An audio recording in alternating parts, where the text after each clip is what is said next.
بەناوی خوای بەخشندەی میهرەبان بەناوی گەلی کوردستان دانیشتنی ژمارە 7 ئاسایی خولی پاییزە ساڵی 4 لە خولی 5 هێڵبژارنی پەرلەمانی کوردستان دەست پێکەین. سەرەتاش بەناوی پەرلەمانی کوردستانەوە هاوخەمی قوڵی خۆمان بۆ کەسوکاری ئەو 5 پێشمەرگەیەی کە دوێنێ لە ڕێگەی گەڕانەوەیان لە ئەرکی فەرمی شەهید بوون ڕاگەێنین، هاوبەشی خەمیانین،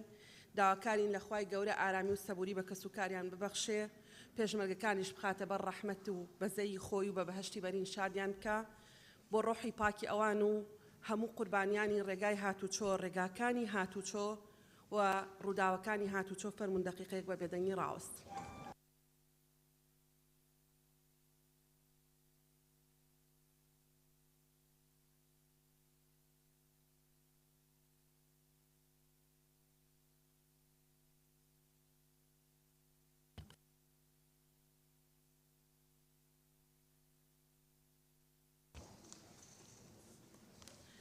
بەڵێ داوا لە بەڕێز سکرتێری پەرلەمانەکەم بەرنامەی کاری ئەم کۆبوونەوەیە پوختەی کۆنووسی کۆبوونەوەی پێشوو ناوی ئامادە نەبووان بخوێنێتەوە. بەڕێز سەرۆکی پەرلەمان بەرنامەی کار بە پێی حکمی مادەی 5 بڕگەی یەکەم لە مادەی 16 و بڕگەی سێیەم لە مادەی 18 بڕگەکانی یەکەم دو سێیەم و چوارەم و پێنجەم لە مادەی 20 مادەکانی 47 بڕگەی یەکەم لە مادەی 52 مادەکانی 54 و 55 و 56 و 57 لە پەیڕەوی ناوخۆی پەرلەمانی کوردستان دەستەی سەرۆکایەتی پەرلەمان بریاریدا بەرنامەی کاری دانیشتنی ژمارە 7 ئاسایی خولی پاییزەی ساڵی 4 لە خولی 5 هەڵبژاردننی پەرلەمان لە کاتژمێر دەی بەیانی ڕۆژی یەکشەممە ڕێکەوتی 2 دەی 2022 بەم شێوەیە بێت.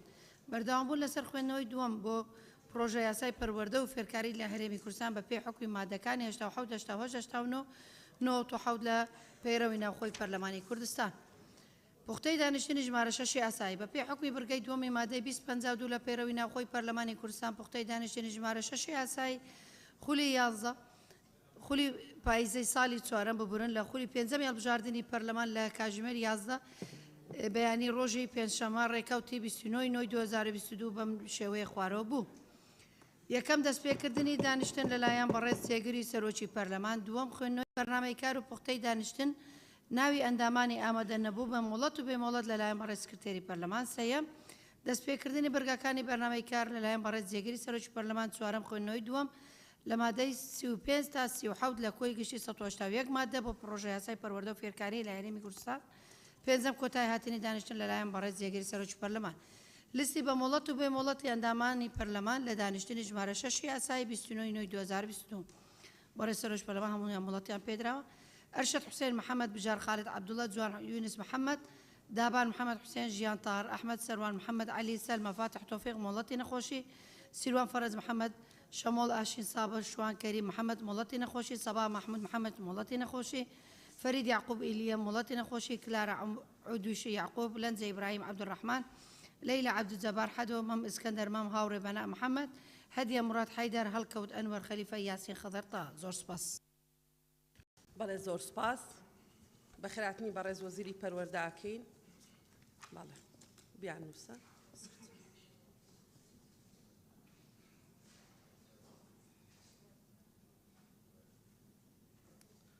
دکتۆر شێرکۆ، کاکاو، کاک ڕزگار، شیرین خان، کاک یاسین، کاک کاروان، بەسەبر، کاک زکری، کاک عەباس نا عەباس دەستی بەرز کاروان، بەڵێ بەڵێ شیرین خان، کاک ڕزگار، شیرین خان و کاک ڕزگار و کاک یاسین، کاک بەهمەن، کاک جەلال، کاک هەڵکەوت، کاک ڕۆمیۆ، کاک هێڤیدار،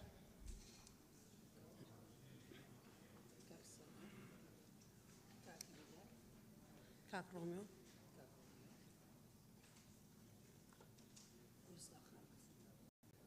نووسرا. ناوەکانتانە خوێنمەوە بەڕێزان. کاک ڕۆمیۆ، کاک هێڤیدار، کاک بەهمەن، کاک جەلال، کاک هەڵکەوت، کاک سەروان. کەسێ نەمانووسی بێ لێرە؟ باشە. مامۆستا عەبدوستار، کاک زکری، کاک عەباس، کاک کاروان، شیرین خان، شیرین ئەمین، کاک ڕزگار، گوڵستان خان، گوڵستان سەعید. کاک عەباس باشە. کاک دابان، مامۆستا ئەبووبەکر مژدەخان دکتۆر شێرکۆ کاکاوە بەدرێخان کاگیاسی تەواو کاک ڕۆمیۆ فەرموو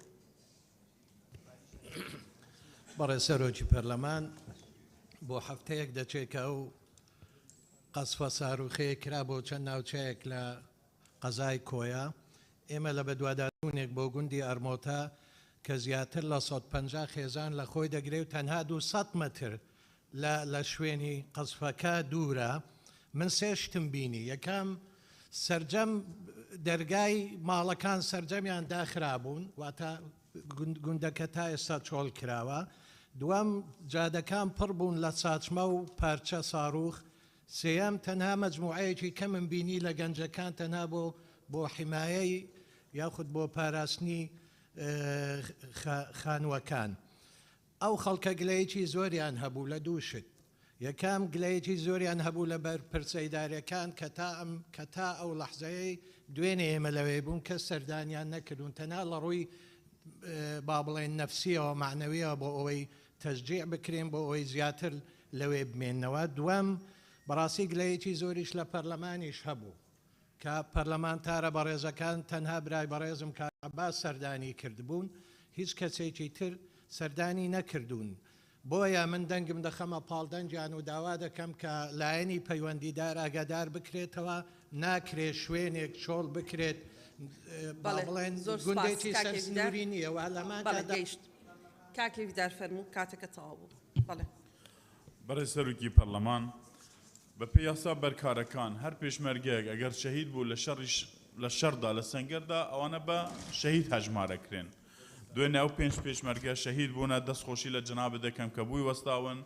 لە حادیسەیەکی زۆر گەورە و ناخەژێندا شەهید بوونە داوا لە جەنابە دەکەم لە بەڕێ سەرۆکی حکوومەتی هەرێمی کوردستانەکەم ئەمانە بەرچاوەر بگرن پێنجیان هەر پێنجان خەڵکی سەید سادقن سیان لە یەک کوڵاندایە تازەکەیان ئەوان لە ئەرکدا بوونە وەکو ئەرک ئەوەیە لە شەهیددا بوونە بەڕێ سەرۆکی پەرلەمان ڤیدیۆ یەکێکیانم بینیوە لە شەڕی داعشدا لە سریەکەی ئەوان تەنیا دوو کەس ماون ئێستا هەموو شەهید بوونە لە شەڕی داعش ئەمانەش بەشداریان کردووە لە شەڕی داعشدا هەر ئەمانە یەکێکیان ناوی توانایە کە شەهید بووە لە شەڕی داعشدا لە شەڕدا گورانی شمان پەروەری گوتۆ بەس بۆی وەرەی پێشمەرگەکانیان بەرز بێت تکایە ئەمە لە بەرچاو وەربگرێت بەڕێ سەرۆکی پەرلەمان نامەی ژنی پێشمەرگەیەک بۆ من هاتووە دەڵێت ئێمە ئەوەندە هەژارین خو دەبێ ئیلا پێش مێردەکەم شەهید بێ حتا پارچە زەویەکی پێ بدرێت ڕجایان پێداچوونەوە بکەن سەرۆکی پەرلەمان بەڕێزان سەبارەت بە بابەتی بە شەهید ئەژمارکردنیان هەر ئەم بەڕێزانە نین کە ئیشکالێتی قانونیان بۆ دروستە بێ داوا لە بەڕێزان ئەندامانی پەرلەمانەکەم سەبارەت بەو بابەتە پێشنیازە یاسایەک پێشکەشی پەرلەمانی کوردستان بکەن زۆر حاڵەتی تری لەو شێوەیەمان هەیە کە بە پێی یاساکە بە شەهید ئەژمار ناکرێن و تەنها پەرلەمانی کوردستان دەتوانێت چارەسەری ئەو بابەتە بکە داوا لە لیژنەی تایبەتمەند بەڕێزان ئەندامانی پەرلەمانی کوردستانەکەم ئەو تعدیلە حازر بکەن هەر پێشمەرگەیەک لە ئەرکدا شەهید بوو بە هەر هۆکارێک بێ بە شەهید ئەژمار بکرێ مامۆستا ئەبوبەکر بەڕێ سەرۆکی پەرلەمان من ئاماژە بە مادەی 2 لە پێڕەوی ناخۆی پەرلەمانی کوردستان 10 ساڵە حکوومەتی هەرێمی کوردستان ئەم جادەیە تاو ناکات بەس لەم هەفتەیە ئەمە 9 کەس لەماوەی ئەم ساڵ ئەمە 100 کەس ئەم حکوومەتە ئێستا جەنابەت یاداشتی لەبەردەستە داوای کۆبوونەوەمان کردووە ئێمە ئەمڕۆ لە جەنابەت داوای وعدێکی کۆنکرێتیەکەین کە کۆبوونەوەیەکی پەرلەمانی کوردستان بۆ تەواوکردنی جادەی کەلار سلێمانی تەواو بکرێ ناکرێ ئەم حکوومەتە بێباک بێ بەرامبەر بە گیانی هاوڵاتیەکانی بەڕێز وەزیری پەروەردە 9 مناڵ ئەمڕۆ بێباوک بوون دوێنێ 9 مناڵ کە قوتابی سەر بە وەزارەتەکەی جەنابەت بەهۆی یەکێک لە هۆکارەکان کە خراپی ڕێگاوبان و هاتوچوێ ناکرێ ئەم بابەتە بابەتێکی هەنووکەیە پێمان بڵێن بۆ بە 10 ساڵ حکوومەت ناتوانێت 6 میلیارد دینار ئامادەکە بەڵام ئەم هەموو پرۆژانە پرۆژەی تایبەت لەم هەرێمەیە هیچی نەوەستاوە 791 مقاول لە سلێمانی مایەپووز بوون 871 پرۆژە ڕاگیراوە پرۆژەکانی ئەم کابینێش هیچی دەست بەکار نەبووە بە تایبەتی ڕێگەی کەلار دەربەندی خان و هەروەها دەربەندی خان سلێمانی ئەوە بابەتێکی هەنووکەیە ئەبێ ئەمڕۆ جەنابتان وعدێکمان پێبن زۆر سوپاس قسەی خۆمەکەم زووترین کاتە کۆبوونەوەیەک لەو بارەوە بکرێت بەڵێ زۆر سوپاس کاکاوە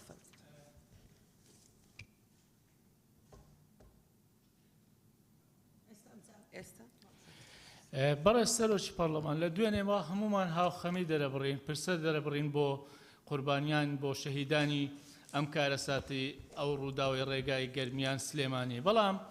یعنی بۆ خەڵکی ئەو ناوچەیە هاوخەمی دەربڕین چ سوودێکی هەیە یعنی بۆ حکوومەت لە دوێنێەوە کە هاوخەمی هەیە کە بەرپرسانی باڵای وڵاتە هاوخەمی دەرەبڕن بۆ بڕیارێکی نەدا کە بە زووترین کات دەست بکرێ بە تەواوکردنی ئەم ڕێگایە ینی وەکو مامۆستا گوتی 6 ملیار بۆ حکوومەت چییە بۆچی 6 ملیار دینار تەرخان ناکات بۆی ئەم ڕێگایە تەواو بکرێ ینی هەتا کەی هاوڵاتیانی گەرمیان چاوەڕێی مەرجی ڕۆڵەکانیان مەرجی خۆشەویستانیان بکەن لەو ڕێگای کە ڕۆژانە حادیسەی تێدا ڕوودەدا ینی کۆمەڵی دووسێ ڕێگای زۆر سەرەکی هەیە ڕێگای گەرمیان سلێمانی ڕێگای دوکان ڕانیە ڕێگای کۆیە هەولێر کۆمەڵک ڕێگای تر هەیە کە ڕێگای استراتیجین یعنی پێویستە حکوومەت بودجەی بۆ تەخسیس بکە مانگانە بەدیان ملیۆن دۆلار بەولا سەرفەکرێت و لە داهات دیار نییە بۆچی ئەم ڕێگانەی پێچارە سەر ناکرێت بەڕاستی بەڵێ بەڕێز سەرۆکی پەرلەمان ئاماژە بە مادەی 43 لە پەیڕەوی ناوخۆی پەرلەمانی کوردستان ئەمە دووەمین جارە پێشنیازی ئەوە دەکەم کە سەرۆکایەتی پەرلەمانی کوردستان بڕیار بدا لەسەر پێکێنانی لیژنەیە کە بۆچی داهاتی گەرمیان بە نادیاری ئەمێنێتەوە بۆچی بڕیاری ئەنجومی وەزیران لەسەر خەرجکردنی بڕی ئەو 6 ملیار دینارە ناچێتە بواری جێبەجێکردنەوە زیاتر لە ملیۆنێک خەڵک لە سنووری ئیدارەی گەرمیانە بوون بە قوربانی ڕێگای هاتوچۆ و تاوانەکردنی ڕێگایەک کە دوو کابینەیە نەتوانێت ڕێگایەکی مەرگ تەواو بکات گەرمیان لە ئەنفالدا گەرمیان لە قوربانی گەرمیان هەموو جۆرە یعنی هیچ شتێک نەماوەنەیەتە ڕێگەی گەرمیانەکان بەڕێز سەرۆکی پەرلەمان ڕاستی ئێستا ئیدی ماڵ نەما لە گەرمیان قوربانی نەدا یعنی من ئەوە 3 ساڵە لەم منبەرەوە هاوار دەکەین گەرمیان پێویستی بە خێر و سەدەقەی هیچ شارێکی تری کوردستان نییە من حەز دەکەم بە سەریحەت پێتان بڵێم ئەوەی لە شارەکانی تر هەیە لە گەرمیان زۆر بە زیاترەوە هەیە داهاتی ناوخۆ هەیە لە گەرمیان خاڵی سنووری دوو خاڵی سنووری لەسەر لەو ڕێگەیە نەفت باشتری نەفت لەو ناوچەیە هەیە تێناگەم ئەم جادەیە بۆ تەواو نابێ کێن ئەوانە ینی ئاخر خەبەر ئەوەی کە بیستومانە تەنادا و پارەی حکوومەت سەرفێکە مدیر بانکێک ڕێگرە ئەمە بۆ قبول دەکرێت داوات لێ دەکەم جلسەیەکی پەرلەمان ڕێک بخرێ وەزیری معنی برادرانی ئەنجومەنی وەزیران بام بکەن حتا کۆمپانیاکە بام بکرێت جەنابی سەرۆکی پەرلەمان وەختیە سەرۆکی حکوومەت یا جێگری سەرۆکی حکوومەت دەچنە گەرمیان 200 ئالە دێتە سەر و جادە ئیشەکە کە ئەوان نامێنە یەک ئالە ئیش ناکە بۆ لە دوو سایدەکانی تر ئەمە نابینین یعنی ئێمە جادەی ڕۆڤیا دهۆکمان بینی وەکو لیژنەی معنی چوینە سەری 200 ئالە لە یەک ڕۆژە ئیشی دەکرد بەبێ ئەوەی سەرۆکی حکوومەت لەوێ بێ بەبێ ئەوەی جێگرەکەی لەوێ بێ یعنی چی ئەم جادەیە ئەوها لە خەڵکە ئەم جادەیە من پێشنیارەکەم لە داهاتوو ناوینەن ئەم جادەی کەلا سلێمانی ناوی بنێن جادەی 100,000 شەهید بەڕاستی یعنی ئەم خەڵکی گەرمیان دارزا بەدەست ئەو جادەیەوە جەنابی سەرۆکی پەرلەمان بە ناوی خدای گەورە و میهرەبان بەڵێ سەرۆکی پەرلەمان من هاوڕای برای بەڕێزم کاکی ویدار و کاک بەهمەن و هەموو ئەو پەرلەمانتارانم کە لەسەر بەڕاستی مەرگی ئەو پێشمەرگە بوێر و خۆشمێرانە قسەیان کرد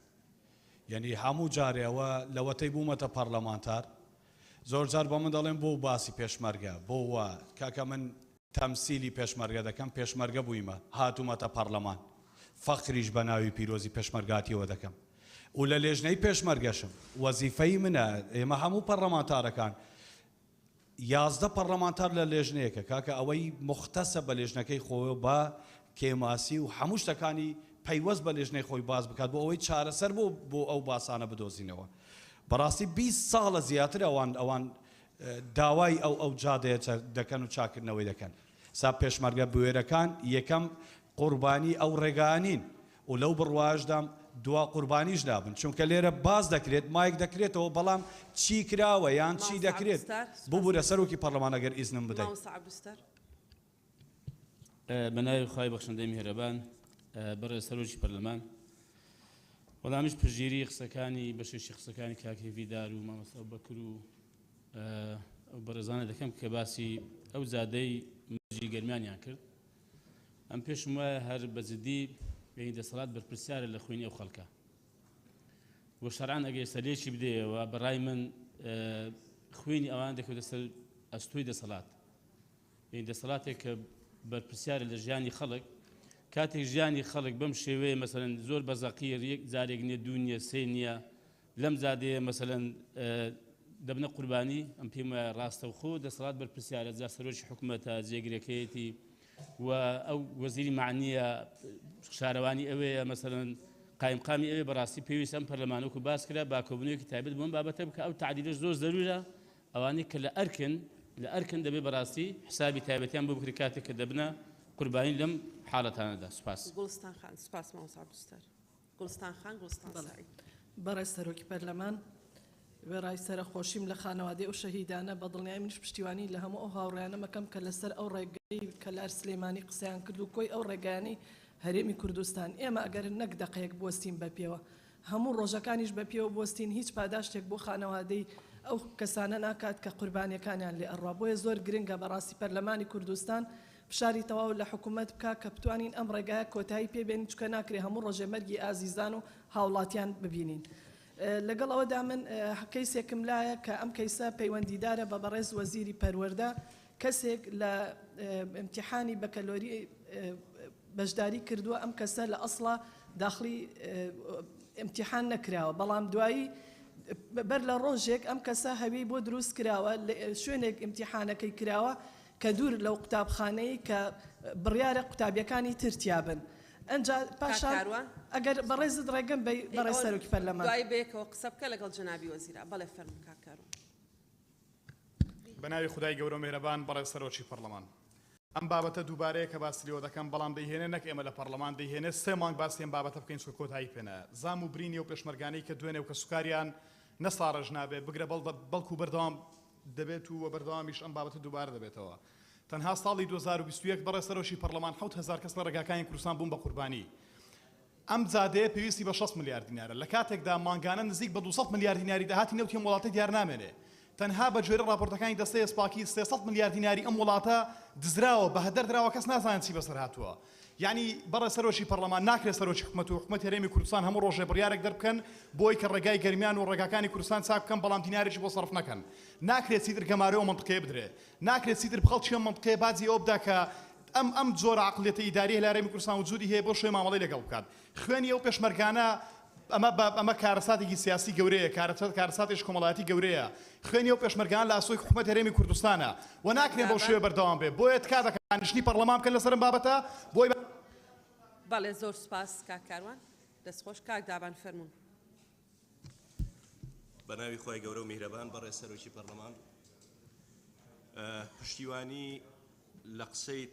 تەواوی ئەو پەرلەمانتانە بەڕێزانەکەم کە لەسەر ڕێگەی کەلار سلێمانی قسەیان کرد طبعا ئەم ڕێگایە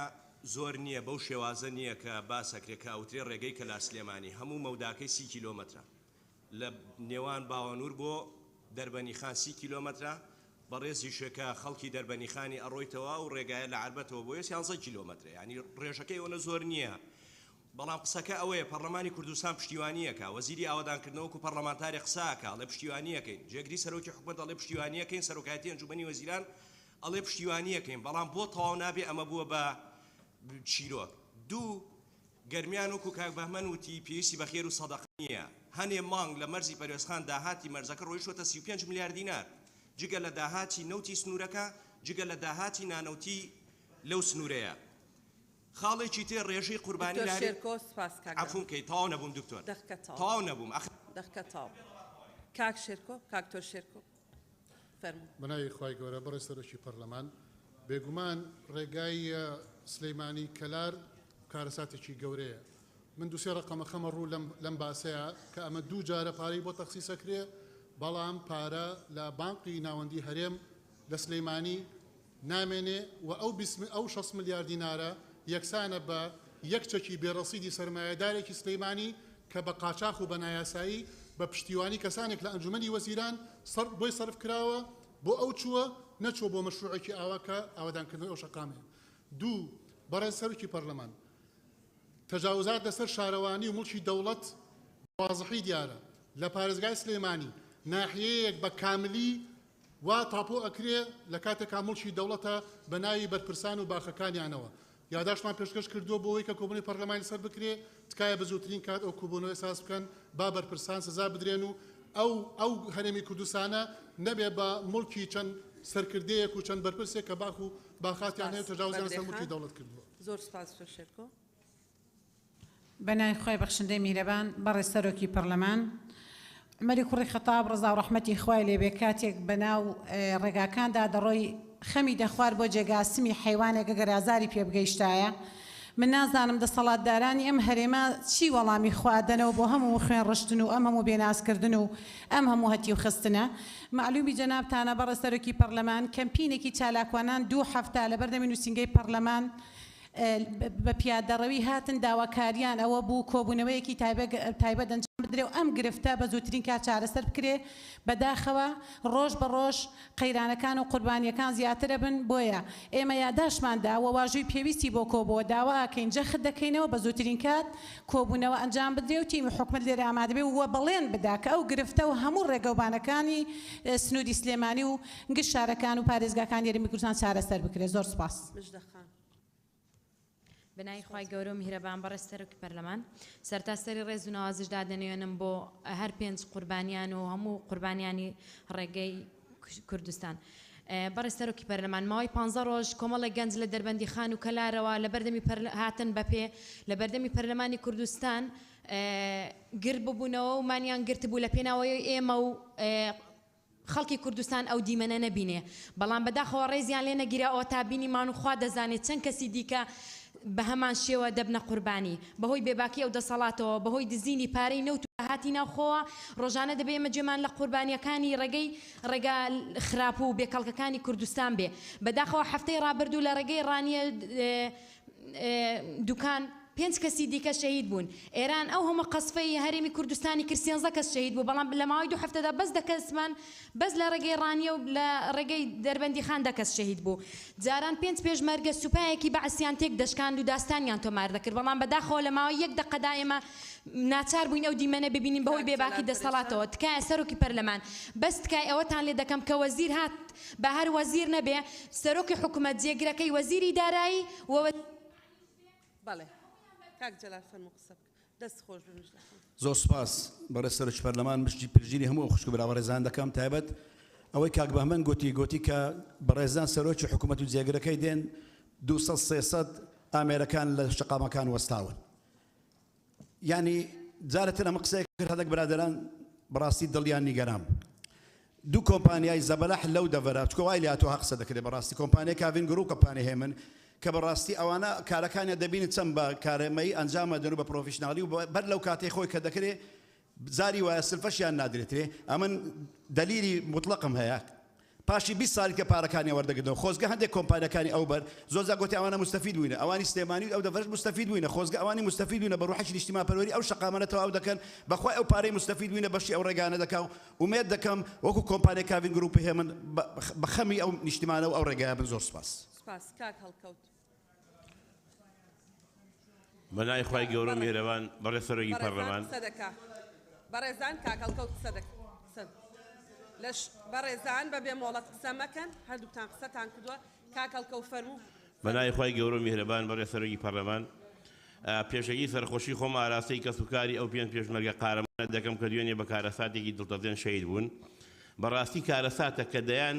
شەهیدی وەکو ئەو پێشمەرگە قارەمانانە لە ئەسنای وازف شەهید دەبن و بە هەر شێوەیەک گیان لەدەست دەدەن سی یاسایەک ڕێگە ئەدا کە دەیان شەهیدی وەکو ئەو پێشمەرگە قارەمانانە شەهید دەکرێن و بە شەهیدی سەنگەر ئەژمار ناکرێن بۆ نمونە مانگی پێشوو شەهیدێکمان هەبوو بە ناوی کاک عەبدوو لە فەرماندەی گەرمیان لە زمارەی سابیر لە ئەفنای وازبە لە ناو مزگەوتە ڕۆی نوێژی زمعە بکە شەهید بوو حەق ئەوانە بە دوو زاری شەهید بکرێن شەهیدێ لە ڕێگەی خوای گەورە لە ناو مزگەوتە شەهیدێ لە ڕێگەی پاراستنی خاکی کوردستان شەهیدی ترمان هەبوو هەر لە شەڕی داعشا بە ناوی کاکتایە سەید تۆفیق لە عەشەری تاوگۆزی لە شاری زەڕایەن لە ناو ڕەبایەکەی خۆیان لە شەڕی داعش زەڵدە لێیدا مرد بە شەهیدی هاوڵاتی حساب کراوە بۆیە دەنگی خۆمە خەمە پاڵ دەنگی هەموو برا پەرلەمانتارەکان کاک هێویدار کاک بەهمەن کاک سەروان هەموو برادەرانی کە داواکەین کە ئەم ڕێگایە نەهامەتی ڕزگار بکرێت لەبەرەوە کەسوکاری شەهیدان ئەوەنە شەهید نەدەیت. بەڕێزان لای خۆتانە ئەو پێشنیازە ئامادە بکەن بێنن بۆ سەرۆکایەتی کاک یاسین فەرموو.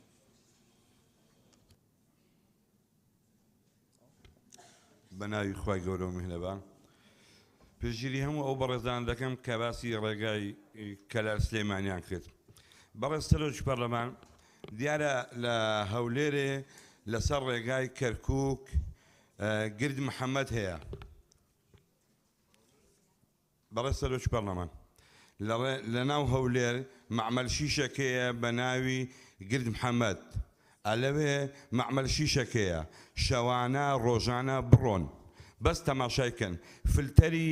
دووکەڵەکەی نابەستێ من دڵنیات دەکەمەوە 10 ساڵی دیکە هەولێر 150 تووشی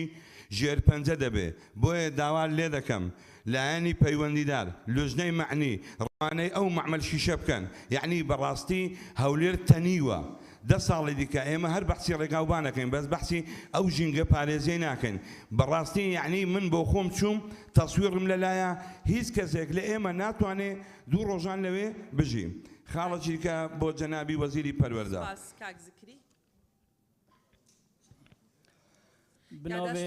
یاداشتەکەت ئامادەکە دەیدێنە لیژنەی مختص کە لیژنەی تەندروستی و ژینگەیە بەڵێ کاک زکری فەرموو بناوێ خودێ مەزن و دلوڤان بەڕێز سەرۆکێ پەرلەمانی کوردستانê بەڕێزان ئەندامانێت پەرلەمانێت بەڕێز دیارە بەری 5 ساڵە وەکو ئەڤڕۆ کەسێکی کورد پەروەر کەسێکی نیشتیمان پەروەر کەسێکی گەورە ناو ملەتی کورد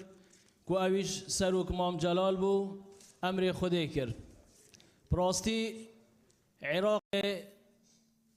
هەرێما کوردستانê ئەم نوکە یê توش û qeyrana cê xwedê lê xweş bît heval mam celal bî piştî xwedê lê xweş bît mam celal li nav gelê kurd li nav Iraqê çûye derê em hemî dizanîn ka Iraq tuş û çi kêşa mezin bî û em ê bînîn rûjane neteweyê kurd yê tuş û bûca birînê bît û yê tuş û qeyranat bît neteweyê kurd تایبەتی هەرێما کوردستانê یا توش و توبارانê dewletê dewrober bît pêwîst e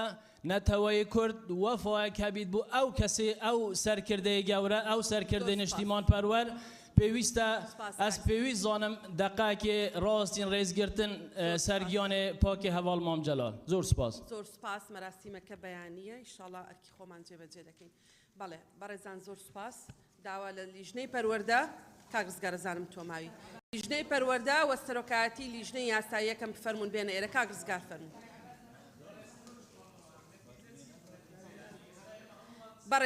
بەڕێزان تەواو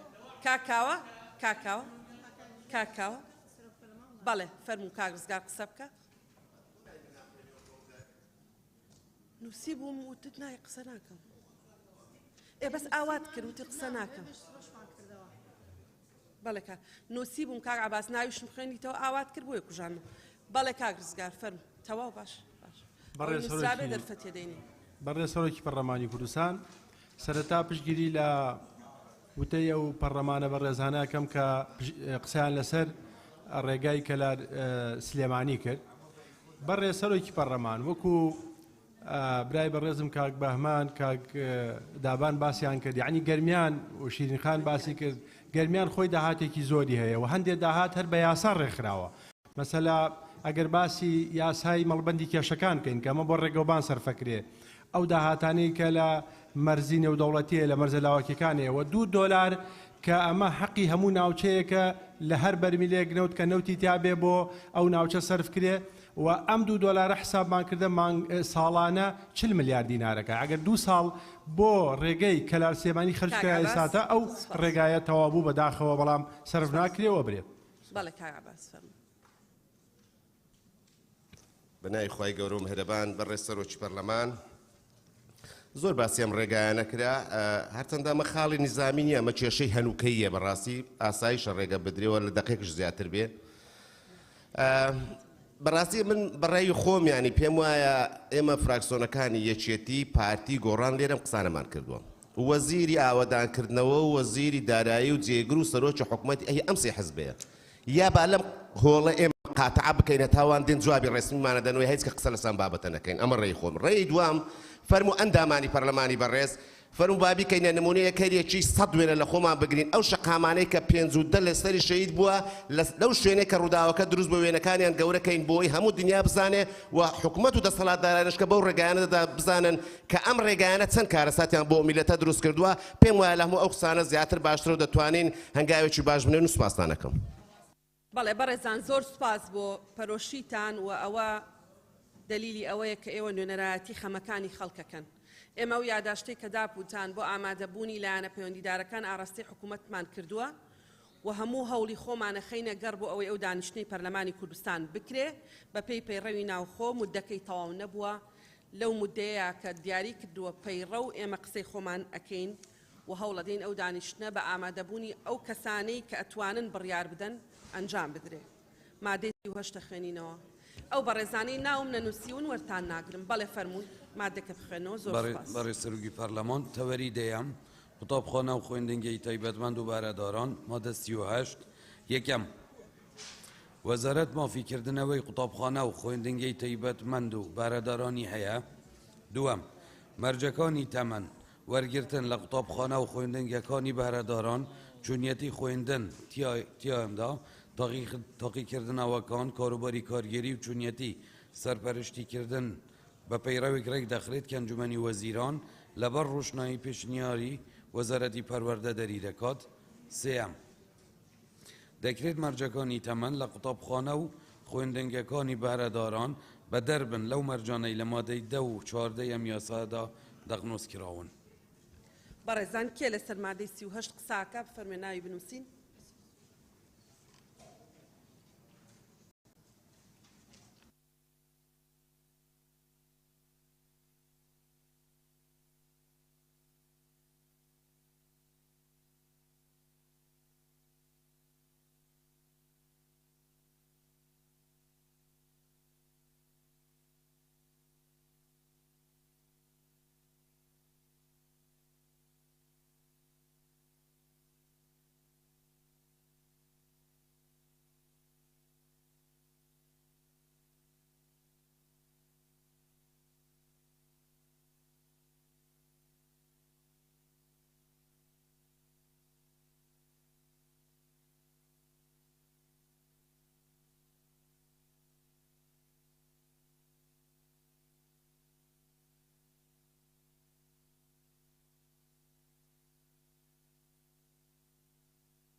دکتۆر ڕێبوار گولی زارخان کاک جەلال کاک شێخ زاهر. کەی تر لێرە ئەم دوو گروپە؟ بەڵێ مامۆستا عەبدولستار کاک کاروان کاک کێرش کاک یاسین.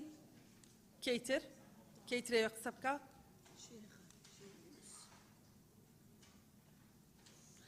کاکێ ڤیدار ڕۆبینە خان هەڵەستخان کاکمەم مامۆستا ئەبوبەکر دکتۆر ئیسماعیل مامۆستا عومەر ڕووپاخان بەدرێخان کاکاوە دکتۆر شێرکۆ کاک موسلیم مژدەخان. کەسێ نەمان نووسی بێ؟ کاک چیە؟ بەڕێز سەرۆکە پەرلەمانی تێبینیا من هەر سەر مادە یەکەم و دوام پێک بەیە بە پەیراوێک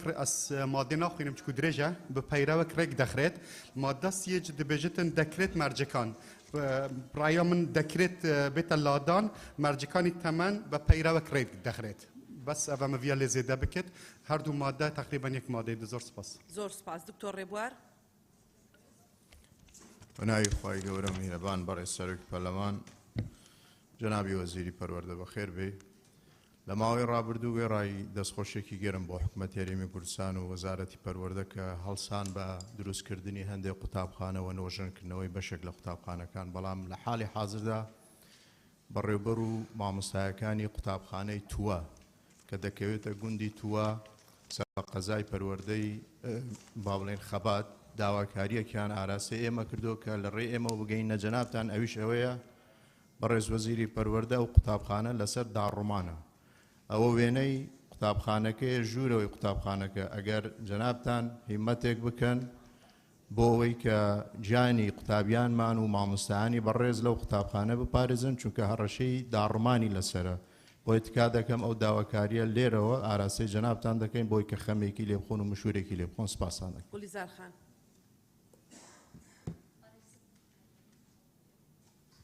بەڕێز سەرۆکی پەرلەمان مادە 38 پێدوێتن خاڵێکی دی ئیضافە بێتەکردنێ ئیشارەتە هەندێ بدرێت ئەم مەدرسە و باخچێت ئەهلی هەندێک معایر هەبن دیوان معایرە وزارەت بيت طبعا وزارة فان معايرة بودانة ديوان معايرة رخصة بهتا دان هر وصا هر مدرسة أهلي ديوان معايرة حكومة بيت سعرك بودا بنت أو سعر جيك يا معقول بتن بنمونا مثلا ما باخشت حكومي هنا تقريبا 400 وتشتك باخشت حكومي هنا بيتن هر محلك الهرم كردستاني باخشك تدا هبت بو هاريكاريا بجيكت فرمان برا باخشت أهلي بنمونا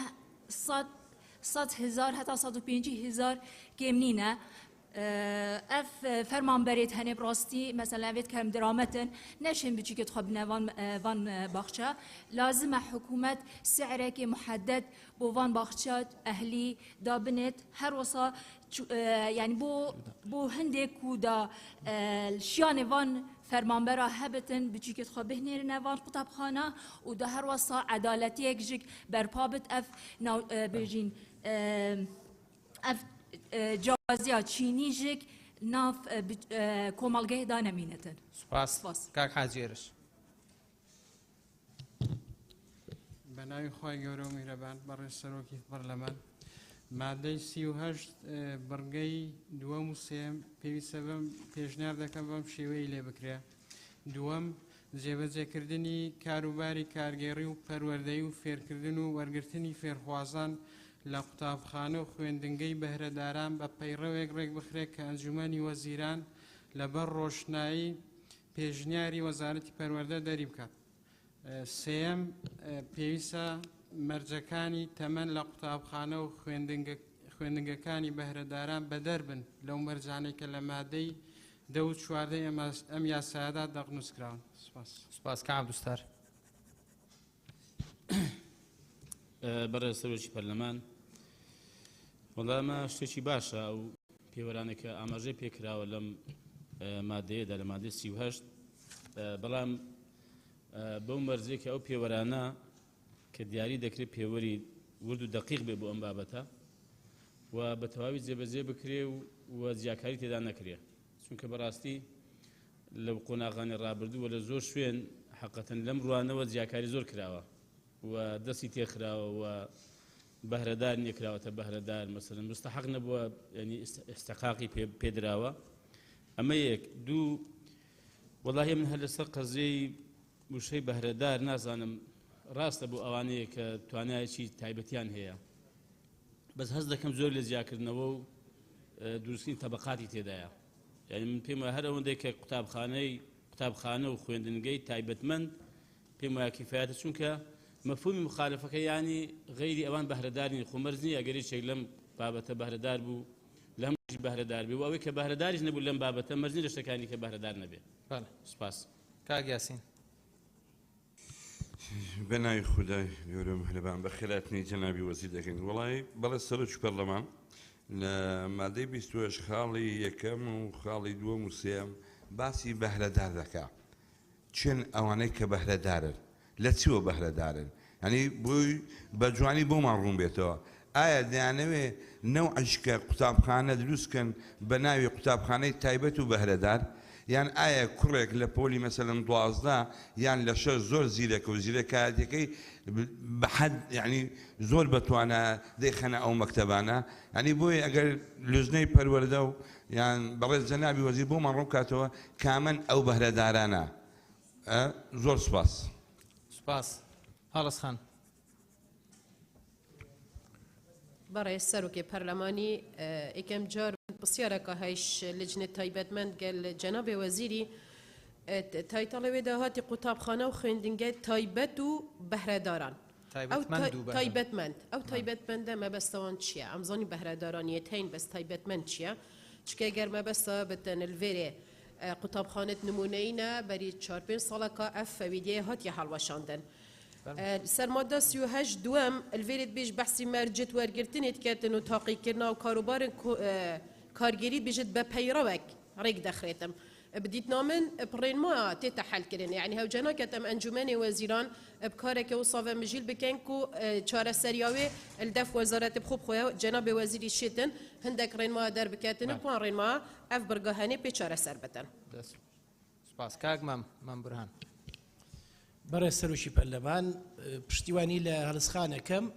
عادەتەن پەیڕە و بۆ پرسێک دەرەچێت کە پەیوەندی بە توێژێکی فراوان یا کۆمەڵگاوە هەیە بەڕای من ڕێنماییەکە ڕەنگە جێگەی خۆی بگرێ و سپاس. سپاس مامۆستا عومەر. بەناوی خۆی بەخشندەی میێرەوان بەڕێز سەرۆکی پەرلەمان سەبارەت بەم مادەیە من ئیشکالەکەم لەگەڵ وشەی تایبەتمەندایە. طبعا وشەی بارەدار دیارە ئەوانەی کە بەپێی سیستمی تاقیکردنەوەی IQ ئەکرێت ئەوانەی ژیریان لەسەر و ژیری مناڵانی ئاساییەوە هەیە قوتابخانەی بەهرەدارانیان بۆ بکرێتەوە. بەس بەداخەوە ئێستا کوردستان پڕ بۆ لە قوتابخانەی جۆرا و جۆر هەندێکی منەظەمەیە هەندێکی کەسایەتیە تقریبا نەتوانم بڵێم قوتابخانە حکومیەکان بۆ فەقیر وەژارەکە ماونەتەوە. بۆیە ئەم وشەی تایبەتمەندە لا ببرێ حکوومەت تەنها قوتابخانەی حکومی و ناحکومی هەبێ لەگەڵ بەهرەداران. زۆر سپاس. بەڕێز سەرۆکی پەرلەمان وەڵا لەسەر وشەی تایبەتمەندەکە لە مادەی 38 بڕگەی یەکەم منیش تێبینیم هەیە یعنی ئەکرێ جەنابی وەزیر ڕوونکردنەوە بدات مەبەستی لە تایبەتمەندی چییە؟ ینی بۆ نمونە ئێمە کۆمەڵک اختصاسمان هەیە بۆ نمونە قوتابخانەی ئەوانەی کە تایبەتن بە وەرزشی ئەوانەی کە تایبەتن بە هونەری یان پیشەیەکان ئەوانەمان هەیە بەڵام تایبەتمەند مەبەست لە تایبەتمەند چیە؟ اینجا بەهرەداران ئەوە دیارە ئەو خەڵکانن کە بەهرەیەکیان هەیە کە زیاد لە حەدی خۆیان زیرەکن توانای ئەویان هەیە بەڵام ئەوانی تر بۆ. اینجا لە مەرجەکانی تەمان کە دەڵێ بەدەر لە مادەی 14 ئاخر چۆن بەدەر بێتن لە مەرجەکان بۆ نمونە دەڵێ لە مادەی دا باس لەوە دەکات کە بنەڕەتی پێویستە قوتابی بنەڕەتی پێش تەمەنی 19 ساڵی تەواوی بکاتن. ئایا لێرەش ئەوە دەگرێتەوە یان دەبێت پێش 24 ساڵی ئامادەی تەواو بکایە ئەم مەرجانە لێرانە لێرەش پەیڕەوە کرێتن یان تەنها مەرجی وەرگرتنەکە نەمێنێتن پێویستی بە ڕوونکردنەوەی و سپاس دەکەم. سپاس کاک موسڵیم. بەڕێز سەرۆکی پەرلەمان دیارە قوتابخانەی و خوێندنگەی تایبەتمەند و بەهرەداران لە مادەیەکیش لە بەرگەی 47دا پێناسەکراوە. ئەو کاتەش ئێمە وەکو ڕێی خۆمان بەشێکیش لە ڕێی برادرانی هاوپێشەم لە لێژنەوە بکە و خاڵە لا بچێ بەڵام کە ماوەتەوە بەڕاستی تێبینیمان هەیە ئەمە بەس لە خوێندنگەی تایبەتمەند چییە؟ بەهرەداران وازەحە بەڵام تایبەتمەند دەکرێت ڕێخۆشکەری بێت وەک لە بەرگەی یەکەمیش داهاتوە مافیکردنەوەی قوتابخانە و خوێندنگەی تایبەتمەندی هەیە وەزارەت خەڵکیکەی تێدا ئەخزێندرێتە ناوەوە و بەڕاستی سنوورەکەی فراوانترە بێ چونکە ئێمە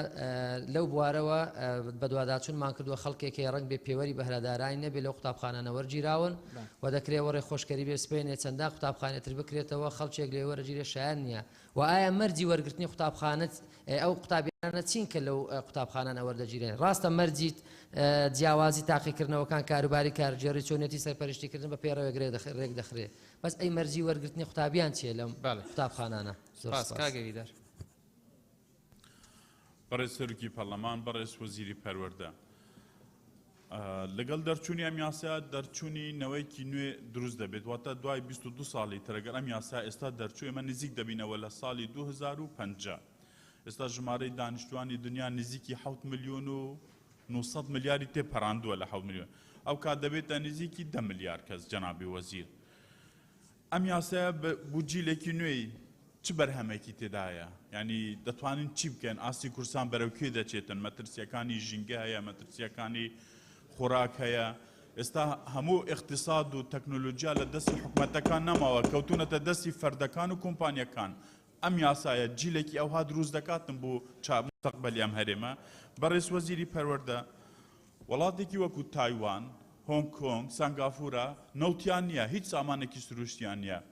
و بەرهێنانیان کردووە لە عەقلی منداڵ گەڕاون مێشکی منداڵ چی تێدایە دەریان هێناوە ئێستا کوریا باکوور دەیەم بەهێزترین ئابووریە لە ڕێگەی خوێندنەوە تایوان بەهێزترین چوارەم دەوڵەتی دنیا لە ڕووی داراییەوە تەنیا لە ڕێی عەلمەوە خوێندنەوە بەڕێز وەزیری پەروەردە نقطەی قووەتی وەزارەتی پەروەردە و ئەم خوێندنی بەهرەداران مامۆستایە ئەبێ مامۆستا دەستنیشان بکرێت ئێستا ئەم قانونە هەموو دوێنێ شەو خوێندمەوە لەم سەر بۆ ئەو سەر کڕووکی ئەم قانونە لە مادەی نۆت دەست پێکە حتا 104 مامۆستا چۆن بێتن پێداگوتیەکەی چۆن بێتن ئەو توێژینەوانەی دەکرێتن ینی دەکرێت ئەم خوێندنەوە هەموو تەرکیزەکەی لەسەر وێ بێتن ڕجایان وەزیری پەروەردە ئەمە پەیوەندی بە منداڵی من هیچ جەنابەتووی ئەم قاعەوی هەموو خەڵکی هەرێمی کوردستانەوە هەیە ینی تەماشای ئەم قاعەی پەرلەمان بکە بەڕێز سەرۆکی پەرلەمان چی کوردستانی تێدا دروست کراوە وەزیری بازرگانی بە منی وتوان 90% پێداویستیەکانی هەرێمی کوردستان لە دەرەوە دێن لەبەرەوەی بەهرەدارانمان نییە لە هەرێمی کوردستان لە دنیا 4-5 پیوەر هەیە ماس ئێمە لە بیرکاری لەکوێن لە زانست لەکوێن لە ئەندازیاری لەکوێن لە هونەر و تەقەنیا لە چه ئاستێکدان لە هەرێمی کوردستان پێداچوونەوە بە موچەی مامۆستایان بکرێتن بۆی بەهرەداران هەموو تەڵەبەکانی کوردستان بەهرەدار بن مامۆستا دەگەڕێ کام تەڵەبە زیرەکە قسەیەکی کوتای هەیە بەڕێز سەرۆکی پەرلەمان دەڵێ وانەی کەمتر علمی زیاتر تەمام دەست خۆش ڕۆبینە خان بله برای سەرۆکی پەرلەمان مادەی 38 یەکەم وەزارەت مافیکردنەوەی قوتابخانە و خوێندنەوەی تایبەتمەند بەهرەدار هەیە ئایا هەموو قەضا و ناهێدێتە بەکردن ئەگەر نە ئەگەر هاتو قوتابیەکی بەهرەدار هەبیتن گوندێکی دیر دەچەوە بەهرە خۆ دیارکەتن لێرەدا پێویستە هەندێک معیارێت یاسایی بهێنە دانان کاک جەلال پەرێشان زۆر سپاس بەڕێز سەرۆکی پەرلەمان هەر لە مادەی 38 وەڵام پشگیری و شتەکانی کاک چیا دەکەم و شتێک دەکرێت لابرێ ئەویتر ئەمیش لە تایبەتمەند تێنەگەشتم بەڕاستی مادام بەهرەداران هەیە ئەویتر پرسیارێک بۆ جەنابی وەزیر و شاندیاوەری زیرەکی زۆر قوتابی هەیە لەسەر ئاستی زیرەکی خۆیەتی لە زۆربەی وڵاتان ئەوانی زۆر زیرەکەن ینی خی گەورە عقلێکی باش پێداون مێشکەشی باش پێداون قۆناغێک زاریوە دوو قۆناغ دەبرێتە پێش ینی لەبەر زیرەکەەکەی توانای ڕادەبەدەری نازام لە کوردستان ئەو شتە هەیە نەویتر بەهرەدار الحەمدوللا ئێستا زۆرە لە کوردستان بەڵام قوتابخانەکان کەمن من دەزانم مامۆستای تایبەتمەندیشی پێدەوێ و هەندێک زاریش بەڕاستی زۆر جار محسوبیت و منسوبیت هەوە هەیە بەهرەداریش نەوە لە وەرجیە بەڵام خۆشبەختانە ئەو سەر جەنابی وەزیر بە خۆی تەداخلی کرد و ئەو حالەتە زۆر کەم و ئیشاڵڵا هەر کەمیش دەبێت زۆر سوپاس سپاس کاک شەخزایر بەناوی خی گەورە بەڕێ سەرۆکی پەرلەمان قوتابخانە و خوێندنگە تایبەت بە بەهرەداران ئەم پێم وابی ئەو پرسیارم هەیە پرسیار برادران ئایا تایبەتمەند و بەهرەداران چییە مەبەست ئەگەر مەبەست لێرە تایبەتمەند بە بەهرەداران بی ئەوە پێویستە واوەکە لا ببرێ و تایبەتمەند بکرێتە بەهرەداران و پێشنیار دەکەم پێناسەی بەهرەداران بکرێ ئایا بەهرەداران چێن چ کەسێک بەهرەدارە چێ بە بەهرەدار چ منداڵێک بە بەهرەدار دانەدرێت لە بڕگەی دووەم دێڕی کۆتایی کە ئەنجومەنی وەزیران لەبەر ڕۆژنایی پێشنیازی وەزارەتی پەروەردە دەری دەکات پەیڕەوێک لێرە پێشنیار دەکەم ئەو پەیڕەوە لە چوارچێوەی حکومەکانی ئەم یاسایە دەربکات لە چوارچێوەی حکومەکانی خاڵی سێمیش دەکرێت مەرجەکانی تەمەن لە قوتابخانە و خوێندنگەکانی بەهرەداران بەدەربن لەو مەرجانەی مادەی 10 و 14 ئەم یاسایەدا دەقنووس کراون ئەوە لێرە باسی تەمەنە پێم وابێ ئەو مادەیە بەرگەی سێم زیاکاری دروست دەکات و پێشنیار دەکەم ئەم خاڵە لا ببرێت و زۆر سپاس سپاس کاک تۆرزێدان بەڕێز سەرۆکی پەرلەمان دووبارە بەخێر هاتنی بەڕێز وەزیری پەروەردە و ستافی وەزارەت دەکەین سەبارەت بە مادە 38 منیش هاوڕای ئەو بەڕێزانە بکە لە سەر وشەی تایبەتمەند پرسیاران هەبوو بەڵام ئەوەی کە لێرە بەشێکی زۆری برادران پرسیاریان کرد ئەوەیە کە قوتابخانەی تایبەتمەند و بەهرەداران لە مادەی یەکەم کە 48 پێناسی تێدایە ئەم قوتابخانەیە پێناسە نەکراوە بەو شێوەی کە لێرە ئاماژە پێکرا بەڵام ئەوەی کە گرنگە لە خاڵی سێیام کە مەرجەکانی تەمەند دیاری دەکرێت بەڕێز وەزیری پەروەردە ئێمە لە تایبەتمەند و بەهرەداران مەرجی تەمەن بۆ خاڵی دێم دەبێت ئیسtisنای بۆ بکرێت بەڵام بۆ خاڵی چواردە بۆ ئامادەیەکان دەبێت لە مەرجی 20 ساڵ و 24 ساڵ تەواو بکەن کاتێک کە بەهرەمەندە دەبێت لە ماوەی یاسای خۆی زووتر تەواو بکە نەک دواب بکەوێت و ئەحفا بکرێت واتە لە مادەی دێم ئاساییە قوتابیەکی بەهرەمەند لە تەمەنی 5 ساڵیشدا لە قوتابخانە وەربگیرێ بەڵام ئاسایی نییە لە مەرجی یاسایی خۆی لە ئامادەیی دوای کەوتنی 2 ساڵ و 3 ساڵ ئینجاش ڕێگەی پێ بدرێت هەر بمێنێتەوە لە بەهرەمەندی بۆی ئەمە خاڵێکی گرنگە دەبێت لە مادەی 4دا ئاماژە پێ بکرێت لێرە بسڕێتەوە تەنها مادەیدا ئاماژە پێ بکرێت زۆر سپاس شیرین خان شیر یونس بەڕێز سەرۆکی پەرلەمان مادەی 38 خاڵی سێم پێم وایە زیادە لەبەرەوەی لە دووەم مەرجەکانی تەمەن خۆی نووسراوە و ئەگەر ئەو پەیڕەوە لە خاڵی دووەم ئەگەر پەیڕە و ئەنجومەنی وەزیران ئەوەی دەکە ئایا قوتابخانەکان سەر بە وەزارەتن یان سەر بە ئەنجومەنی وەزیرانە و وشەی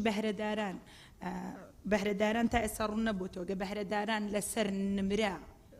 پێوەەر بکرێت ئێمە ممارەسەمان هەیە لە ڕابردوو دەتوانن ینی زۆر ئاساییت دەرەجە بۆ زۆر کەس زیاد دەکرێت و کەم دەکرێت سوپاس کاکاروان بەڕێز سەرۆکی پەرلەمان زۆر سپاس مادەی 38 جنابی وەزیر تەوان بەشێک لە هەواڵان خۆفی ئەویان هەیە کە ئەم بابەتە بابەتێکی حساسە و لە شوێنی خۆشێتی چکە پێشتر بینیمانە حاڵەتی زۆر نەخوازراوە بووە هیوادارم کە جنابتان ڕێگە بۆ دیاردێ نەدەن کە خەڵکێک بەهرەدار نەبێت بۆ شێوەیە مامەڵەی لەگەڵ بکرێت و بخرێتە شوێنێکەوە کە بۆ بەهرەداران بێت لە بڕگەی یەکەم کاتێک کە باس لەوە دەکەین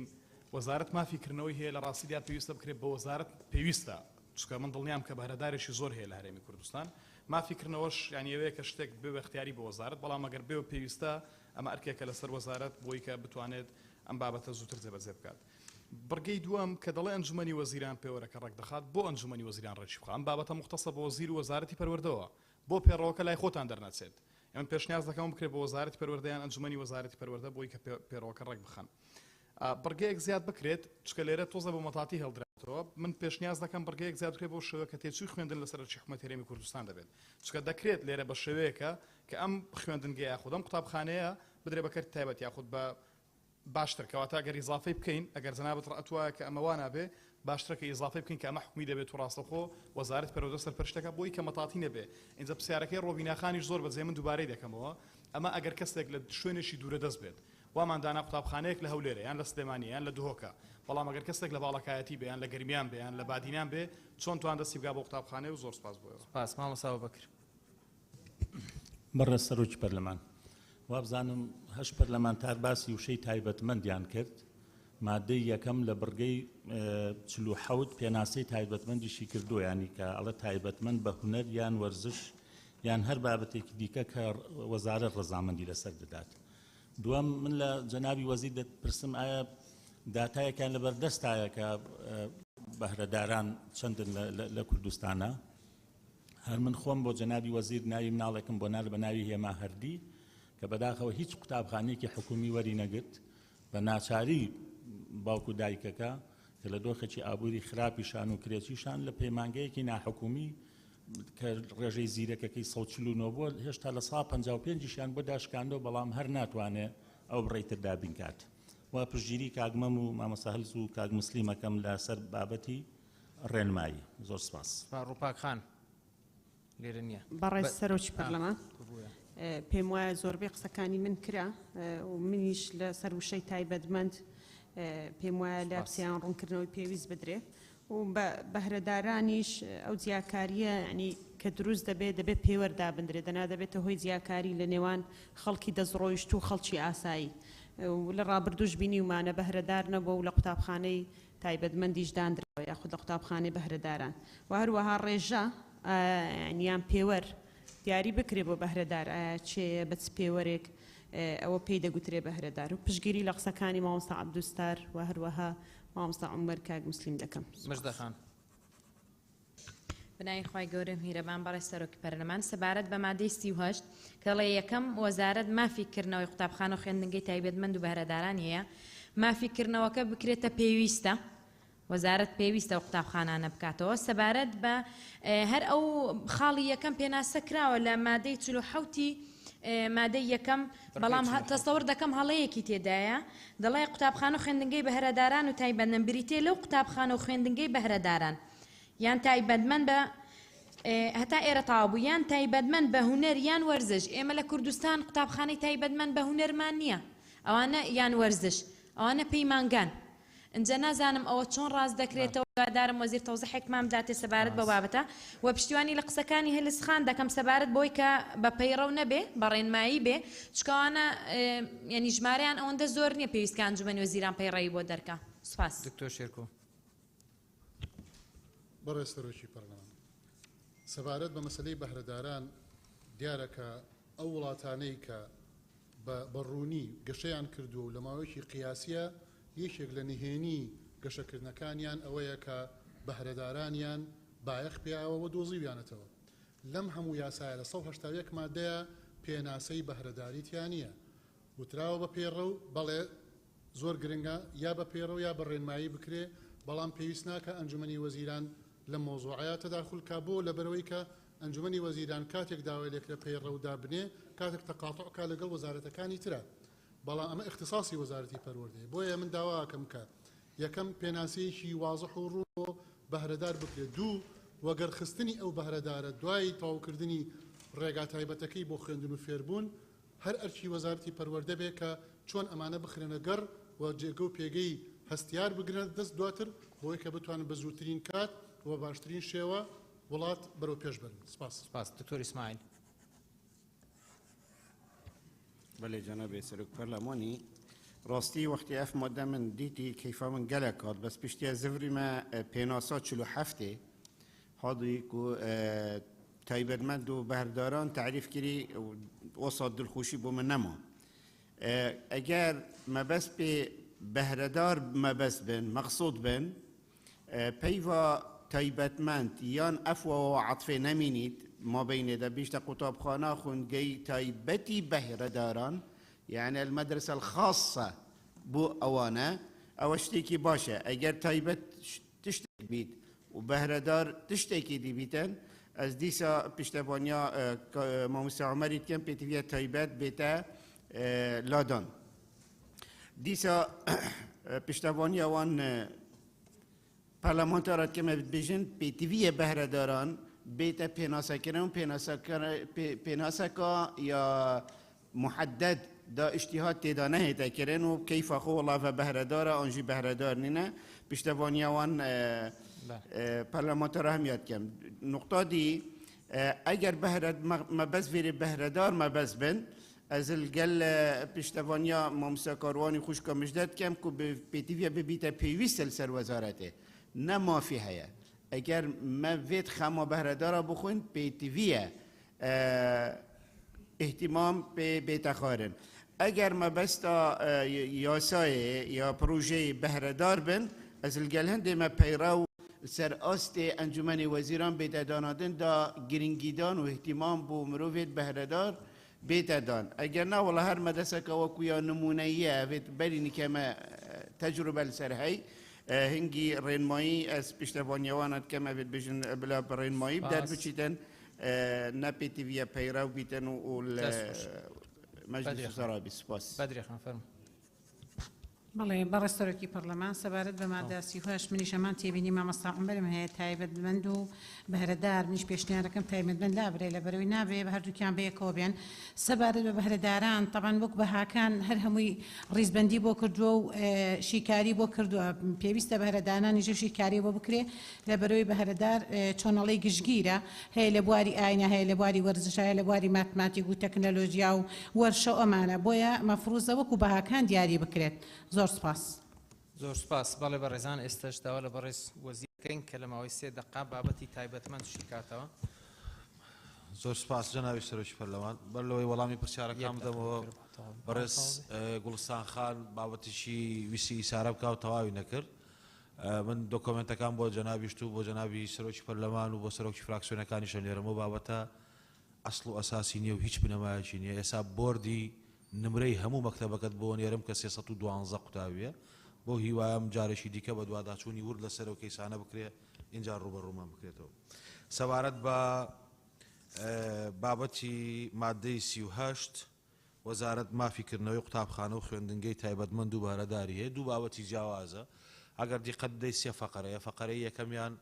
لەسەر قوتابخانەی تایبەتمەند و بەهرەدار قساکە قوتابخانەی تایبەتمەند هێشتا لە کوردستانان نیە بەڵام دەمانەوەی استیحداسی کەین وەکو قوتابخانەکانی تایبەت بە بواری وەرزش و تایبەت بە بواری هوەر ئەوانە ئەساسیاتێکی کەمی ڕاضیات و زمانەکان و بابەتەکانی تیا خوێنڕێ بەڵام احتیمامەکە لەسەر بابەتەکانی ڕاضە و با بڵێن وەرزش و هوەر و ئەوانە ئەبێ قوتابخانەکانی بەهرەداران بەڕێزم بە پێڕەو دەبێت ڕێک بخرێت لەبەرەوەی التیزاماتی مالیتیە ئیمتیازات بۆ مامۆساکانی دەبێ هەبێ ئەبێ ئیمتیازاتانە دەستەبەر کرێ بەشێکی پەیوەندی هەیە بە وەزارەتی دارایی حکوومەتی هەرێمی کوردستانەوە و ئیمتیازی ئیشرافیان ئیمتیازی بەڕێوەبردنیان جیاوازە ئێمە لە کوردستانە سێ قوتابخانەی بارەدارانمان هەیە لە سلێمانی هەولێر و دووەک کە پێڕەوی ژمارە 3 ساڵی 2013 ڕێکخراوە کە لە کۆبوونەوەی 21 نوێی 2011 ئەنجومەنی وەزیران مصادقە کراوە و پاشانیش گفتوگۆ کراوە پاشانیش لە 2013 پێڕەوەکەی پێ دەرچوێنراوە ئێستا پەیڕەوی هەیە بۆ ئەنجومەنی وەزیران دەرێکا التیزاماتی مالیتیە سەبارەت بە ئەو تێبینەی کاک دکتۆر زێدان تێبینەکەی دروستە مادەی 14 دەبێت لا ببرێ سەبارەت بۆی کە بۆ بە دەرکردن بکرێ دەرکردن دەبێت بکرێت لەبەرەوەی ئێمە ئێستا لە کوردستان و حاڵەتەمان نییە زۆر جار ڕوبەڕووی ئەوە دەبینەوە بە پێی هەموو لیژنەیەکی تایبەتمەند منداڵێک شیاوی ئەوەیە لە پۆلی سێدا بنرێ بەڵام تۆ دەبێت بە جۆرەی یاسا بە جۆرەی ئەو تەعاملێکی ئێستا هەتا بێت لە پۆلی یەک دایبنی بۆ نمونە ئەم مادانە ئەو قوتابخانانێک کە مۆهیبەیەکیان هەیە و قوتابیانە دەکرێت بە دەربکرێن لەو مەرجە دەسەڵاتی وەزارەت ئاوەڵاکرێتەوە لە زۆر شوێن بیستوتانە دەڵێ فلانە کەس لە 15 ساڵی مەسەڵەن کۆلێژی تەواو کرد یان شەشی ئامادەی تەواو کرد واتە تەسریعێکی بۆ کرێ ئەم بابەتە پەیوەندی هەیە بەوە دەمەیە کۆتا خاڵ بڵێم سێ قوتابخانەی بەهرەداران هەیە ئەندامانی بەڕێزی پەرلەمانی کوردستان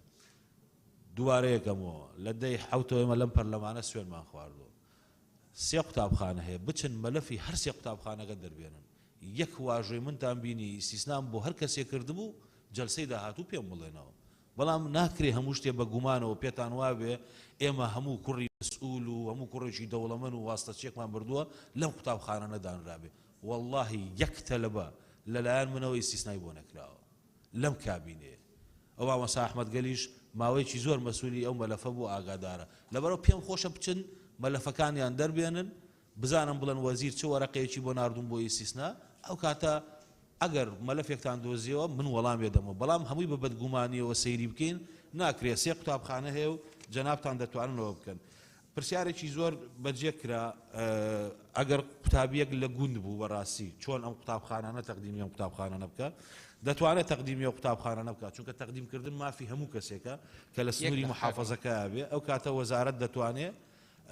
بتوانێت بۆ خۆی تەبەنی ئەو بابەتە بکات خەرجی ئەو قوتابیە دابین بکات بەڵام ئەوەش پێویستی بە پاڵپشتی حکوومەتە ئەو قوتابخانانە قوتابخانەی حکوومین قوتابخانەی هەلێنی قوتابیەکانی جەنابی سەرۆکی پەرلەمان قوتابیەکانی ئەم قوتابخانانە ئێستا توێژینەوە ئەنجامەدەن وەکو ئەوانەی کە لە ماستەر و لە قۆناغی دکتۆراکرێ زۆر زۆر سپاس سپاس گەلاوێشان فەرموو بەڕێزان تکاکە ماگاتان لە کات گەلاوێشان فەرموو فەرموو بەڕێز سەرۆکی پەرلەمان دەستخۆشی لە هەواڵان دەکەم بۆ دەوڵەمەندکردنی ئەم مادەیە و ڕاوسەرنجەکانیان من پێم وایە زانی یەک جار وەرەگیرە فەرموو دکتۆرە گەلاوێش زانا لویس تێرمان کە یەکەم کەس بوو خوێندنەوەی کرد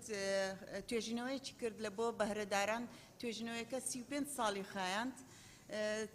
پێناسەیەکی بۆ بەهرەداردانا منداڵی بەهرەدار واتە تەفەوق العلمی ژیر باڵا ئەو منداڵەیە کە ڕێژەی زیرەکی لە 135 تێپەر بکات و ئەگەر پێوەری ستانفۆرد بێنەی لەسەر تاقی بکەینەوە کە تایبەتە بە پێوانەی زیرەکی بەڵام زانایان لەسەر وە زۆر متفق نەبوون گوتیان زیادە ڕەویەکی کردیا بۆیە ڕێژەکەیان دابەزان لە بۆ 120 سێ جۆرمان هەیە نایەبەکانمان هەیە بلیمەتەکانمان هەیە ژیر باڵامان هەیە ئەوانەش چەند پێوەرێکی هەیە بۆیە من پرسیارێکم لێرە لە بەڕێز وەزیری پەروەردەی ئایا ئەو پێوەرانە لە قوتابخانەکانی بەهرەدارانی هەرێمی کوردستان جێبەجێ دەکرێت چونکە ئەوەی وەکو ئەمن ئاگادارم قوتابیان دەستخۆش دکتۆرە گەلاوێش دەقەتەوە ئەختاوە جەنابەت لە لیژنەی لە پۆلی پێنج یەک خاڵمایە بەڕێز دکتۆر لە پۆلی پێنج کە دەتوانن سپاس دکتۆرە گەلاوێش سپاس بەڕێزان بچنە سەر مادەی دواتر بستە سەر مادەی دواتر تەوەری یازدەم وەرگرتنی منداڵان و قوتابیان و خوێندکاران مادەی 39 یەکەم وەرگرتنی منداڵان و قوتابیان و خوێندکاران و تۆمارکردنیان لە دامەزراوە حکوومیەکان لەسەر بنەمای ڕەخساندنی هەلی یەکسان بۆ هەمووان دەبێت دووهەم پێویستە هەموو قوتابخانە و خوێندنگەیەکی حکومی جگە لە قوتابخانە و خوێندنگە تایبەتمەند و بەهرەدارەکان بە پلەی یەکەم ئەو قوتابی و خوێندکارانە وەربگرن کە دانیشتووی ئەو گەڕەک و ناوچە جوگرافیان کە قوتابخانە و خوێندنگاکەی تێدا. سێهەم، نابێت دامەزراوە حکومیەکان جگە لە قوتابخانە و خوێندنگە تایبەتمەند و بەهرەدارەکان مەرجی پێشوەختە و تاقیکردنەوەی دەرەچی بۆ وەرگرتنی قوتابی و خوێندکار دابنن جگە لە مەرجەکانی توانای زمانەوانی قوتابی و خوێندکار و ئەو مەرجانەی لەم یاسادا ڕێگەیان پێدراوە. چوارەم، وەرگرتنی منداڵان و قوتابیان و خوێندکارانی خاوەن پێداویستی تایبەت بە پێی یەکێک لەم دوو میکانزمە دەبێت. یەکەم، ئەو منداڵ و قوتابی و خوێندکارانەی لەلایەن لیژنەی تایبەتەوە هەڵسەنگاندنیان بۆ کراوە و توانای فێربوونی پرۆگرامەکانیان لە ئاسانترە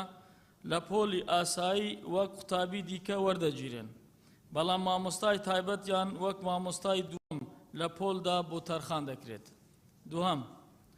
ئەو منداڵ و قوتابی و خوێندکارانەی لەلایەن لیژنەی تایبەتەوە هەڵسەنگاندنیان بۆ کراوە و توانای فێربوونی پرۆگرامەکانیان بەهۆی ئۆتیزم، داون سیندرۆم یان ئیفلیجی قورسی مێشک و هەتا دوایی لا قورسترە لە پۆلێکی تایبەت لە دامەزراوە حکومیەکە یان لە دامەزراوەیەکی حکومی تایبەت وەردەگیرێن و پرۆگرام و مامۆستای تایبەت بیان بۆ دابین دەکرێتن. بەڵێ بەڕێزان هەر بەڕێزێگەوە لەسەر مادەی گفتوگۆ کات با دەست بەرزکاتۆ ناوەکان تۆمارەکەی.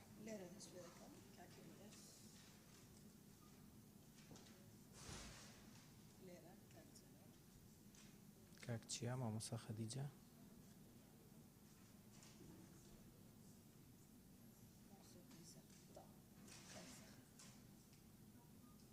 ڕووپاکیش لێرە.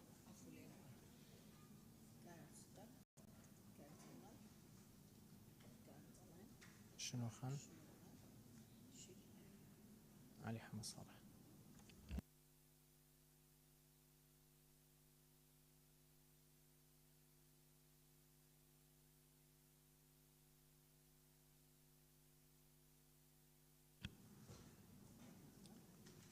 مامۆستا شەمۆل.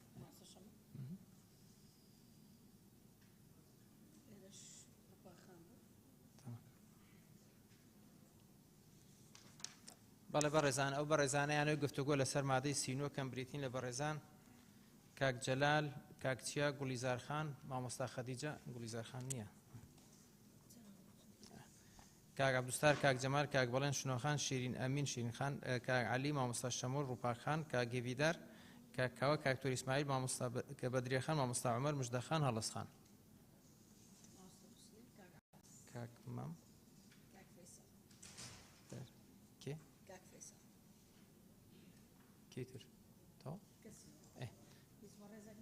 بەڵێ بەڕێزان تەنها یەک تێبینی بچووک بەڕێزان بە پێی پەیڕە و هەر بەڕێزێک بۆ اختصاری وەختەکە بکەین. ئێستا لە مادەی پێشتر تێبینیەوەمان کرد هەر 23 ئەندام بەڕێزەکەی پەرلەمان زۆرتر لەسەر بابەتی تایبەتمەند قسەیان کرد. ئەگەر پشتگیری لە ڕای هاوڕەکانیان بکەن باشترە بۆ اختصاری وەختەکە بکەین بەڕێزان لەگەڵ هەموو تەفسیلە بدرێ. مامۆستا شەمۆل فەرموو. وەرە سەرۆکی پەرلەمان مادەی دوو بەڕاستی لایەنی ئیزابی و سلبی تێدایە. لایەنە ئیزابیەکە ئەوەیە مادەی 39 خاڵی دووەم لایەنی ئیزابی و سلبی تێدایە. لایەنە ئیزابیەکە ئەوەیە هیچ بەڕێوەبەرێک یاخود هیچ مامۆستایەک هیچ خوێندنگە و قوتابخانەیەک ناتوانێت غەدر لەو خوێندکارە بکە بۆی نەتوانێت وەری بگرێت لەو مەکتەبەی کە لە گەڕەکەکەیەتی. بەڵام لایەنە سلبیەکەی ئەوەیە بەڕاستی بە نمونە خێزانێک لە خانوویەکی کرێچینە لەو گەڕەکە دەبن خوێندکارێکی لەو مەکتەبە وەردەگیرێ، دوای ئەوە دەستە گەڕەکەچی تر لەوێ ئەگەر منداڵەشکەی بچێتە بەرخوێندن ناتوانێت بستە ئەو مەکتەبە، بۆیە لەوانەیە تووشی ئەو حالەت بە بڕوای من ئەو خاڵە لاب بین هەر وەزارەت دەتوانێت خۆی بەڕێنمایەک دەری بکە و زۆر سپاس. زۆر سپاس. ڕووپاکخان. بەڕێز سەرۆکی پەرلەمان وەڵام من لەسەر بڕگە سێیەم کە دەڵێ لە مەرزەکانی توانای زمانەوانی ئەگەر ڕوونکردنەوەکی زیاتر لەلایەن وەزیریان لیژنەی تایبەتمەند و لە بڕگە چوارەم خاڵی یەک کە دەڵێ مامۆستای دووەم لە پۆلدا بۆی تەرخان دەکرێت بۆوانەی خان پێداویستی تایبەتن. ئەوە مامۆستای تایبەتمەند ئایا وەزارەت ئەو توانایی هەیە ینی ئەوە جێبەجێ بکات و هەروەها لە بڕگە دووەمی شەر دەڵی مامۆستای تایبەتیان بۆ دابین دەکرێت وەکو پرسیار. سپاس کاک مامەسکەندەر. بەرەی سەرۆکی پەرلەمان قسەکانی من کران. سپاس کاگە ویدار. بەرەی سەرۆکی پەرلەمان لە مداخلەی پێشتر هەندێک پرسیارم لە بەڕێز وەزیری پەروەردە کرد، جوابی پرسیارەکانی منی نەداوە، حەز دەکەم جواب بداتەوە. بەڕێز وەزیری پەروەردە قوتابخانەیەکە لە هەولێر مدیرەکەی بە منی وتوتی ئەم قوتابخانە لەلایەن حکومەتەوە سەپۆرتی دەکرێتن بۆ عایلەی فەقیر و منداڵی فەقیر و شەهیدان. وتی تخوا ئێوارە سەعات سێ تەماشەی بەردەرگای ئەو قوتابخانە بکە، چەند لەگزس و پۆرشی و کوڕی منداڵی دەوڵەمەندی تێدایە. جەنابی وەزیر خۆی ئەزانێتن ئەبێ تعریفی ئەو پەروە قوتابخانە بکرێت منداڵی کێ تێدا وەرەگرێت، یەکسانیکە بوو کێیە؟ زۆر سوپاس. کاک جەلال پەرێشان. ببورە جەنابی سەرۆکی پەرلەمان مامۆستاکیستا نامەیەکی ناردووە، وتی لە جەنابی وەزیر بپرسە ئەو قوتابخانە ئەهلیانە، هەندێک دەنووسن ئەهلی، هەندێک دەنووسن تایبەتمەند، هەندێک دەنووسن قوتابخانەی ناحکومی با جەنابی وەزیر ڕێک بخات. سپاس. بەڕێز سەرۆکی پەرلەمان لە ئەو مادە یەکەم ئەو منداڵ قوتابی خوێندکردن لایەن لیژنەی تایبەتمەند نایخوێنمەوە. بەمەزەندەی من ئەگەر ئەو شێوازڕ دەڵێ ئەوانەی توانان وەرگرتیان زیاتر ینیەوە مامۆستای تایبەتیان لە هەمان ئەگەر هەمان پۆل بۆ دابندرێ بەڕاستی دەبێتە هۆی جیاکاری و ڕوخاندنی وەرەی ئەو قوتابیانێتی کە بەرامبەریان ئەوجە نازم ئەوانە لە ژوورەش تایبەت دادێنیان هەمان ژوور ئەگەمە هەمان ژوور بێ و لە پێش سای ئەوانتر بێ ئەوانتر خودای گەورە ئەو تایبەت بەدەی پێ نەبەخشیون. بەمەزەندەی من دەبێتە هۆی ڕوخانی وەرەی ئەو قوتابیانەی کە لەمان پۆلەوە. زۆر سپاس. مامۆستا خەدیجە. بەڕێز سەرۆکی پەرلەمان من لەسەر برگەی چوارەم قسە دەکەم، وەرگرتنی قوتابیانی خاوەن پێداویستی تایبەت. من پێم وایە کە لێرەدا زۆر گرنگە ئەو قوتابیانەی کە پێش ئەوەی ببن بە قوتابی لە قوتابخانەکان لە هەندێک سەنتەری تایبەت شیاندنیان بوو بکرێتن بۆ ئەوەی کە ئامادەسازیان بوو بکرێت لە قوتابخانەکان و هەروەها یارمەتیداریەکی باشیش ئەبێت بۆ خانەوادەکانی ئەو قوتابیانە بۆ کۆنتڕۆلکردنی ئەم قوتابیانە. لە خاڵی یەکەم و دووەم بە باشی ئاماژە پێکراوە، هیچ کێشەیەک تێدا نابینیم، بەڵام یعنی هەندێک شوێن هەیە لە کوردستان کە سەنتەری بنمونە منداڵانی ئۆتیزم، ینی سەنتەری ئۆتیزم زۆر تێدا کەمە، بنمونە لە سۆران کە مناڵی ئۆتیزم تێدا و ژمارەیەکی زۆری تێدایە و ڕۆژ بە ڕۆژی زیاتر ئەبن ئەو منداڵانە، بەڵام تەنها یەک سەنتەر تێدایە هەیە کە ئەویش سەنتەرێکی تایبەتە کە ئەو خانەوادانەی کە داهاتیان سنووردارە و کەم دەرآمەد ناتوانن مناڵی خۆی لەو سەنتەرانەدا بنن. بووە پێویستە کە حکوومەت گرنگی بدات بە سەنتەری حکومیش لەوێ دروست بکەتن. ئەمە ئەرکی وەزارەتی پەروەردە نییە، بەڵام من پێم وایە کە وەزارەتی پەروەردەش دەبیتن لەگەڵ وەزارەتی کاروباری کۆمەڵایەتی هاوکار بیت بۆ کردنەوەی سەنتەرانە و بڵێن داوا لە حکوومەت بکات بۆ ئەم بابەتە. پێم وایە لە چارچێوەی ئەمەدا پێم وایە کە پێویستە خاڵی سێیان بۆ برگەی چوارەم زیاد بکرێت بەم شێوەیە. ئەرکی خاڵی سێ پێویستە وەزارەت بە هاوکاری لەگەڵ وەزارەتی کاروباری کۆمەڵایەتی و وەزارەتی تەندروستی کار بکات بۆ کردنەوەی سەنتەری ڕاهینان سەنتەری حکومی تایبەت بۆ ڕاهینان و شیاندنی مناڵانی ئۆتیزم و خاوەن پێداویستەکانی تر کە پێویستیان پێ لە هەموو شوێنەکانی کوردستان. سپاس. سپاس کاکچیا. بەڕێز سەرۆکی پەرلەمانی من تێبینیەکە بێ داخوازێکە جنابێ وەزیری هەبوو مادە 39 بەحسێ ڕوخستاندنی هەلی یەکسان دەکرد و هەروەسا بەشێکی بەحسێ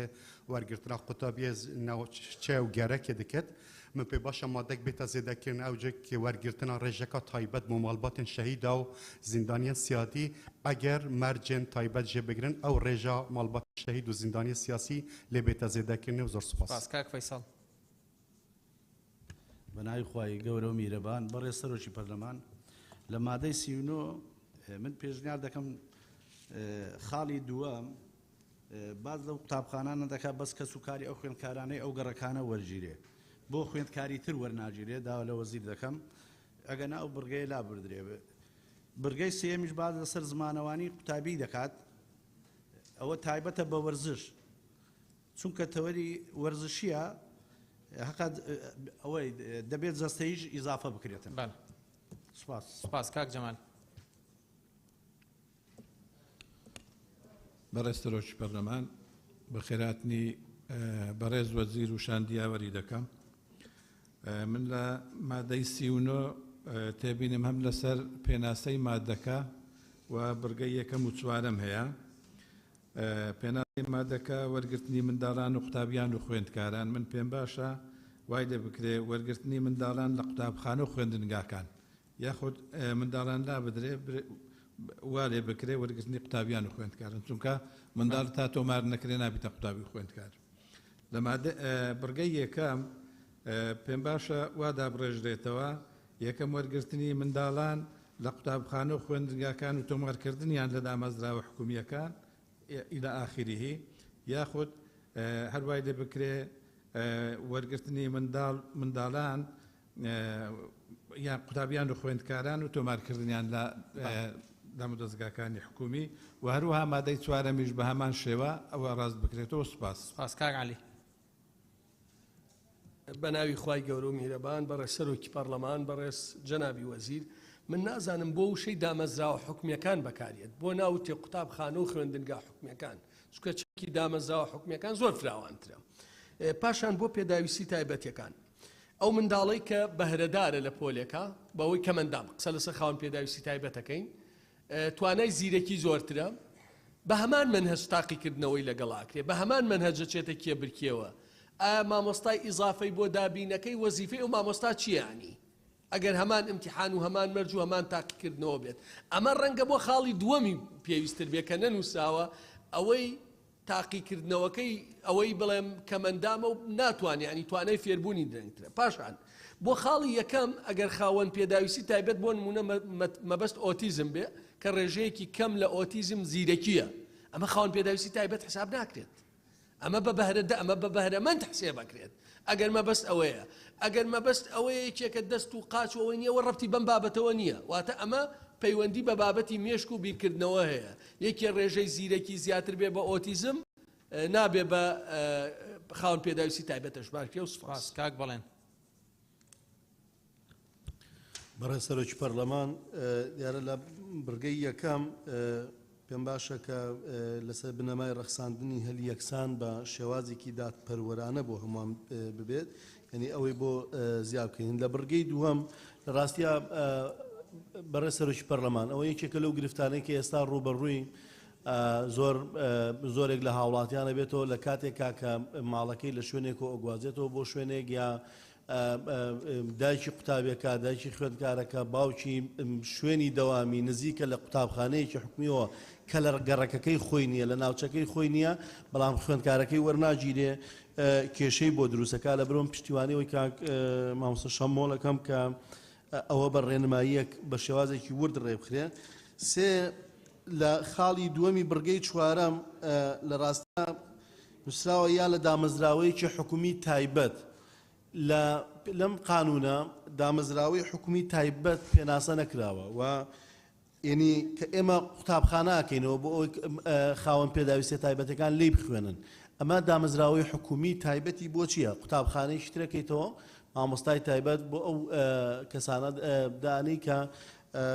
خاڵی دووەم لە بڕگەی چوارەم ئەیانگرێتەوە زۆر سوپاس کابستەر بەڕێز سەرۆکی پەرلەمان وەڵا هەست سەبارەت بە خاڵی یەکەم لە مادەی 29 ئاماژە بە 39 بەڵێ ئاماژە بە بنەمای ڕەخسانی هەلی یەکسان کراوە ئەوە بنەمایشی چاکە بەڕاستی ئێمە کە یاسا دەردەکەین بۆ هەموو خەڵکە بەبێ جیاوازی بەڵام باسی ئەوە کراوە کە وەرگرتنی منداڵان و قوتابیان ئەوانە لە دامەزراوە حکومیەکان ئەی دامەزراوە ناحکومیەکان یعنی ئێمە ئەوانش نابێ وەزارەت لێ بەرپرسیار بێ کە ئەو بنەمایە لەوێش پیادە بکرێ نەک ئەو بنەمایە زۆر بنەمای کێش بەڕاستیمە کە یاتێک یاسا دەردەکەین حەقەتەن پێویست ئەوانە بگرێتەوە چونکە دیاردەیەک پەیدا بووە لە خوێندنگا ناحکومیەکان بەگشتی لە زانکۆکان مەسەڵەن حتا بۆ ڕیسالی ماستەر بۆ دکتۆرا بڕۆ بە یەکێکی بڵێ بڵێ من لە فلان زانکۆی ئاهلی دەمەوێت ماستەر تەواو بکەم یا بڕۆ زانکۆی سڵاحەدین زانام کامیان هەڵدەبژێرێ ئەهلیەکی هەڵدەبژێرێ پێی ئاسانترە بووە زووتر دەچی دەکەوێ بۆ ڕەنگە چاپۆشیشی زیاتر تێدا بێ بەڵام لێ قورسترە بەڵام اعتیباریشی زیاترە بۆیە پێم وایە بەڕاستی ئەو یاسایە کە دەردەکرێ لە هەر شوێنێکی مەگەر تایبەتمەندێکی تایبەتی خۆیانیان هەبێ بە پێ ڕێنمایەک بە پێی یاسایەکی پێشوو لەنا بەڕاستی هەموو ئەو بنەمایانە کە بەڵگەی لەسەر یەکسانی بەڵگەی لەسەر ئەوە کە هەموو بە چاک تەمەشا دەکەن و ینی قوتابی ئاسی پێش خرێگەشەی پێ دەکرێت بیانگرێتەوە. سوپاس. سپاس. مامۆستا عومەر. بڕێز سەرۆکی پەرلەمان من لەم مادەیە سێ تێبینی و سێ پێشنیارم هەیە لە بڕگەی دووەم طبعا ئەمە شتێکی باشە لەسەر بنەمای گەڕەک و شوێنی جوگرافی قوتابخانەکان مناڵەکان وەرگرن بەڵام بەداخەوە دایک و باوک ماندووە کرێ لە هەندێک حاڵەتا لە نێوان دوو قوتابخانە بۆیە پێم باشە ئەوەی بۆ زیاد بکرێ بە ڕەچاوکردنی ئەوەی منداڵ بێبەش نەکرێت لە خوێندن لە نێوان دوو قوتابخانەدا. طبعا ناتوانین مەسەلەی ماندووکردنی دایک و باوک لە نێوان دوو قوتابخانە جێبکەینەوە بەس بەم سیغەیە دیارە مەبەستەکە ئەوەیە. لە بڕگەی سێیەم لە مەرجەکانی توانای زمانەوانی قوتابی بۆ قوتابخانەی حکومی بەڕاستی ئەمە زۆر جێگەی ملاحەزەیە مادام مەرج لەم یاسایە هەیە بۆ هەموو قوتابیەک مەرجەکان دەستنیشان کراون وردن یاساین ئوسوڵین لەگەڵ بنەما پەروەردەیەکان ئاگونجن پێویست ناکات مەرجی زمانەوانی هەبێ. بەداخەوە لە کوردستانە ئێستا قوتابخانەی ئەڵمانی و فەڕەنسی و ئینگلیزی و تەنانەت کۆریش هەیە کۆری و بۆیە ئەم مەرجی زمانەوانیە بۆ قوتابی بە بڕای من لەگەڵ بڕگەی یەکەما کە بنەمای یەکسانیە ناگونجێ ئەبێ لا ببرێ و پێشنیارەکەم لیژنەی بەڕێزەمە لابرن. خاڵێکی تر سەبارەت بە مناڵانی کەمەندام و خانپێداویستی تایبەت ئەم پێشنیارە بچووکەم بۆ لیژنەی بەڕێز هەیە ئەویشەوەی لە خاڵی یەکەمی بڕگەی چوارەم لەلایەن لیژنەی تایبەتەوە هەڵسەنگاندنیان بۆ بکرێ بگۆڕێت لەلایەن لیژنەی پزیشکیەوە چونکە ئێمە لە کوردستانە لیژنەی پزیشکیمان هەیە دەستنیشانێکە ئەم مناڵە ڕێژەی کەمەندامی چەنە ئەتوانێ بخوێنێ ناتوانێ لە پۆلی ئاساییدا بنرێ لە پۆلی نائاساییدا بنرێ و ئێستا حکوومەت لە هەوڵایە سەنتەرێکی هەمیشەی دەستنیشانکردنی کەمەندامی بکاتەوە کە ئەوە ئاستی دەستنیشانکردنی کەمەندامیەکەی زۆر باڵا وردەبێ. بۆیە پێشنیارەکەم ئەو لیژنەی تایبەتە لەبەرەوەی هەر لیژنەی تایبەتەکەش لە پێناسەکانان نییە ئاڵۆ زەمێنێتەوە بۆیە ئاوای لێ بکرێت لەلایەن لیژنەیەکی پزیشکی تایبەتەوە. زۆر سپاس. سپاس. کاکاوە. بەڕێز سەرۆکی پەرلەمان وەڵا لە مادەی 39 بڕگەی یەکەم کە دەڵێ وەرگرتنی منداڵان و قوتابیان و خوێندکاران تۆمارکردن لێرە دەڵێ لەسەر بنەمای ڕەخساندنی هەڵی یەکسان بۆ هەمووان هەست دەکەین ئەو بڕگێت تۆزە ینی مەتاتیە بۆیە ئەکرێ وەکو بڵێ قەتعیکەین بڵێن پێویستە سەرجەم منداڵان و قوتابیان و خوێندکاران لە دامەزراوە حکومیەکان تۆمار بکرێت بۆ ئەوەی تێدا نەبێتن لە بڕگەی چوارەم لە خاڵی یەکەم کە باسی ئەو منداڵ و قوتابیانەی کە لەلایەن لیژنەی تایبەتمەندەوە هەڵسەنگاندنیان بۆ دەکرێت یعنی پێمان خۆشە ڕوونکردنەوەیەکمان بدەنێت کە ئەو هەڵسەنگانە لەسەر چ بنەمایەکە و چۆن هەڵسەنگاندنەکە ئەکرێ. اینجا لە هەمان بڕگە لە خاڵی دوام باسی دامەزراوی حکومی تایبەت دەکاتن ئەکرێ بە شێوەیەکی باشتر ڕوون بکرێتەوە کە تایبەت بێ بەو جۆرە منداڵانەی کە ئەو نەخۆشیانیان هەیەیان بەو شێوێن. اینجا پشگیری خەتزەخانی شەکەم کە پێویستە بەڕاستی ئەمانە ئەوەندەی پێویستیان بەڕاهێنانە بۆ نمونە لە خوێندنگاکان پێویستیان بەشتی تر نییە بۆیە گرنگە سنتەری ڕاهێنان هەبێ هەرچەندە من تەسەوڕەکەم ئەو خوێندنگا تایبەتیانش هاوشێوەی سنتەری ڕاهێنان بن زیاتر بە عملی بن نەک بە لەبەرکردن و نەزەری بۆیە پشگیری خەتزەخان شەکەم. دکتۆر ئیسماعیل. بەێ سەرۆکی پەرلەمانی خاڵە دوێ پێویستە هەموو قوتابخانە و خوێندنگەیەکی حکومی جگە لە قوتابخانە و خوێندەگای تایبەت بەهرەدارەکان بە پلەی یەکەمی ئەو قوتابی و خوێندکارانە وەربگرن کە دانیشتووی ئەو گەرەک و ناوچەست بینم ئەگەر ئەو گەرەک و ئەو دیار ڕێنمایەکی بێتەرکی خستن چونکی ڕاستی گەلک ماڵ ئەزیەتی و نەخۆشیێت بینن تێنەڤە گوهاستنش مەجبوریش نەچاریا خۆش تاخەکێت چنە تاخەکێ دی کرێدارە و خوددانەخانی دەرێخست وی وەختی چوویە جهێدی قوتابیەوی وێ بزەورێت بێتە وێ مەدرسێ ئەو لێرێ و ئەوەژی بارگیرانیەکە مازنە بۆ وی کەسی ژە ئەvە ئەمە ڕێنمایەکی بێتە چارەسەرکردن وێ ڕێنمایە ئیشارەتی بدەنە هەندێ بۆ چارەسەریە وێ ئالوزیە و هەندە ماڵت کەبنەوێت کرێکی و کرێدا تێبینە من یا دوێ اتخاڵە دوێ دەیە مناڵێت پێدەویستی تایبەت بێژیتەن بەڵام مامۆستای تایبەت یان وەک مامۆستای دووەم لە پۆلدا بۆ تەرخان دەکرێت یعنی ئەم مستەلەحە مامۆستای دووەم هەیە دێداانژی مامۆستای هاریکارە مەقسەد پێ مامۆستایەکی هاریکار گەل بیت یان وەکو مستەلەح ئەم بێژینە من قانونێت دانین ئەس بێژمێکە هاریکار بیت چیت بیتن باشتر بیتن تێبینیا من یاسێ هەر دیسا هەر گەلوان ئەندامەت پەرلەمانەوێت داخواست کردین ڕوونکردنەکە لە جەنابی وەزیری هەبیت مەقسەد پێچە لە دامەزراوەیەکی حکومی تایبەت یعنی بەدەر تربیە مؤسسة كادي نيا تربوي يعني مؤسسة كادي حكومي بيتن كاروبارت وان بيرا بيتن يانجي هر علاقة بتربية وهي وسباس شنو خان فرم برای سەرۆکی پەرلەمان جەنابی وەزیر مادەی 39 بڕگەی سێەم پێشنیارەکەم ئەم مادەیە هەر لا ببرێت لە بەرەوەی ناڕوونیەکی زۆر هەیە هەموو هەواڵانم ئاماژەیان پێدا دامەزراوی حکومی مامانایەکی زۆر فراوان هەڵەگرێ و لەگەڵەوە شاباز لە مەرجێک کراوە تو هەموو مەرجەکانی وەرگرتنی منداڵ و خوێندکار و قوتابی داوەتە دەست ئەنجومەنی وەزیران لێر ئاماژە بە توانای زمانەوانی خوێندکار و قوتابیت کردووە کە هەر لە مادەیەک بڕگەی 47ش وەکو نمونە باس لە هونەر و وەرزش ئەکرێ ینی هونەر و وەرزش چ ڕەبتێکی بە توانای زمانەوانی هەیە توانای زمانەوانیش جارێکی تر ئایا مەبەست لە ناتقی زمانی دایکە یان زانینی زمانی دووەمە هەردووکی هەر بە بڕوای من پێویست ناکە هەبێ پێشنیارەکەم ئەم مادەیە لا بڕێ و لە بڕگەی دومیش پشتیوانی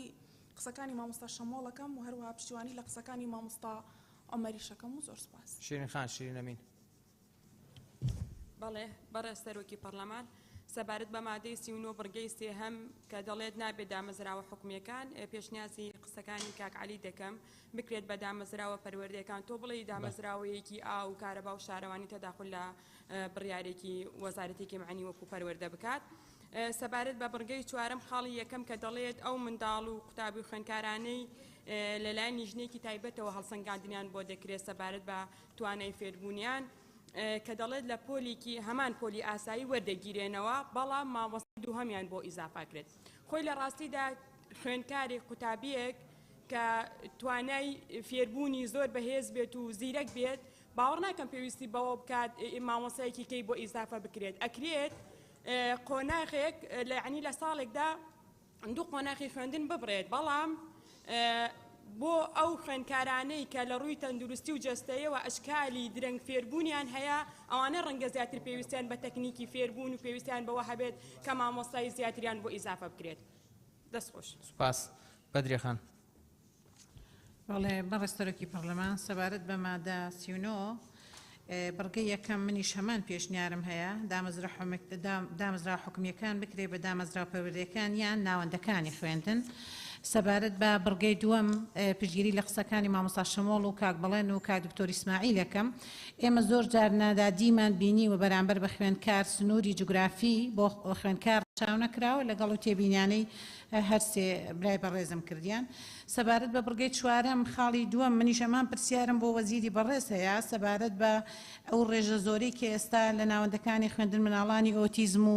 هاوشێوەکایمان هەیە ئایا مامۆستای پێویست دابین کراوە لەو قوتابخانانەدا زۆر سپاس مامۆستاڵس بەڕێز سەرۆکی پەرلەمانی تبینیت من سەرمادە 39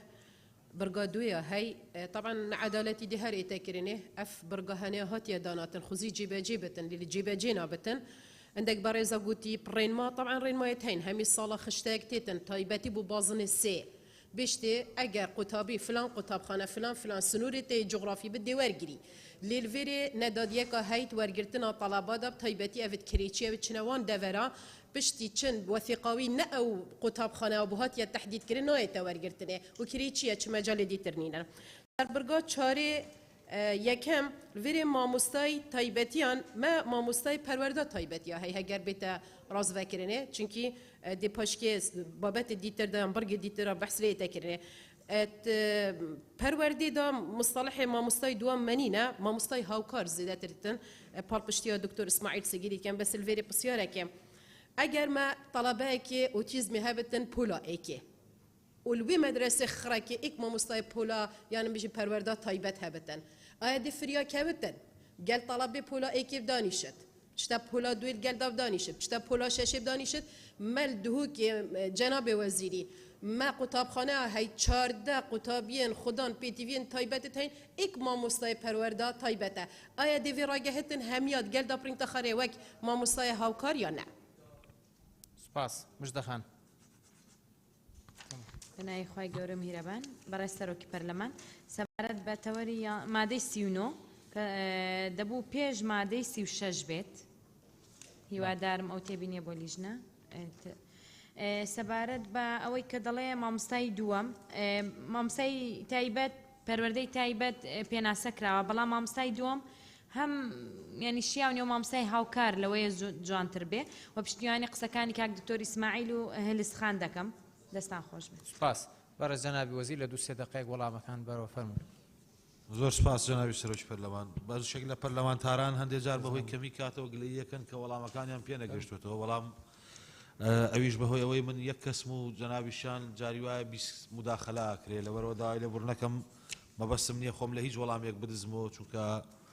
بە فەزلی خوای گەورەوەی بیزانین پێتان دەڵێن وێنەشی زانین دەڵێن وەڵاممان لا نییە سەبارەت بەوەی کاک هێویدار کە پرسیاری کرد کاک هێویدار پرسیارت کرد پرسیارەکەی جەنابەت وەڵامەکەی لە مادەی دوا هەیە ئەمە چ تاچێکمانەوێ دەستنیشانی کەین مادەی دوو کە لە سەرەتا مناقەشەمان کرد وەڵام دەرەوەی ئەو پرسیارەیە کە جەنابەت کردت سەبارەت بە گۆڕانکاری کەش و هەوا و مەناخ و ژینگە و هەمووانێ دیکە سەبارەت بە تاقیکردنەوەکانی بیرکاری و زانست ئێمە دوای 30 ساڵ بۆ یەکەمین جار توانیمان بە پاڵپشتی جەنابی سەرۆکی حکوومەت و بودجەشی بۆ دابین کردەوە بە دەستبێنین کە تاقیکردنەوەی تیمس بکەین و تاقیکردنەوەی پیسا بکەین تیمس بۆ بابەتی بیرکاری و زانستەکانەکرێت تاقیکردنەوەی نێودەوڵەتیە 27 سی 2023 دەست پێیەکە 28 چواری 2023 کۆتایی دێ ئێمە ئێستا لەگەڵ تیمی تیمس لە ئیمارات لەسەر خەتین خەریکی ئامادەسازیەکانین بۆ تاقیکردنەوەی کە یەکەمین جارە لە کوردستان ئاکرێ پیساش ساڵی 2025 ئەکرێ بۆ پۆلەکانی 4 و بۆ پۆلی 8 ئەکرێنەوە تاقیکردنەوەانە کە ئێمە بۆ یەکەمین جار داخڵێ و نەخشەیە بین سەبارەت بۆ قوتابخانەی باسی شتکە بەڕاستی نازانم ئەگە هەر ئەندام پەرلەمانێک باسی قوتابخانەیە بکە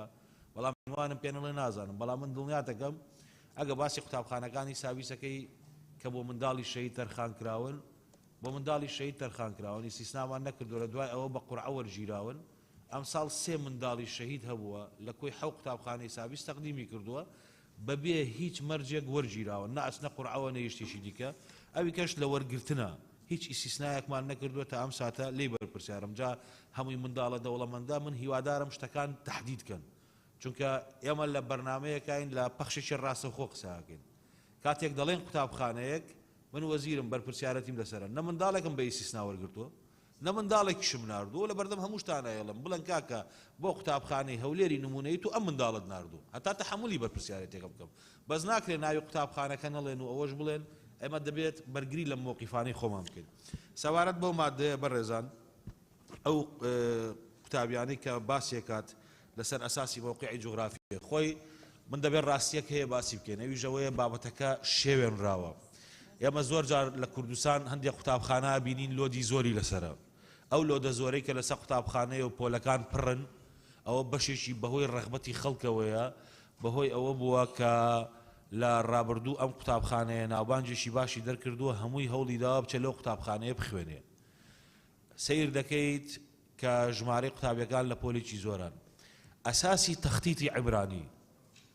ئەساسی دروستکردنی قوتابخانە بۆ چییە بۆ خەڵکی ئەو گەڕەکەیە کە لی سوودمەند بێ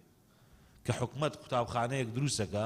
بۆ نمونە لە گەڕەکی بەختیاری هەولێر بۆ ئەوەیە کە قوتابیانی ئەو قوتابخانەیە لی سوودمەند بن کاتێ حکومەت قوتابخانەیەکی دیکەشی لە گەڕەکی ئازادی هەولێر دروست کرد بێ نابێ قوتابیەکانی گەڕەکی ئازادی بێن لەوانەی بەختیاری بخوێنن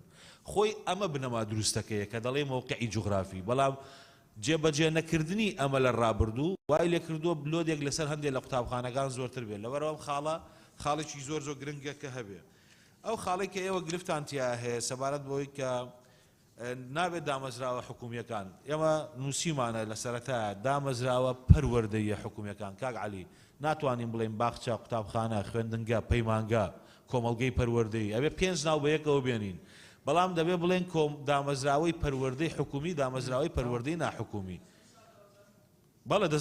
دەزانم بۆیە من هەر بۆ خۆم لەگەڵ ئەوەم کە بکرێتە دامەزراوەی پەروەردەی حکومی ینی کەلیمەی پەروەردەیەکەی بۆ زیاد بکرێتەوە سەبارەت بە جەنابی سەرۆکی پەرلەمان سەبارەت بە ئەو بابەتەی کە پرسیار کرا بۆ مامۆسای پەروەردەی تایبەت مامۆسای دووهەمەیان چیە ئەو مامۆسایانە دەستە ناو پۆلەکانەوە ئەوی مامۆسا هەڵس باسی کرد ئێمە لە ئێستا ئیمکانەتەکەمان ئەوەندەمان بڕیار داوە کە بیان کەینەوانە بێژ بیریشتان نەچێ دەرچووی پەروەردەی تایبەتمان زۆر نییە لە کوردستان ئەگەر پێتان وابێ مەسەڵەن 15-20 هزار دەرچوومان هەیە نیمانە تەسەور ناکەم چونکە بەشەکان بەشی تازە کراونەتەوە بۆ ساڵی یەکەم ئەو قەدەرەی کە ئێمە 685 کەس دانین نیسبەتێکی تا ڕادەیە باشە بەڵام ئایا منداڵی خاوەن پێداویستی تایبەت زیاتری پێویستە وەکوی مامۆستا هەڵەزووتی بەتەشی زیاتری پێویستە و سوپاس زۆر سوپاس مادەی چل فەرمون لیژنەی تایبەت مادەی چل بەڕێز سەرۆکی پەرلەمان دەوەری 12ەم قوتابی و خوێندکاری گەڕاوە لە دەرەوەی هەرێم مادەی چل یەکەم پێویستە وەزارەت ڕێکاری پێویست بۆ ئاسانکردنی وەرگرتنی ئەو قوتابی و خوێندکارانەی لە دەرەوەی هەرێم دەگەڕێنەوە بگرێتە بەر دووەم ئەو قوتابی و خوێندکارانەی لە دەرەوەی هەرێم دەگەڕێنەوە لە ساڵێک زیاتر لە دەرەوەی هەرێم نیشتەجێ بوون مافی خوێندنیان هەیە بەم مەرجانەی خوارەوە یەکەم نووسراوێکی ڕاستێنراو لەو قوتابخانەیە یان خوێندنگەیە یان پەیمانگە پەروەردەیە بێنن کە لە دەرەوەی هەرێم لێی هاتوون دووەم بڕوانامەکانی خوێندنیان پێشکەش بکەن بە مەبەستی هاوتاکردنیان لەلایەن وەزارەتەوە وەک بنەمایەک بۆ وەرگرتنیان لەو ئاستەی بەپێی هەڵسەنگاندنی وەزارەت بە گونجاو دەزانرێت سێەم ئەو قوتابی و خوێندکارانەی لە دەرەوەی هەرێم گەڕاونەتەوە و زمانی کوردی یان عەرەبی یاخود هەردووچیان باش نازانن بۆ ماوەی 2 ساڵ لە دەرچوون لەو بابەتە دەبەخشرێن سپاس بەڵێ بەڕێزان هەر بەڕێزەکەی لەسەر مادەی گفتوگۆ کات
بەڵێ بەڕێزان ئەو بەڕێزانەی گفتوگۆ لەسەر مادەی چل کەم بریتین لە بەڕێزان کاک هەڵکەوت کاکچیا ژیانخان کاک نزار کاک شەخزار کاک عەبدولستار دکتۆر ئەورامان مامۆستا ڕاهی کاک کاروان کاک یاسین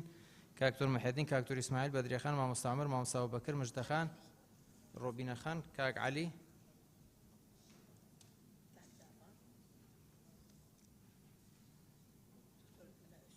دکتۆرە گەلاوێش تەواو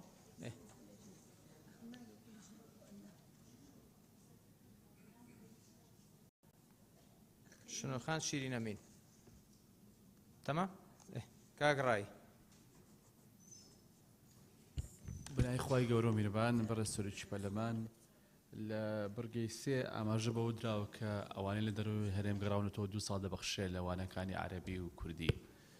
خۆی گرفتەکە بەخشینی و نەزانین نییە گرفتەکە لەوەیە کە ئەم خوێندکارانە کە دەگەڕێنەوە هەرێم فێر نابن زمانەکە فێر نامن کە 2 ساڵەکەش تەواو دەبێت ساڵی سێم هەر فێر نەبوو سوودی نەبوو ئەو بەخشینە بۆیە من لەگەڵ ئەوم کە مەرجێک زیاد بکرێت لەم بڕگەیەدا ئەو مەرجەش ئەوەیە کە بەشدار بن لە ناو پۆل ئەو ماوەی 2 ساڵێکە دەبەخشرێت سپاس سپاس کاک یاسین بەنای خوای گەورە و میهرەبان دیارە کاک ڕاهی لە مادەی سێ لە مادەی چل خاڵی سێم کە دەڵێ ئەو قوتابیانە ببەخشرێ من پشگیری کاک ڕاهی دەکەم ئەنی ناکرێتەوە لە 2 زمانی بە تایبەتی زمانی کوردی تەلەبە ببەخشرێ بابزار بن بەس دەتوانن دەستیان لەسەر سوک بکرێ زۆر سپاس سپاس کاک عەلی بە ناوی خوای گەورە و میهرەبان وەڵام من چەند پرسیارێکم هەیە بەڕێز جەنابی وەزیر لە ساڵێک زیاتر ئەم مەرجانەی گرێتەوە ئەگەر ساڵێک بوو دواتر تۆ نازانی دەرچووە یا کەوتووە یعنی مەرج بۆ ئەوە چییە دووەمیان بە حکمی ئەوەی کە مامۆسا بوو من چەند ساڵێ یعنی بۆ نمونە ئەگەر ڕێزمانی پۆلی 1970 نەزانی دەرچێنن ڕێزمانی نۆ فێر نابیت فێر نابیت قاعدی 1970 نەزانیت هەشت فێر نابی پاشان ئێمە تەزبیتمان کرد کە زمانی ڕسمی زمانی کوردیە ئەمانە دێنە قوتابخانە حکوومیەکان ئەی بۆ وانەکانی تر بە کوردین چیەکەن بۆ جوگرافێ چیەکەن بۆ بابەتە کۆمەڵایەتیەکان چیەکەن یعنی حەلیان بۆ ئەوە چییە سوپاس سوپاس بەڕێزان میوانێکمان هەیە سەرۆکی لیژنەی پەیوەندیەکانی پەرلەمانی فەڕەنسا لەگەڵ بەڕێزە سەرۆکی پەرلەمان لێرەن بە ناوی پەرلەمانی کوردستانەوە زۆر بە گەرمی بە خێراتنیەکەین و سوپاسی گەل و حکوومەتی فەڕەنساکەین بۆ هەموو پاڵپشتیانەی کە بۆ هەرێمی کوردستانیان کردووە دووبارە بەخێر بێن دکتۆر مەحێدین بەڕێز سەرۆکی پەرلەمان من دەستخۆشی لە ئەو مادێ دەکەم بەڕاستی شتێکی باشە بەڵام ئایا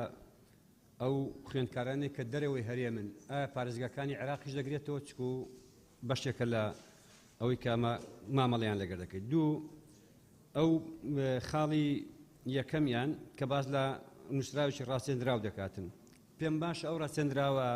لەبەر ئەوەی بەشێک لە ئەوانەی دەگەڕێنەوە ناڵێم زۆر بەیان بەشێک هەندێک حالەت هەبووە کە بڕوانامەکەیان ساختە بووە بەشێکیان من بۆ وەختە لە زانکۆ بووم خەڵک هەبووە بڕوانامەی هێناوە لە شارەکانی تری عێراقیان لە دەرەوەی هەرێمەوە لە کۆلێژی ڕێجرا دواتر دەرچووەکە بڕوانامەکەی ساختەیە بۆیە بۆ ئەوەی درستی ئەو بابەتانە بکەین پێم وایە دەبێت پەیوەندی یاخود پەیوەندی بگیرێ لەگەر وەزارەتی ئەو وڵاتانەی کە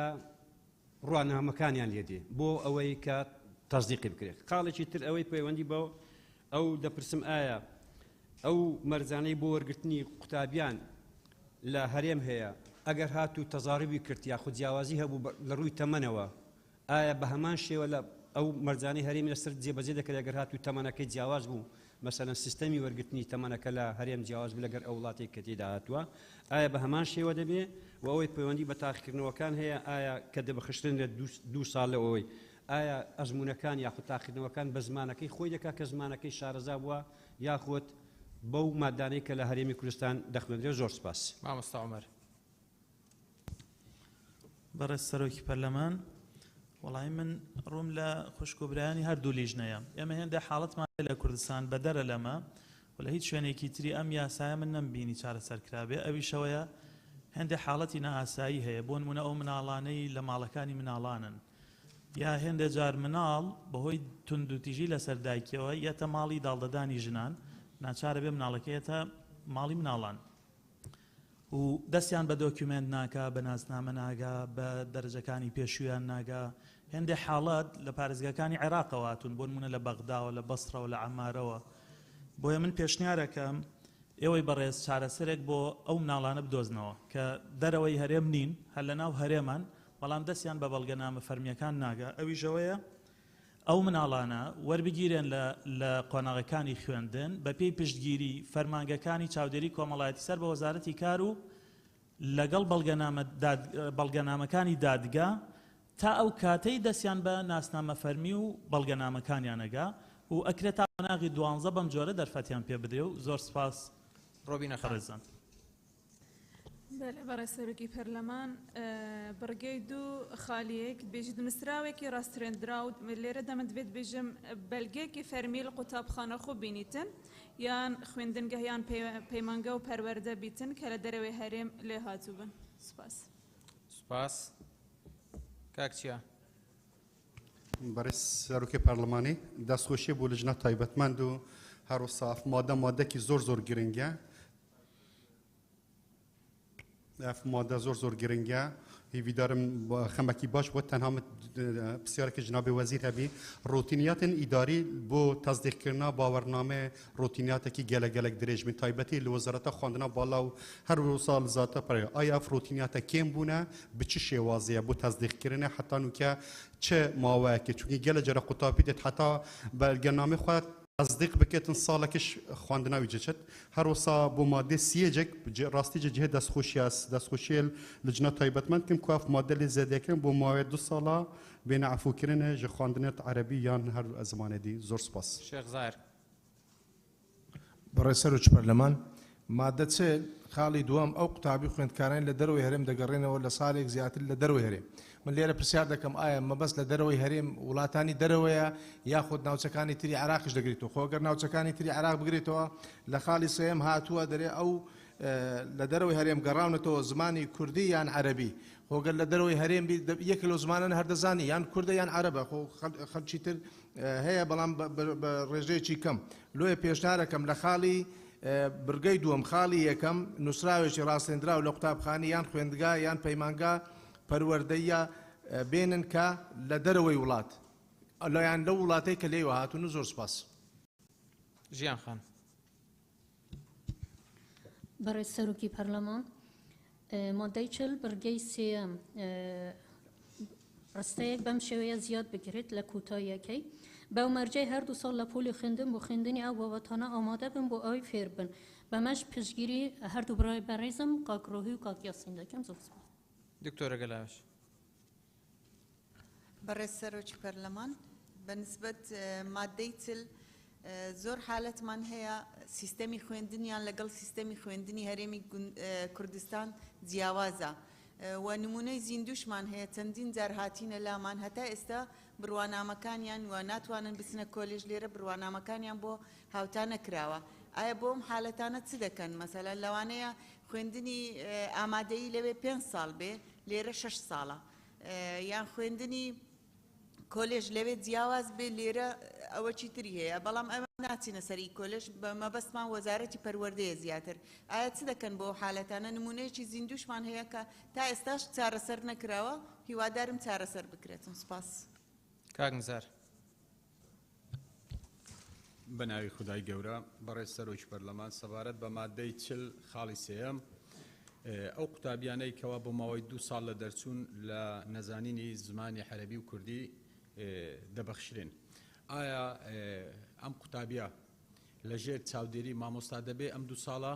و یاخود ئەم قوتابیە لەم 2 ساڵە هیچ ڕاهێنانێکی پێ دەکرێت بۆ ئەوەی فێری زمانی کوردی و عەرەبی بێ زۆر سوپاس سپاس کاکتۆر ئیسماعیل بەڵێ جەنابێ سەرۆک پەرلەمانی پێخۆشە یعنی وێ وەکو پرسیارێکی ئەولی دەست پێ بکەم قوتابی و خوێندکاری گەڕاوە لە دەرەوەی هەرێم مەبەست چیە بالتەحدید دەرەوەی هەرێم دەرەوەی وڵاتە یعنی دەرەوەی عێراقیە مەقسەد پێ دەرەوەی عێراقیە یان دەرەوەی هەرێمەیە دوێت ئەوە بێتە ئاشکراکردن چونکی ڕاستی مەشاکل وێرە چێت بن و بسەرێ من هاتن خۆ بسەرێ من هاتن ئەس ماڵامل بەغدا بوو ئەس هاتمە دهوکی پشتی ئەحداثێت داعشێ چێ بووین عيالي خمينا في مدرسة تعامل مع تكين وكويكي أجنبي يعني هر وكل نمسا وسويديا صاتمة مدارس كردي عيالي من ناطنا قبل كرين وبتششي تخرج كرين كليات حكومية كردستان ناطنا قبل كرين قلت درفي هرمي درفي هرمي اس كردمو ويفي ولاتيما بو أركي كي واجبه كي شو ما جهه كي أركي خو واجبه خو بجهتين دمي من عيالي خو زفرادية فعيالي متعامل قلاطة كرين وكو أجنبي وكو الدرفة هاتين جاري بيتفيا وبيتا جارة سركرن يعني قطابي خوينكاري جراوا لدروي ولاد ام بيجن دروي ولاد دا يعني تفسيرك حرفي نداني يانشي كان مقصد بدروي هرم يعني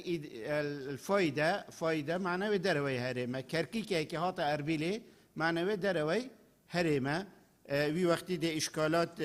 درست بن مقصد پیچیه یادی از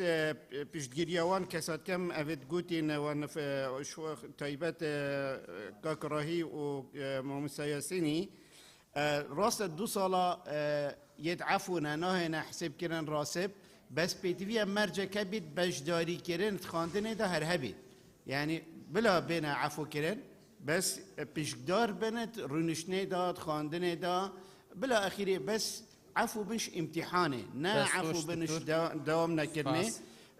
اخیری از پیشنیار کم اف بابته بچیتا بابت ارکت وزارت الفریجی نبید اصلا مادەی چل بەڕێستەرۆکی پەرلەمان سەبارەت بە خاڵی سێم کە دەڵێت 2 ساڵ لە دەرچوون لە بابەتانە ببەخشرێن لە عەرەبیشی و لە کوردیش هەردووکی قەواعیدی هەیە ئەگەر لە قەواعیددا ئەوەی پێش چۆن بڵێ هەفتەی پێشووتر لەوانەیە کە دەیخوێنی دواتر نەیخوێنیەوە لەوانەیە مشکلی بۆ دروستکە لە ساڵەکانی داهاتوو من پێشنیار دەکەم ڕێگە چارێکی دیکە بدۆزرێتەوە ئەو 2 ساڵ بەخشینە لا ببرێت چکە بەڕاستی زەربە لە تەواوی ساڵەکانی داهاتووی دەدا. سپاس کاگەڵ کەوت.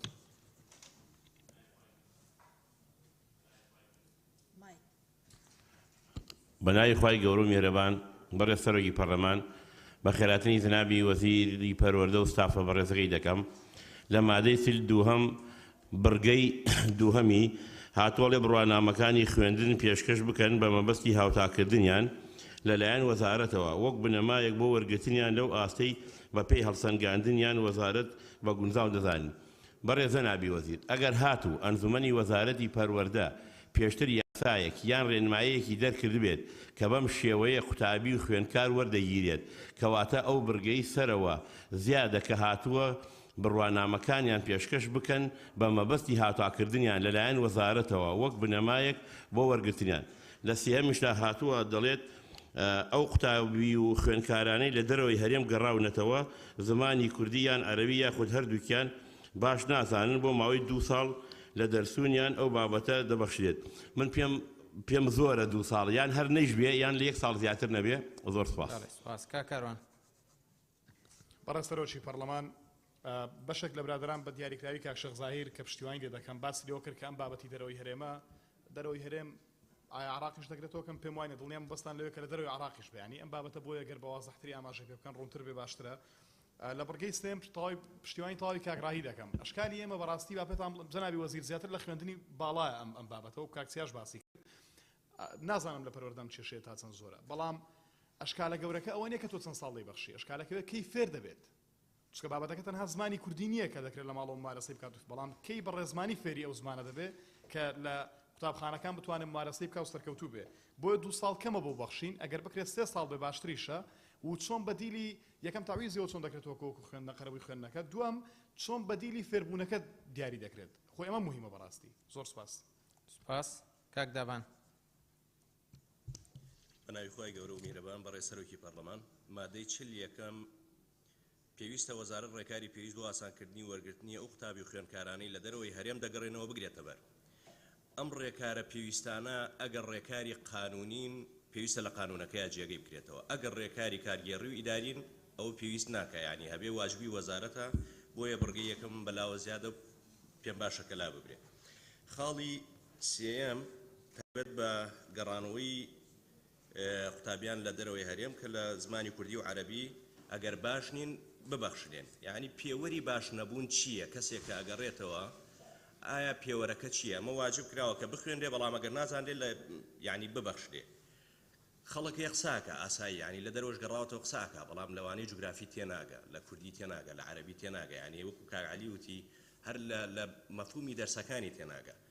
پێویستە ئەمە معالەجە بکرێ معالەجەکەش زۆر قورسە ینی پێم وایە زۆر قورسە ئەگەر قەرار بێ کوردی و عەرەبی نەخوێنێ بڕواکە جوگرافی لە کوردی قورسرە ینی ئەگەر ینی کوردیەکەی باش نەبێت. دوو خاڵێکی تر ئەوەیە کاڵێ ئەگەر لە دەرەوەی هەرێم گەڕاوەتەوە کەواتە هاوڵاتی هەرێم بۆ لە دەرەوە گەڕاوەتەوە ئەی ئەگەر کەسێکی بیانی بێت لە قوتابخانەکانە بخوێنێ ئەوەیان چۆن معالەجاکرێ. زۆر سپاس. کاک عەبدولستار. بەڕێز سەرۆکی پەرلەمان وەڵا سەبارەت بە خاڵی دوم لە بڕگەی دومی مادەی 40 باز لە هاوتاکردنی بڕۆنامەکان دەکا. ئایا وەزارەت پێوەر و سیستەمی خۆی نییە بۆ چۆنێتی هاوتاکردنی بڕۆنامەکان بۆ دەبینین ینی هەمیشە ئەو قوتابیانەی کە دێنەوە لە هەرێمی کوردستان کێشەی هاوتاکردنی بڕۆنامەکانیان هەیە زۆر بەڕاستی ئەزیەت و ناڕەحەتیان هەیە. ئایا کاتێک کە ڕێگە بە قوتابی دەدرێت لە دەرەوە بخوێنێ ینی سیستەم و پێوەریان نییە کە بە پێوەرێک دەچن بۆ دەرەوە دەخوێن و دوایش بەو پێوەرێک کە ڕێگەیان پێدراوە هاوتا بکرێ. لەم ڕۆژانەیەکی پەیوەندی پێوە کردم کاتی خۆی سێ دەرەجەیان پێداوە ینی قراری 3 دەرەجە پێدانین هەبووە 82 هەبووە چۆتە دەرەوە ئێستا هاتوتەوە بڕۆنامەکەی بۆ هاوتا ناکەن دەڵێت 82 هەبوو چۆن کوێ دەرێ دەرکا کە قراری خۆتان هەبوو ینی ئایا مەبەستمێ پێوەرێک نییە بۆ ئەمانە ینی بۆچی کابرا تووشە و گرفتاری بکرێ هەر لە بنەڕەتدا یا ڕێگەی پێ نەدرێ یا کە ڕێگەی پێدرا بۆ هاوتا ناکرێ. ئەمە یەک. دوو وەڵای هەر سەبارەت بە بڕگەی دووەم ئەو دوو مەرزەی بۆ دانرا بەڕای من وەزارەت ینی لێرە مەرزەکان نەنووسێ ڕێنمایی هەبێ بۆ ئەم بابەتە بۆچی دەستی خۆتان دەبەستن ینی احتیمالی هەسبەی بڕگەی لێرە زیاد بکرێ احتیمالی هەکەم بکرێ احتیمالی هێشتنیۆتان بۆ بێتە پێشێ بەڕای من هەر خاڵی دووەم ئەو قوتابی خوێندکارانی لە دەرەوەی هەرێم دەگەڕنەوە لە ساڵێک زیاتر لە دەرەوەی هەرێم نیشتە جێبوون مافی خوێندنیان هەیە و تەواو دوایی وەزارەت بۆ خۆی ڕێنمایی هەیە بە پێ ڕێنمایەکان دەگۆڕێ و لە بەرگەی سێمیش وەڵامی پشتگیری کاک دابان و کاک عەلی و ئەو برادەران دەکەم سوپاس. شنۆخان بەڕێز سەرۆکی پەرلەمان پشتیوانی قسەکانی کاک ڕاهی و کاک چیا و کاک کاروانەکەم دکتۆر ئەورامان بەڕێز سەرۆکی پەرلەمان منیش پشتیوانی قسەکانی کاک کاروان دەکەم سوپاس لە بەرگەی سێهەم تەواو بەدرێ خان دەستان خۆش ئاوا زۆر باشە دێ بەڕێز سەرۆکی پەرلەمان سەبارەت بە مادە 40 منیش هەمان پرسیاری کاک دکتۆر محەیدینم هەیە ئایا مناڵانی عێراق و ئاوارەکانی ژەگرێتەوە ئەوە زۆر گرنگە ئەگەر جەنابی وەزیر وەڵاممان باتەوە بۆ بڕگەی سێمیش پشتگیری لە کاک ڕاهی و کاک دابان و مژدەخان و کاک کاروان و کۆی و هاوپیشانەمەکەم کە سەبارەت بە ئەو دوو ساڵە قسەیان کرد و پشتگیری لە مامۆستا عەبدوستارەکەم سەبارەت بە هاوتاکردنی بڕوانامەکان کە هەمیشە گرفتی زۆر بۆ قوتابیان لە هەرێمی کوردستانە دروست دەکرێت زۆر کەسیشمان سەبارەت بۆ بابەتە لایە زۆر سوپاس. شیرین خان شیرین ئەمین فەرموو. بەڵێ بەڕێز سەرۆکی پەرلەمان سەبارەت بە مادەی چل قسەکانی من کرا پشتگیری لە ڕێی کاک عەلی و کاک دابان و ڕووپاکخان و مامۆستا عومەر دەکەم زۆر سوپاس. دەستان خۆش زۆر سوپاس مامۆستا وبەر. بەڕێز سەرۆکی پەرلەمان وەڵام منیش پشتگیری لە کاک کاروان و دکتۆر ئیسماعیل و کاک ڕاهی و کاک یاسینەکەم بەڵام پرسیارێکم هەبوو لەو بەڕێزانی کە شارەزای و ئەزمونیان هەیە ئەوانی کە ڕەگەزنامە و ئیقامەی وڵاتانی ئەوروپیان هەیە ئایا لەوێش خوێندکار مەرج نییە زمانی دایک و زمانی ئەو وڵاتە فێر بێ بۆیە ئەگەر ئەم بڕگەی سێمە هەر بۆنێکی دەستبەردار بوون یان بە کەمگرتنی زمانی کوردی لێبێ ڕاستیە بێ ئێمە ئەوە بەری لێ بگرین دەربارەی هەرێمیش لە ڕاستیە لە مادەی یەکەمی ئەم مادەیە پێناسە کراوە بڕگەی یەکەمی مادەی یەکەم کە هەرێمی کوردستانی عێراقا بەڵام ئەوە جیایەکە لە ڕەشنووسی دەستوری هەرێمە بە سنووری کوردستان لە قەڵم درراوە زۆر سپاس. زۆر سپاس بەڕێز جەنابی وەزیر ئەگەر لە 2 دقە زۆر سپاس ناوت نەنووسرا بۆ کاک یاسینەوە تا وەڵڵاهی نەنووسرا فەرموو کاک مایکەکەت بکەرەوە دەی کاک یاسینیشت بەس ناوت نەنووسرا بوو بەڕێزان کە ناوە خوێنینەوە تکایە فەرموو قسەشم کرد بەڵام یەک شتی نەنا کاکە دێ لێی گەڕێن باش ئەگەر بە نووسین بۆ مام نووسی سوپاس دەکەم مامنون فەرموو کاک مامۆستا کاگەڵان دەی زۆر سپاس سەبارەت بۆ قوتابیانە تەواو لە پۆلا دەمێننەوە بەڵام بۆ ماوەی 2 ساڵە دەبەخشرێن ئەگەر خاڵی سێهەمتان بەلاوە ئاسایینی هەر هەبێ با نەبێ ینی احتیادیە بەنسبەت ئێمەشەوەکو وەزارەت بەڵام بۆ هەندێک عایلە گرفت دروستەکە بەڕاستی ئەوانەی کە دەگەڕێنەوە بۆ کوردستان و منداڵەکانیان لە زمانی کوردی نان خوێن و ناتوانێ مافی زمانی کوردیان بۆ دەسەبەر بکرێ دەبێ واقعی بین ینی عادەی تەهیلیانەوێت تاوەکو ڕادێن ئەمە بەکەم سیرکردنی زمانی کوردی نییە بەڵام ئەم نەشتانەیە بمێنێ بانەمێنێ بەستەنها لەسەر یەک قسەی کاکچی کە باسی تەزدیقی شەهادات زۆری پێچێ و جەنابیشان فەرمووی لەو بابەتە ساختەکاریەکرێ بەڕاستی ئەمە فلتەرمان هەیە و شێوازی کارکردنمان هەیە پەیوەندیمان لەگەڵ وەزارەتی دەوڵەتان هەیە حتا ئیمێڵ نەکەینە ئەو قوتابخانەیە بە تەواوەتی بە ئیمێڵی فەرمی حکوومەت وەڵاممان نەدرێتەوە ئێمە هیچ شەهادەیەک تەزدیق ناکەین لەبەرەوە تووشی ڕۆتی نەبین شەهادەیەک لە قوتابخانەیەک لە سوید داواکەین تووشی ڕۆتی نەبین بەڵام ئیجراعاتەکانمان تۆزێک سارمن زۆر سپاس. دەستخۆش مادەی 41 فەرموون.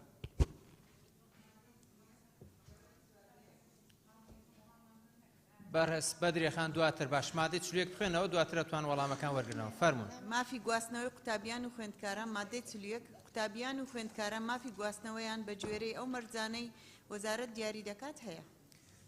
بەڵێ بەڕێزان هەر بە ڕێزەگەی گفتناوەکەی تۆمارکە بەس تەنها یەک تێبینی بچووک بەڕێزان ئەمە دانیشتنی خوێندنەوەی دووەمە لەسەر یاسای پەروەردە گفتوگۆ لەسەر ئەو مادانە ئەکرێ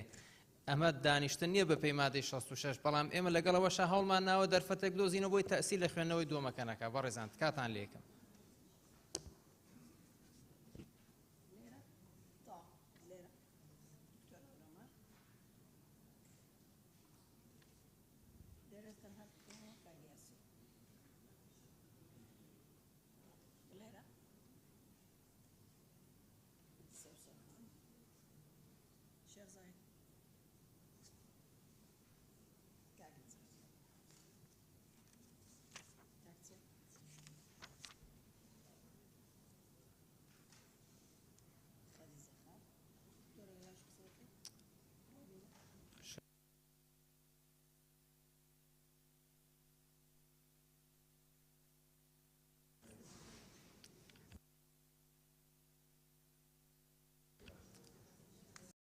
بەڵێ بەڕێزان ئەو بەڕێزانیان لەسەر مادەی چلویە گفتوگۆ کەم بریتین لە بەڕێزان بەدرێخان کاکتۆر محەدین کاکتۆر ئیسماعیل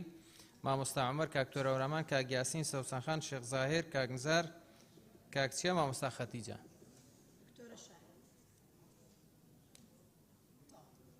تاو بەڕێزان کاک شێخ زاهێر بەڕێ سەرۆکی پەرلەمان مادە 41 قوتابیان و خوێندکارە مافی گواستنەوەیان بە گوێرەی ئەو مەرجانەی وەزارەت دیاری دەکات هەیە ئەم لە زۆر شوێنی دیش لە ڕووی سیاقەکردنی قانونی وا باشترە بە گوێرەی ئەو مەرجانێک کە لە چوارچەوەی حکومەکانی ئەم یاسایە دەری دەکات باشتریانێ لە ڕووی سیاقەکردن باشتر کاک نزار بەڕێز سەرۆکی پەرلەمان پشگیری لە قسەکەی شێخ زاهیر دەکەم و تێبینی دووەمیشمەوەیە قوتابیان و خوێندکاران مافی گواستنەوەیان هەیە بە گوێرەی ئەو مەرجانەی وەزارەت دەری دەکات بۆچی بەڕێنماییش جێبەجێ ناکرێ جەنابی وەزیر سوپاس سەوسان خان بەڕێز سەرۆکی پارلەمان منیش تێبینیم لەسەر ڕێخستنەوەی ئەو مادەیەیە کە بەو شێوازەی لێ بکرێ قوتابیان و خوێندکاران مافی گواستنەوەیان هەیە بە گوێرەی ئەو مەرجانەی وەزارەت بۆیان دیاری دوای دەکات چکە دوو فعل لە دوایەکی شنێت لە ڕستەدا جوانترە زۆر سپاس بەڕێز سەرۆکی پەرلەمانی وەڵام من تێبینێکی بوو جەنابی وەزیری ئەڤە دەبێتە بارگرانێکی زۆر سەر وەزارەتێ لە هیچ دەولەتێکیدا منە دیتیاک و ڤەگوهاستن ڕێکخستنەوەی وەزارەت بکات هەر دایک و باب ڕێخستنە و ڤەگوهاستنە و ئەر کێویە بۆ ماڵباتەیە بۆ قوتابی بگەهێنتە قوتابخانەشمە ئەگەر هاتو سوبا دە کۆستەرێکێدا یان تەکسیەکێدا قوتابیەک بێتە يعني رافاندن آیا دی وزارت حمله مسئولیتی کد بویج منه بیت اف بارگیرانی بکه سر وزارته هر دیکو باب بر پرساج رقصتن و جهاندنا قطابی بو قطابخانه و زور سپاس. خدیجه خان. برای سر پارلمان من پیم وای او ماده بخريتا سر ماده 39 و بکرتا برگای پنجم ل ماده 39 يعني ما في ورقرتني قطابيان وخينكاران وبلين قواصنوا يعني أواش هر يك مادة يعني لجير يك تورد واسي أو بابتها بكريتن سباس فاهم فرم بناوي خواي قورا برا سروكي برلمان شاين كاكا صالح تێبینیەکەی من تەنها بۆ ئەوەیە ڕەنگە هەڵەیەکی مەطبعی هەبوو بێ تێپەڕ بوو بێ بەسەر بەڕێزان لە وەزارەت یاخود ئەندامانی لیژنە لە لاپەڕە چل ئاماژەتان داوە تەوەری 12ەم لە لاپەڕە چل و یەکسەر بووە بە تەوەری 14ەم نەک 13ەم خۆی پێم وایە دەبێ ببێتە تەوەری 13ەم ئەنجا دوای ئەوە تەوەرەکانی تریش چاک بکرێت تەوەری 15ەم دەبێتە 14ەم و تەوەری 16ەمیش دەبێتە 15ەم زۆر سپاس. یاسین بەڵێ سەرۆکی پەرلەمان پشگیری قسەکانی کاک شێخ زاهیر دەکەم بەڵام ئەو خاڵی پێشوو دەتوانم بیڵێم ئێستا وڵا قسە لەسەر ئەوەی کراوە لەسەر مادەی 3 کە دەڵێ ئەوانەی لە ئەوروپا دێنەوە ئەدی ئەو خوێنکارانەی بە ئینگلیزی و بە فەڕەنسی دەخوێنن خۆ هیچ زمانی کوردی نازانن ئێستا ڕستەیەکی خەبەری دەگەی لیان پرسە نازانن بکەر و فەرمان نازانن ئەوانە چ لێ دەکەن زۆر سوپاس. دکتۆر ئەورامان بەناوی خۆی بەخشندەی میهرەبان بەڕە سەرۆکی پەرلەمان هەورامان گەچێنەی مادەی 41 لە ڕاستیدا من وای بە زەڕور ئەزانم کە لێرە مەرجەکان دیاری بکرێت ئەو مەرجانە چین کە دیاری ئەکرێن لێرە ئەگەر ئاماژە پێ بکرێت پێم وایە باشترە. سپاس بەدرێخان. بەڕە سەرۆکی پەرلەمان منیشەمان تێبینی مامۆستا هەورامانەمێ پێویستە دەسەڵاتەکان دیاری بکرێ بۆی نەعەدالەتی دروست نەبێ کە دیاری کرا بۆ نمەکو تەقریری طبی و نەخۆشی و کێشەی کۆمەڵایەتی و ئەمانە گرنگە دیاری بکرێ. زۆر سپاس. دکتۆر محەدین. بەڕێز سەرۆکی پەرلەمان تاعان گواستنەوەی قوتابیان بە تایبەتی لە وەرزی دووەمی خوێندن کێشەیەکی گەورە دروست دەکات بە تایبەتی لە بۆ قۆناغی نوۆی بنەڕەتی لەگەر 12 ئامادەی یعنی پۆلی 12 بۆیە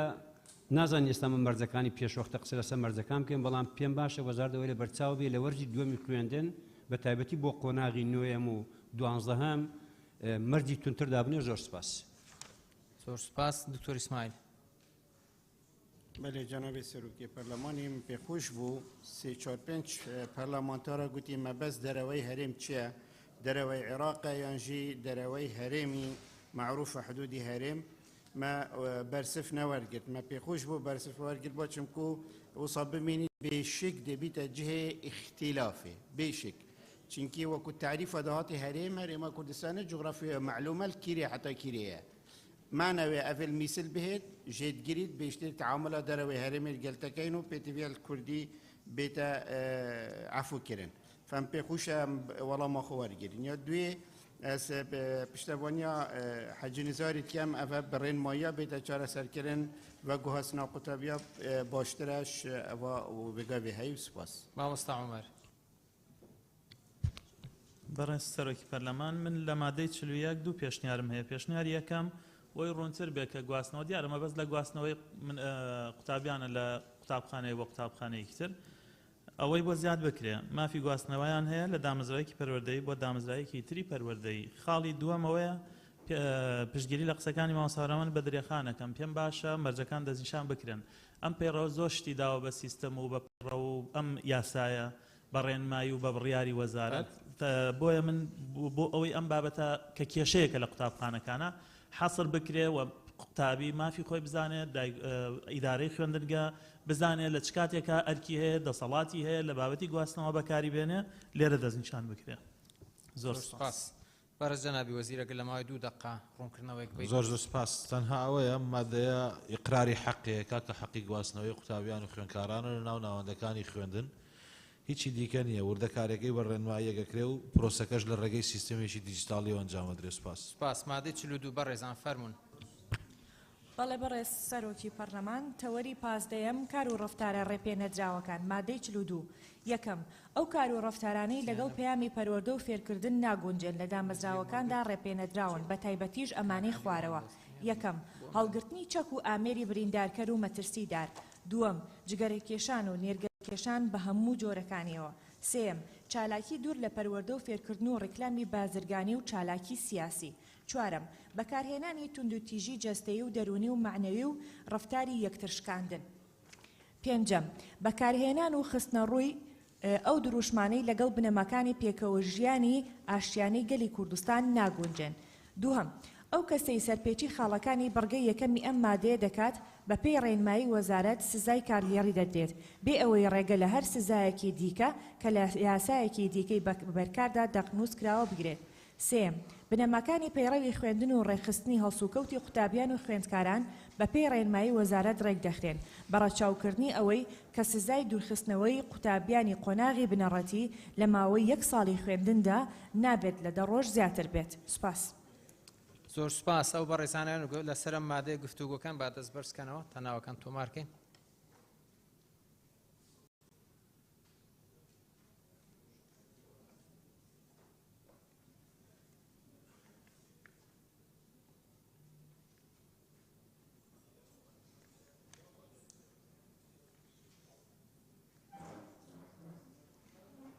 فەرموو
توش قساكي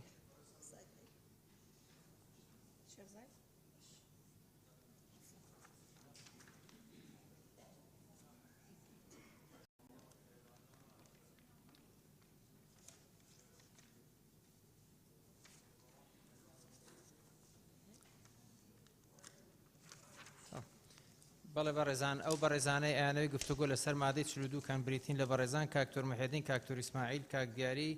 بەدریەخان مامۆستا عومەر مامۆستا ئەبوبەکر سەرسانخان هەڵسخان کاک مسلم کاک عەبدولستار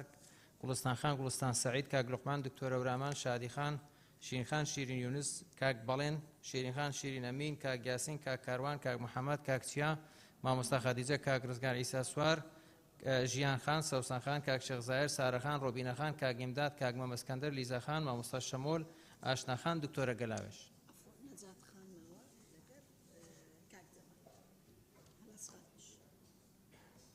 نەجات هەڵەزم نووسیوە کیتر باید مامۆتای کێ ناوێ گفتوگۆ کا دەست بەس کاتەوە بۆ ئەوەی وا دەقیقتر بوو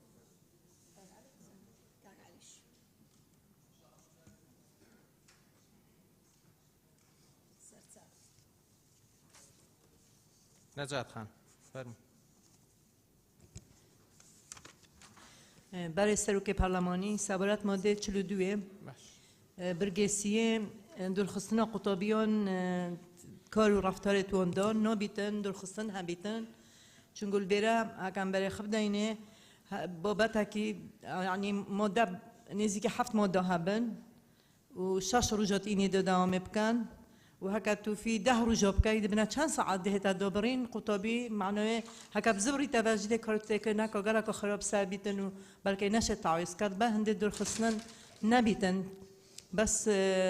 او دي شيرات هبن وزر سباس ما مصعب مستر فرم برای سروش پرلمان برای من اما يشكل ما دغرين كاني ام بروجي اسايا كباسي کۆمەڵێک شتی کردووە کە ڕێگە پێنەدراون لە دامەزاوەکانی پەرۆدە و فێرکردن وم پێشم وایە ئەوە هەردوو چین بگرێتەوە یعنی مامەستاش بگرێتەوە و قوتابیش بگرێتەوە ئەوان ئەو خاڵانەی کە باس کراوە بۆ هەردوو لا پێویست هەروەک چۆن مامەستا پێویستی بەوە هەیە شکۆی بپارێزی ڕێزی بپارێزی بەڵام قوتابیش پێویستی بەوە هەیە کە دڵنەوایی بکرێت دەستی بەسەریدا بهێنرێ و گوێی لێ بگیرێ و بەدوای گرفت و کێشەکانی دابچین لێرەوەم بەڕاستی بە پێویست دەزانم مادەیشی بۆ زیاد بکەین ئەویش ئەوەیە کە سەبارەت بە مامۆستایە وە کاتی خۆی ئەوانە پرۆژەیان پێشکەش کردووە داوایان کردووە کە شکۆی مامۆستا بە یاسا یا بە ئەنزیمەیەکی ناوخۆی بپارێزرێت چونکە ئەگەر مامۆستا شکێنرا ئەگەر بەڕاستی ڕۆڵی مامۆستا ینی بێڕێز کرا قوتابیش پەرۆدە ناکرێت ئەمن عەرزت کەم لەم ڕۆژانە نمونەیەکم هەیە مامۆستا هەیە لە مەکتەب بمدیرەکەی گوتی کاکە من دەبەر فلان تەڵەبەی کە دیارە بێڕێزی بەرامبەر کردووە وەڵامی داوەت وتی کاکە داوام ناکەم نەچۆتەوە مەکتەبێ تا ئەم تەڵەبە لێ بم داوام ناکەم یعنی بۆ واری بم مامۆستا نەتوانێت دەست بڵێتەوە بۆیە پێویستە زانم ئێمە مادەیەک زیاد بکەین کە وەزارەتی پەروەردە بەڵێ بەرگەیەک زیاد بکەین کە وەزارەتی پەروەردە ڕێبەرێک دەردەکات بۆ پاراستنی شکۆی مامۆستا سپاس لیزا خان بەڕێز سەرۆکی پەرلەمان سەرەتا پشتگیری لە بۆچوونەکانی نەجاتخانەکەم هەروەها لێرە کە باس لەم مادەیە باس لە کار و ڕەفتارە ڕێپێنەدراوەکانەکە باسی لە هەڵگرتنی مۆبایل و ئامێرە زیرەکەکان نەکردووە پێم باشە ئەگە بکرێت لێرە خاڵێک بۆ بڕگەی یەکەمی ئەم مادەیە زیاد بکرێت بەم شێوەیە خاڵی شەشەم بەکارهێنانی ئامرازە زیرەکەکان جگە لەوانەیە کە قوتابخانە بۆ قوتابی دابینی دەکات قەدەغەیە لەلایەن قوتابیانەوە زۆر سوپاس زۆر سپاس سارە خان بەڕێز سەرۆکی پەرلەمان پشتگیری لە قسەکان لیزا خان نەجات خان دەکەم زۆر سپاس کاکمەم مەمەسکەندەر بەڕێز سەرۆکی پەرلەمان سەرۆڕێوێکی و پشتگیری ئاخفتنێ نەجاتخان و لیزاخانێتیان تەماندەمدا ئەوان هەر سێ برگێن مادێ 42 حوسا هەسپێتیم و دەربارەی قوتابی و سەرپێچی و زێدەگاویان قوتابی هاتینە نویساندن قوتابی مامۆستا تمامکارێتێکن بوو پەروەردەکردنەوە جیلێکی پێگەهشتی و پڕی معریفەت ئەگەر مامۆستا دیار ڕێزێت من بۆ هەمی مامۆستایە و کارێوان و پیشەیەوان ئەگەر مامۆستای هەمان ڕفتارێت نەلایق یا نەجێ خودە بەرامبەر قوتابی کردن بوچی بەحسێوی بابەتیژی وێرەدا ناواتێکردن بوچی ئەو بەرپرساتی هەمیل سەرمەلێت قوتابی بێت گەلای سپاس سپاس کاک ڕزگار ئیسا سوار زۆر سپاس بەڕێز سەرۆکی پەرلەمان پێشەکی پشتگیری بەڕێز نەجات خان و بەڕێز عەبدولسەتار دەکەم مادەی چلو دوو برگەی یەکەم ئەوەی کە باز دەکەن ئەو کار و ڕفتارانێک کە لەگەڵ پەیامی پەروەردە و فێرکردنا گونجین لە دامەزراوەکاندا ڕێگا پێنەدراون ئەو بە تایبەتیش ئەمانەیە خوارەوە لا ببرێتن بنووسرێتن بریتە لە بە هەمان تایبەت سێ برگە حەزەکەم لێ زیاد بکرێتن بەڵام تەسەسولەکە بە لژنە خۆی بڕیالێت سەر بدەتن لەکە ئەگونجێتن ئەویش بریتە لە بەکارهینان و کڕین و فروشتنی هەر مادەیەکی هۆژبەر و حەب لە ناو حریمی قوتابخانەکان بەرگەی تر بەکارهینان و خواردنەوەی و مادە ئەلکۆلیەکان بەرگەیەکی تر بەکارهینانی خراپی تەلەفۆن و هەموو جۆرەکانی تۆڕە کۆمەڵایەتەکان کە لە پەیوەندی ڕاستەوان هەیە بە پەروەردە و قوتابخانەکان لە هەریم و لە هەریمی قوتابخانەکان بەرگەی آخر پشگیری نەجات خانم پێشەکی کردووە و پێم وایە ئەم بەرگەیە زیاد بکرێتن کە پێویستە لە بڕی دوورخستنەوە قوتابی لە یان دەوروناسێک ببینیتن یان بەشی کۆمەڵ ناسێک زۆر سپاس. ژیان خان.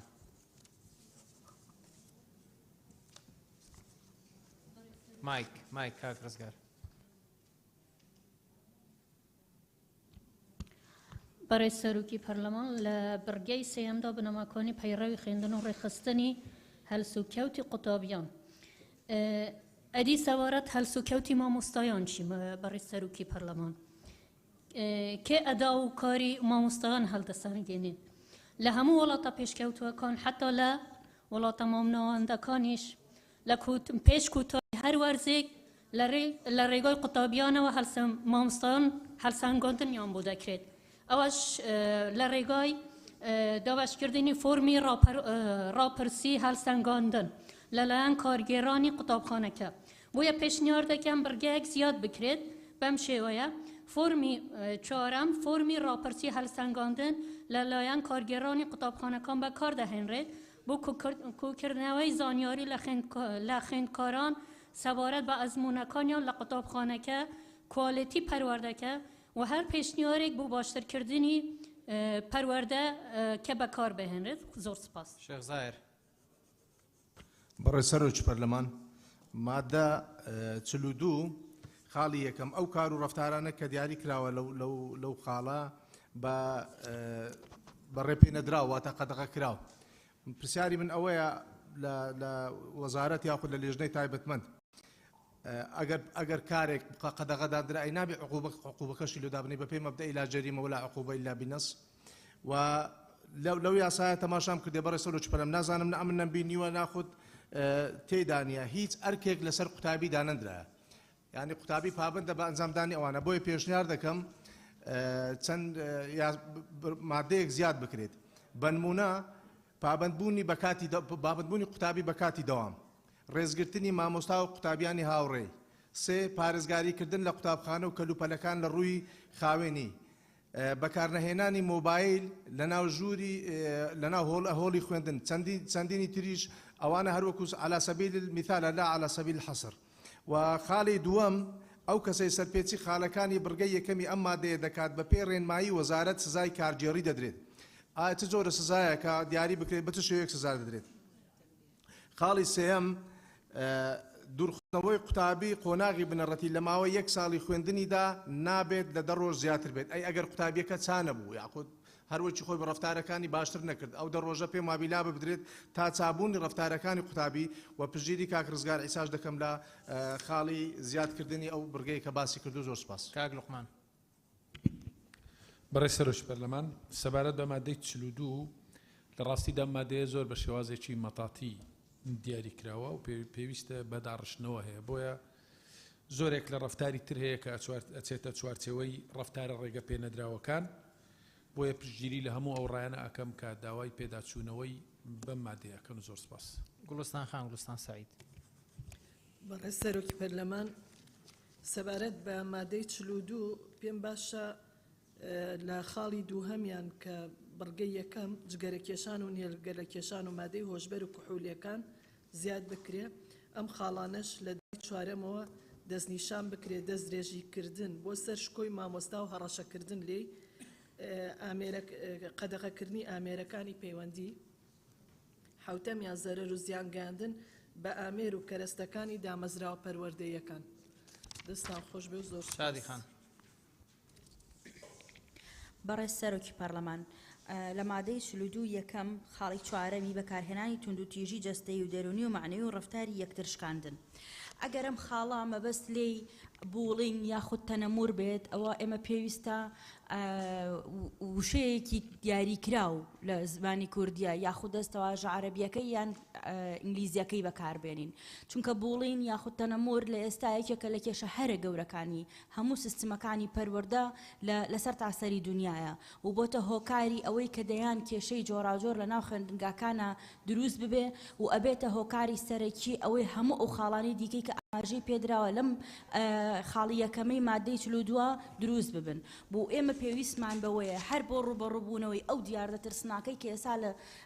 لە سیستمی پەروەردەکانی دنیادا هەیە و لە ئێستا لای ئێمەش هەیە و دیاردەیەکی زۆر زەقیشە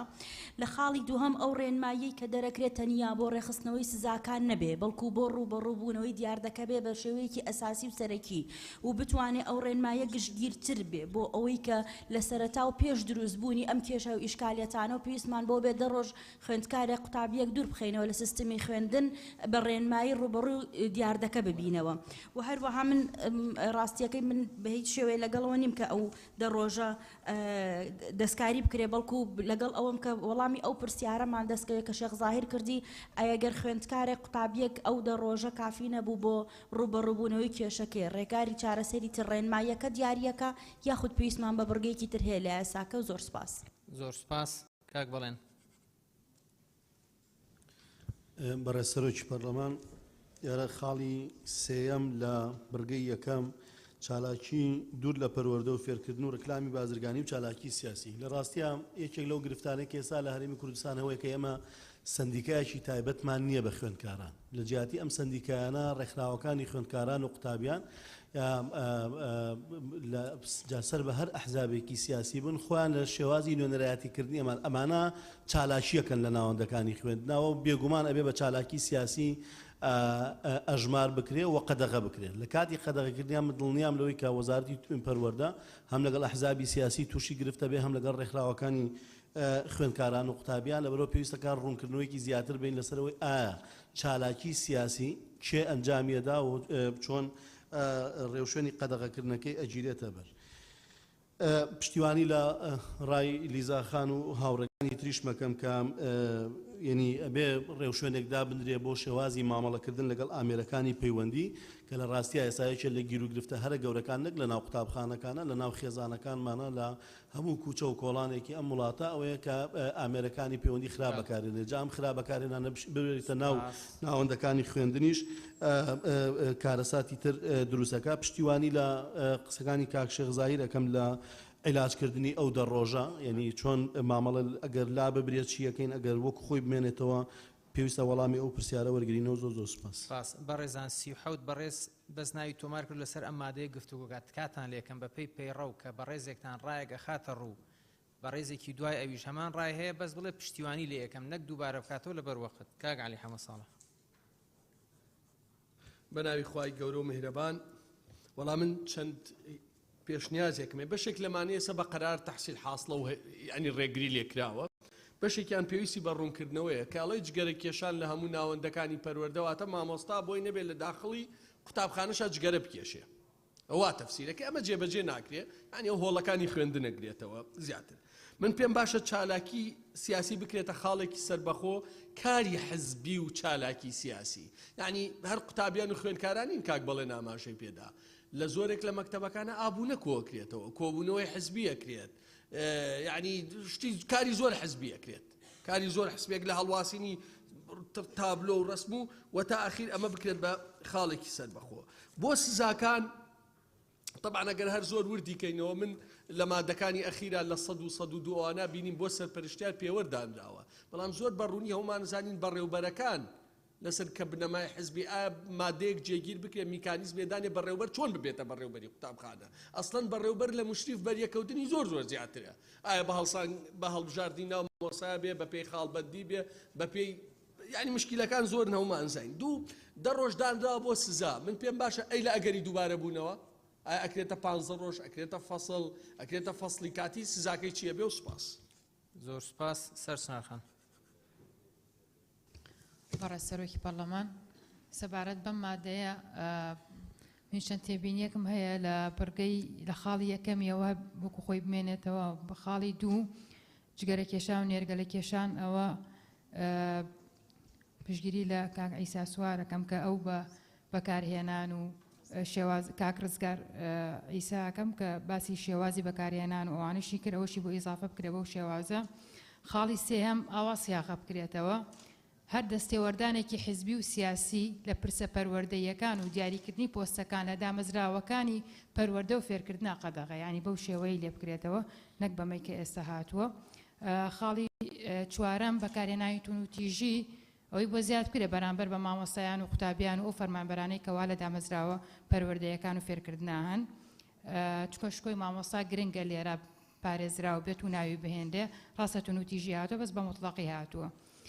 خاڵێکی تر مۆبایل و ئامێرەکانی پەیوەندیکردن لە ناو پۆلا قەدەغە بکرد چکۆ مامۆستا هەیە جاروایە لە پۆلا قسەکە بەڵام لە دەرەوەی پۆلا تەبیعیە ینی مامۆستا بەکاری بەسە ناو پۆلا خاڵێکی تری بۆ ئیزافە بکرێ بەکارهێنانی مادەی هۆشبەر و بازرگانی پێوەکردین چکە مادەی هۆشبەر بە هەموو شێوازەکانیەوە و بازرگانی پێوەکردنیشان لە ناوەندەکانی خوێندنە لە قەدەغە کراوەکان بن بڕگەیەکی تریشی بۆ ئیزافە بکرێ هەرچەند لە مادەی 43 هاتۆ بەڵام ئەو باسی ڕێکپۆشی کردو بەڵام ئێمە لێرە بڵێ لە بەرکردنی جلوبەرگی نەشیا و نەگونجاو و لەگەڵ دابوو نەریت و بەهاکانی خوێندن ئەو خاڵی ئیزافە بکرێت و سوپاس کاک دیاری بەناوی خۆی گەورە بەڕێ سەرۆکی پەرلەمان لەسەر و سەرنجەی کە بەڕێستان ئاماژەان پێکە گەر خاڵێکیان سەرنجێک لەسەر بەرگە و مادەکانی ئەم پرۆژە یاسانێکی خوێندنەوەی دۆمیان بۆ کرێت دەگەر دووبارە بوو تەنها پشتیوانی بکرێت پێشنیازەکەم بۆ بەڕێستان لە دەستی سەرۆکایەتی پەرلەمان لە کاتی گفتوگۆکردن بۆ مادەکان و بەڕێزە ئەندامە بەڕێزانی کە ناوەنووسن ئێوەش حسابیەوە بکەن بۆی جارێکی دیکە هەرو بەڕێزانە لە پێشەوە قسە نەکەن دوجار بۆ ئەوانی دیکە خۆتزانی هەر مادەیەکیان بەرگەیەک چەند سەرنجێک لەسەری هەیە دوجار هەمووی دەبێت بە دووبارە بۆی هاوڕیانیش ینی ئەو بابەتە بە جدی وەربگرن پێویستە بەڕێزیشتان ڕەچاوی ئەوە بکەن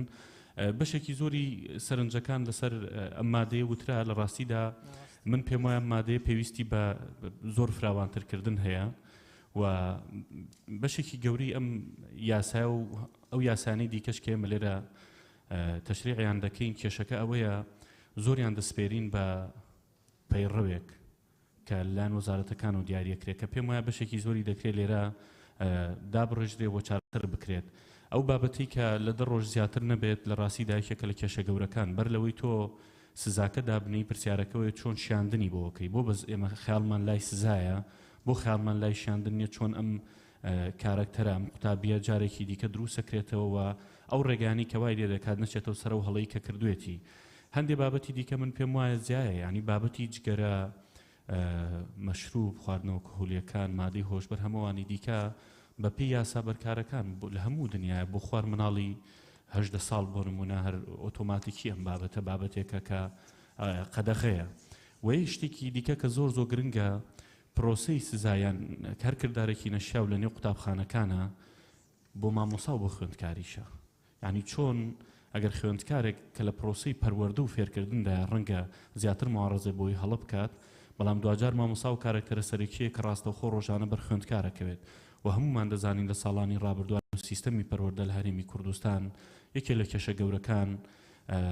ئەو بۆ بەردەوام مامۆسا وتوانە لە فلانە تەلەبەی داوە یانەوە کراوە بە ڕێزێکی زۆرم بۆ مامۆسا باشەکان بەس پرسیارەکەی من لەسەر ئەمەیە کە چۆن وا بکەین بەڕێ سەرۆکی پەرلەمان چۆن وا بکەین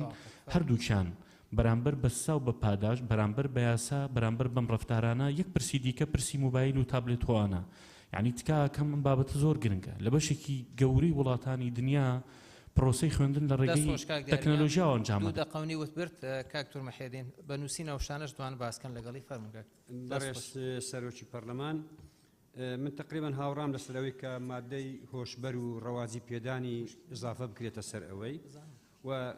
بە تایبەتیش ئەوە لا بنووسراوە کە بە تایبەتی ئەمانەی خۆرە چکە حەسری دەکەن لەو نمونانەی کە هاتووە بۆیە پێوەمەوەی حەزرینەکە ڕەنگە لە داهاتوودا هەندێک تەسەڕفات و شتی نەشیاوی تر هەبێتن کە ڕەنگە لێ بجن ڕێکلامی بازرگانی و چالاکی سیاسی جودا بگرێنەوە لەو خاڵی بگرێنە دوو خاڵی سربەخۆ لەگەڵ چالاکی دوور لە پەروەردەیی پێم وایە بکرێتە چاڵکی پەروەردەکەی بکرێتە هەڵسوکەوتی نەشیاوی دوور لە گیانی پەروەردەیی و هەروەها پامبەتبوون بە بڕیار و یاسا و ڕێنماییەکان پەروەردەیەکان و جگە لەوەش کە مەسلەی ڕێکپۆشی من پرسیارێکم هەیە سەبارەت بۆی ئەگەر ئەو دەڕۆژە لە کاتی تاقیکردنەوەکان بوو و ئایا ئەو قوتابیە چۆنی بۆ قەرە بۆ دەکرێتەوە وەگەر کۆتایی ساڵ بوو ئەو قوتابیە فەسڵ کرا بۆ ماوەی دەڕۆژ ئایا کەوتوو هەژمار دەکرێتن و ساڵێکی خوێن لێ دەست دەچێ یاخۆت بۆی تعویز دەکرێتەوە زۆر سپاس. کاک مسلم. بەڕێز سەرۆکی پەرلەمان سەبارەت بە مادەی 42 پشتگیری لە هەموو ئەو هاوڕێیانەکەم کە لەسەر بەکارهێنانی مۆبایل کاک ڕزگار لیزاخان و گوڵستان خان لەسەر ماوەی دەڕۆژەکە کە پێویستە جیا بکرێتەوە کەسێک کە مامەڵەیەکی نەشیا و بەچەک ئەکا جیاوازە لەگەڵ ئەوەی کە یەکێک جگەرە ئەچێشێ بۆیە بەڕاستیەوە سزاکانیان جیاوازە لەسەر مامەڵەی دەڕۆژەکە بە پشتیوانی قسەکانی تۆر کاک شێخ زاهیڕەکەم سەرچنارخان پشتیوانی یەکەم کە باسی لە شێوازی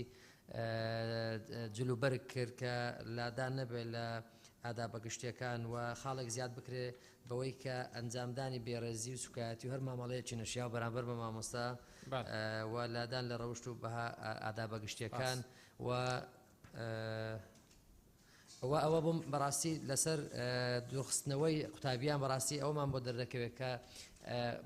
توێژەرە کۆمەڵایەتیەکان ڕێنماییکاری پەروەردەی ئەوانە زەڕورەتێکی گشتین بەڕێز وەزیری پەروەردەکە لە هەموو قوتابخانەکاندا هەبن لەسەرەوەی کە ئەم ئادابانە زۆر جار کێشە بۆ قوتابی بۆ مامۆستا بۆ پێگەی خوێندن درسەکە کە چارەسەریان بکرێت لایەن توێژەرە کۆمەڵایەتیەکانەوە. زۆر سپاس. کاگیندات.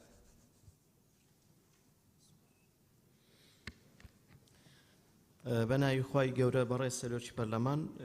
سەبارەت بە مادەی 42 من دەستخۆشی لە لێژنەی پەیوەندیدار دەکەم بەڵام دەتوانینەوە زیاتر دەوڵەمەندترکەین و داڕاشتنی بۆ بکەینەوە و لە بڕگەی یەکەمدا ئەو کار و ڕەفتارانەی لەگەڵ پەیامی لە پەیامی پەیڕەوی ناوخۆی لێرە بۆ زیاد بکەین پەیڕەوی ناوخۆی پەروەردە و فێرکردن و سەبارەت بە خاڵەکانی تر من پشتیوانی لە لیزەخان و نەجاتخان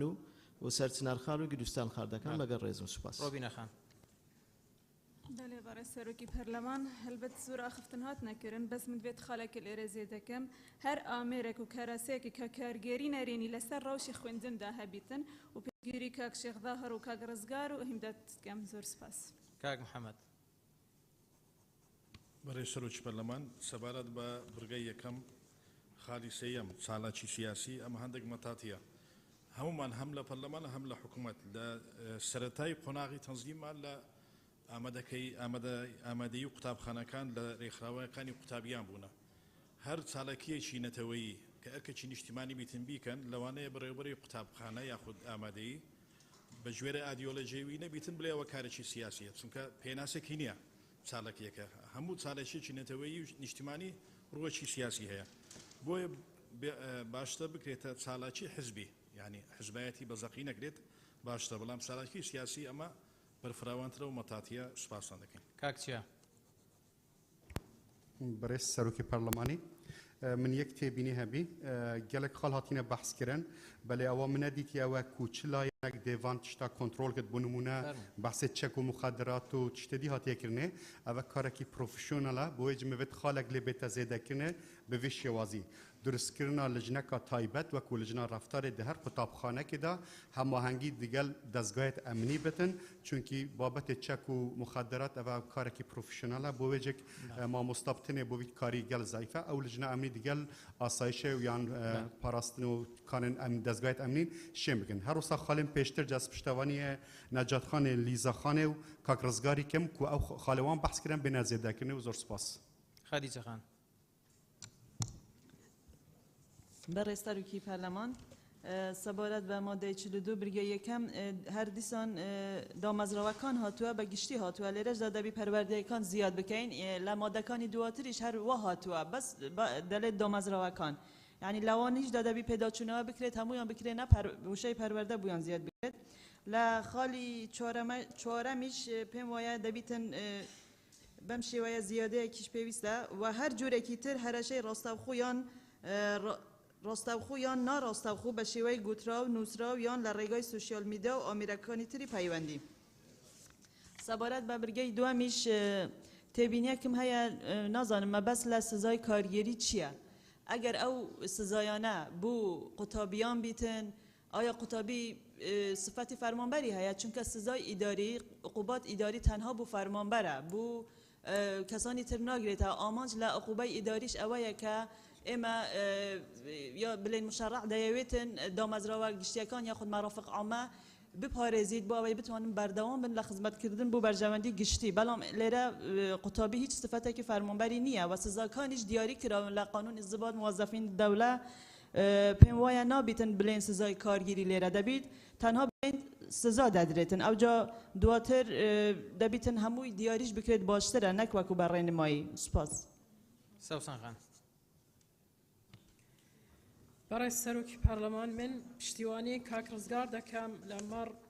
قەدەغەکردنی مۆبایل و ئامرازەکانی پەیوەندیکردن و مادە هۆشبەرەکان و لە بڕگەی سێیەمدا خاڵی سێیەمدا لە ڕاستیدا چالاکی دوور لە پەروەردە و فێرکردن یعنی پێناسە نەکراوە لە مادەی یەکەمدا بۆیە یعنی مامۆستا دەتوانی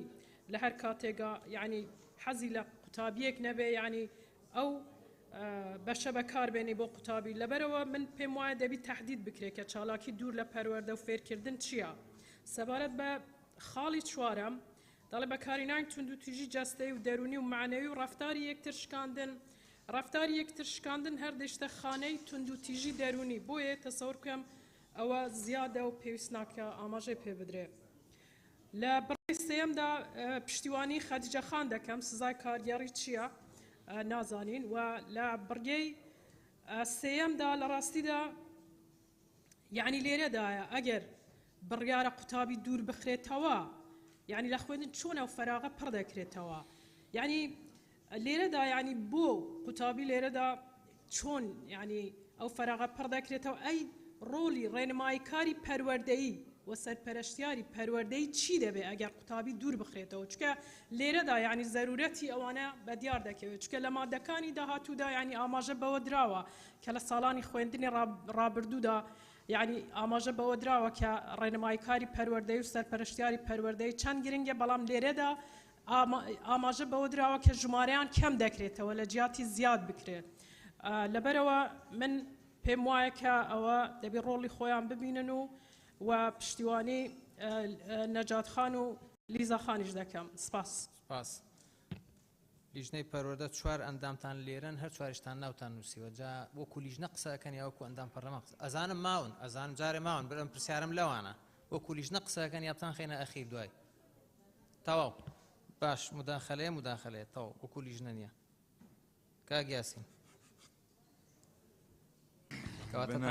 بەناوی خۆی گەورە میهرەبان بەڵێ سەرۆکی پەرلەمان پێشگیری قسەکانی کاک بەڵێن و نەجات خان و لیزا خان و کاک مەم و کاک عەبدولستار و کاک ڕزگار و کاک شێخ زاهیر و سەرچنا خان و کاک عەلی دەکەم بەڵام خاڵێکی دیکە لێرەدا لە مادەی 42 خاڵی چوار کە دەڵێ مەسەڵەن بەکارهێنانی توند و تیژی دەرونی و معنەوی ڕەفتاری یەکتر شکاندن ئایا مامۆستا بەرامبەر تەلەبەی بکە یان تەلەبە بەرامبەر مامۆستاکە ڕوون نەکراوەتەوە بۆ نمونە هەر ناوی مامۆستای دێن ئەی ئەو فەرمانبەرانە من بەڕێز جەنابی وەزیر دەڵێم لەو ڕۆژانە خوێنکارێک کە چۆتە قوتابخانەکەی پانتۆڵەکەی ڕەش بووە تۆزێک سپی بۆتەوە مۆزەفەکە نەیهێشتۆ بچێتە پۆلێ کە پۆلی 12شە باشە تەلەفۆنی بۆ بابی کردو بابی چووە بە تەڕی پانتۆڵەکی تەڕەکەی بردو کوێتی کاکە ئەو پانتۆڵە تەڕەکەیەتی بەڵام مۆزەفەکە هەر نەیهێشتۆ بچێتە ژوورێ ئایا ئەو توندتیژێ بەس بۆ تەلەبەیە بەرامبەر مامۆستا یا مامۆستاش بەرامبەر تەلەبەی بکە ئەگەر ڕوونکردنەوەمان دەنێ لەگەڵ ڕێزم بۆ جەناب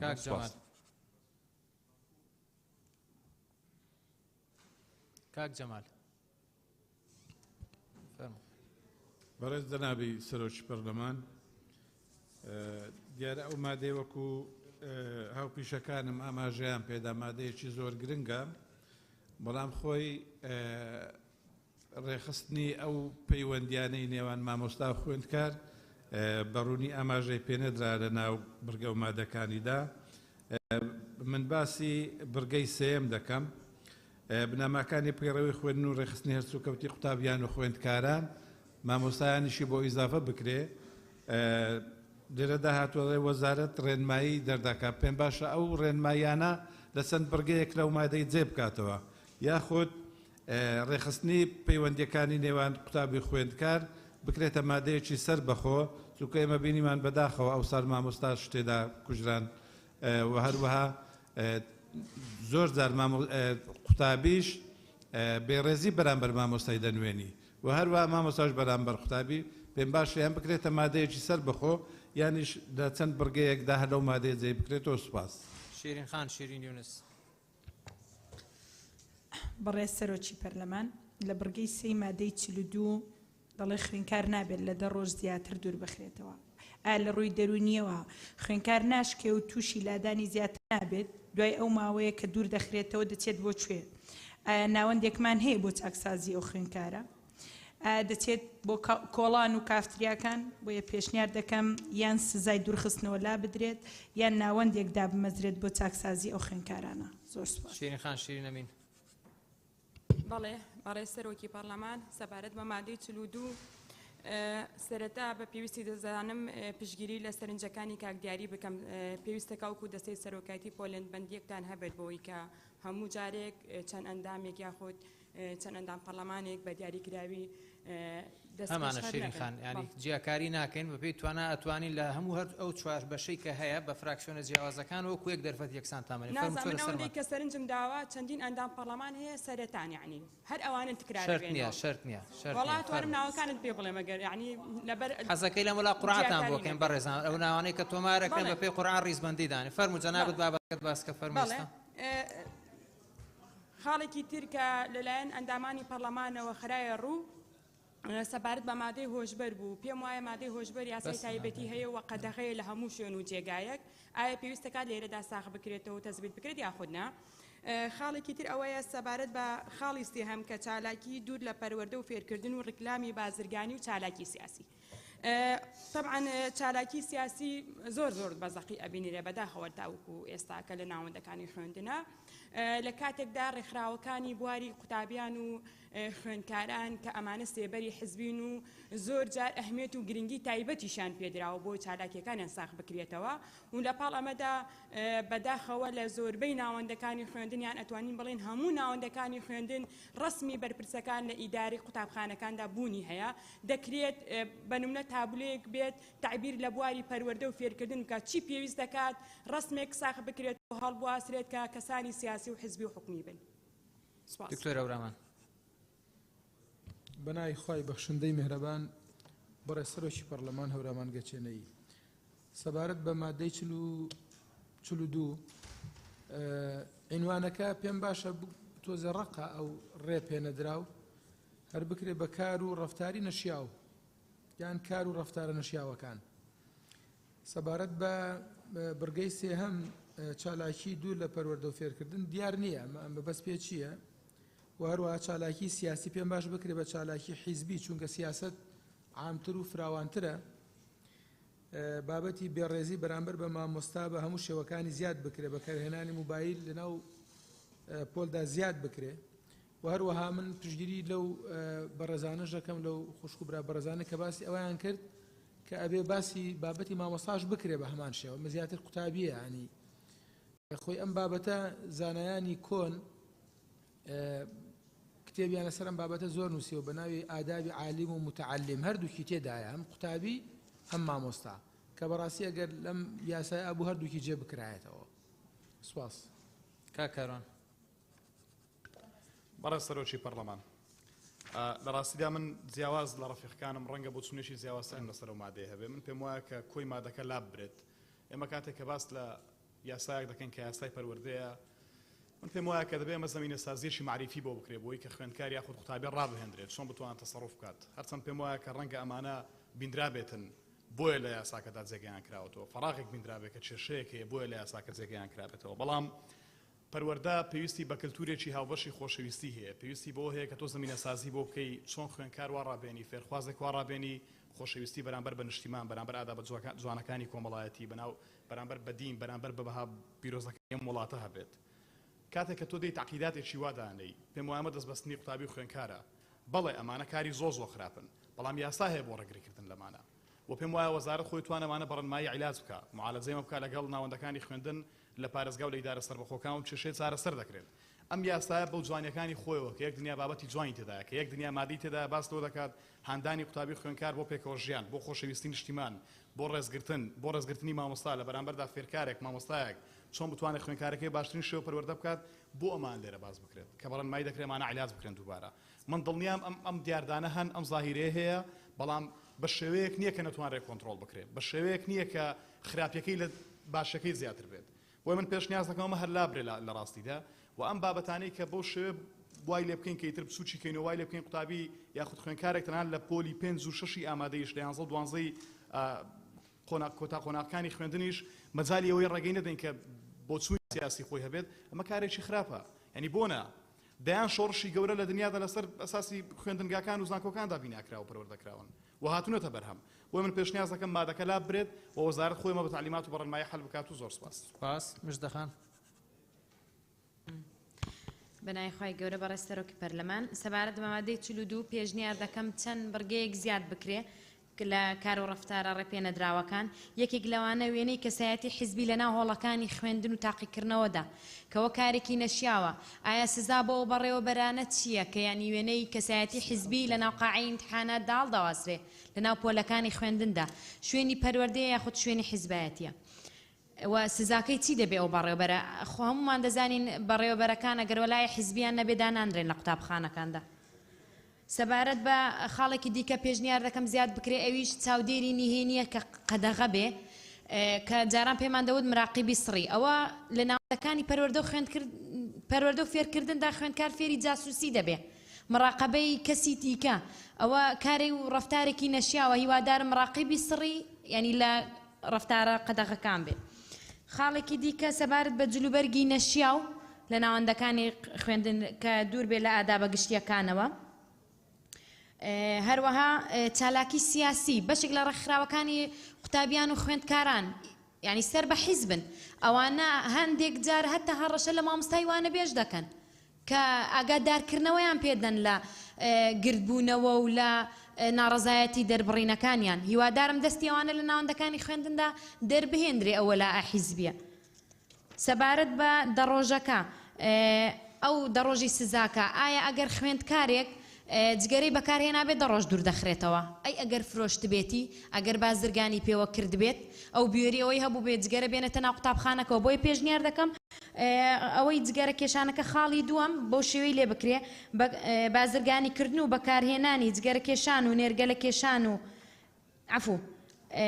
بەکارهێنان و بازرگانکردن بە جگەرە کێشان و نێرگەلە و مادە هۆشبەرەکان و مادە کحولیەکان لە پەیمانگاکان داوانە تقریبان بەپی تەمەنیان ڕێگە پێدراون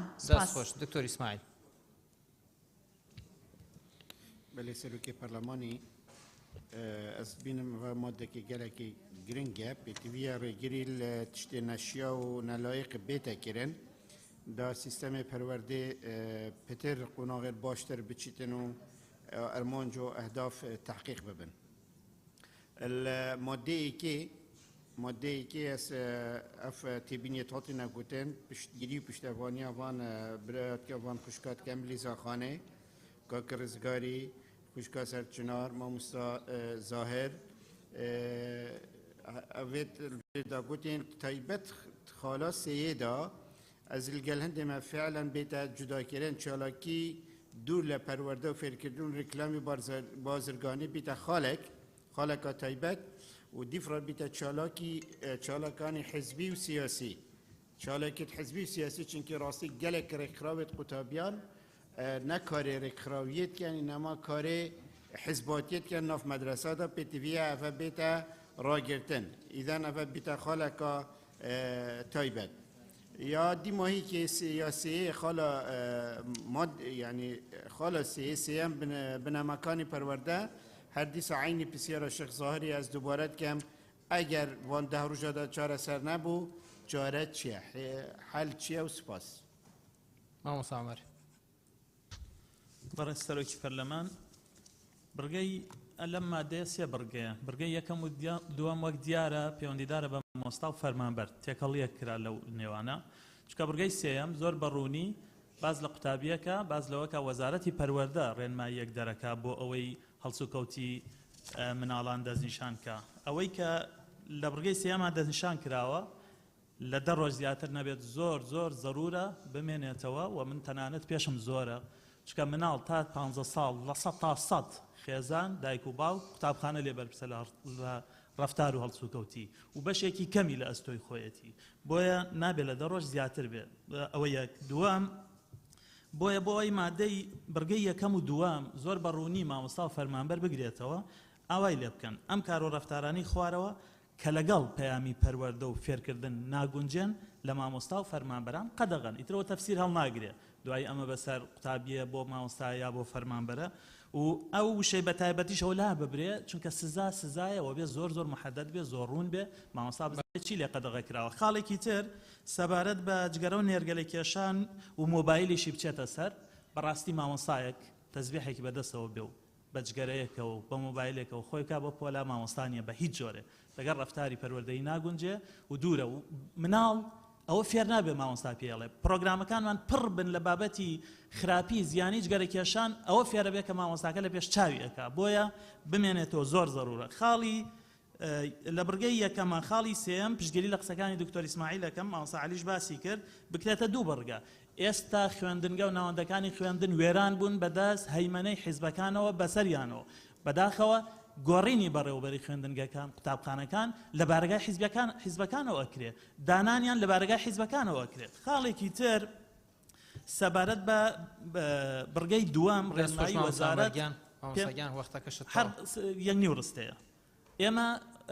یاسای بەرزەفتی فەرمانبەرمان هەیە لەوێ سزای گونجاو دیاریکراوە بۆ هەڵی فەرمانبەر و مامۆستا زۆر سپاس بەڕێز سەرۆکی پەرلەمان من پشتگیری ڕاکەی کاروانەکەم لە سێ ڕوانگەوە یەکەم هەر ئەمەی بڕگەی سێمی ئەم مادەیە کە ئەڵێت بنەماکانی پێڕێوی خوێندن و ڕێخستنی هەڵسوکەوتی قوتابیان مامۆستایان و فەرمانبەرانیشی بۆ ڕێک بخرێ و بە ڕێنمایی لە وەزارەت ڕێک بخرێ کافیە دووەم زۆربەی ئەمانی کە لێرە ئەم پێنج خاڵی بڕگەی یەکەمی مادەی 42 هەمویان لە یاسا بەرکارەکانە هەن هەڵگرتنی چەک چالاکی سیاسی و حیزبی ئەبێ قەت نەک لە ناو ناوەندی خوێندن ئەبێ لە دامەزراوەکان لە ناو وەزارەتەکان کە بەداخەوە جێبەجێ ناکرێت مەسەلەی تونند و تیژی جگەرە کێشانەوە یاسای خۆی هەیە مادەی هۆشبەر یاسای خۆی هەیە خاڵی لەبەرچی لە بڕگەی سێمی شایانی هەر لە بڕگەی دووەمە باسی کردووەڵێ ئەم مادەیە ڕێگە نابێت لەوەی هەر سزایەکی تر لە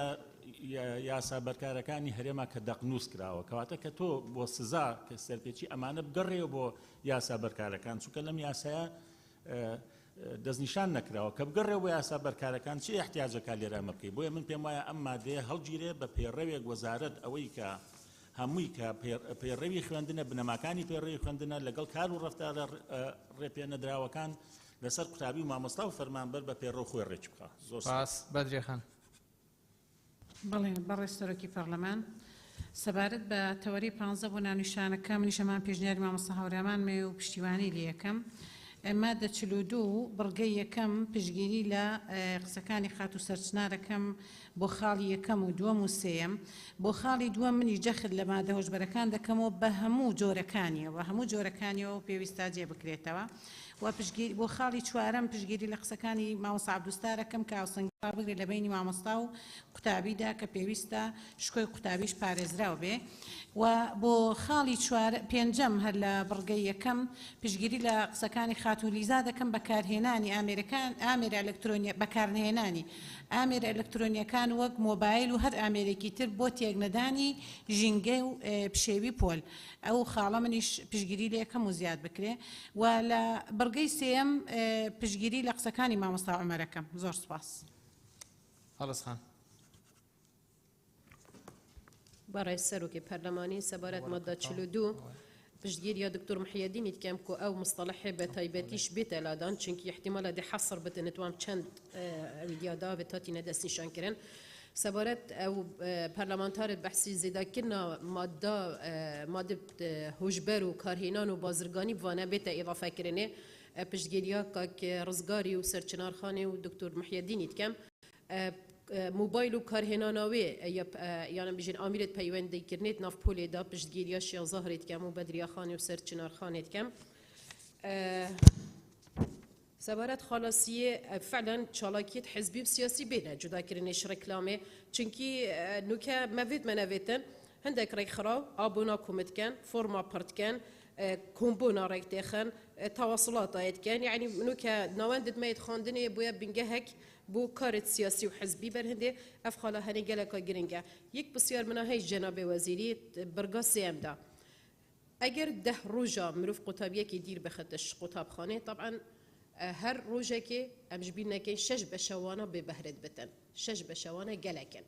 اگر امل فيري كيمتن لي بكين دي اشكالك هبتا كان بيجن حفظ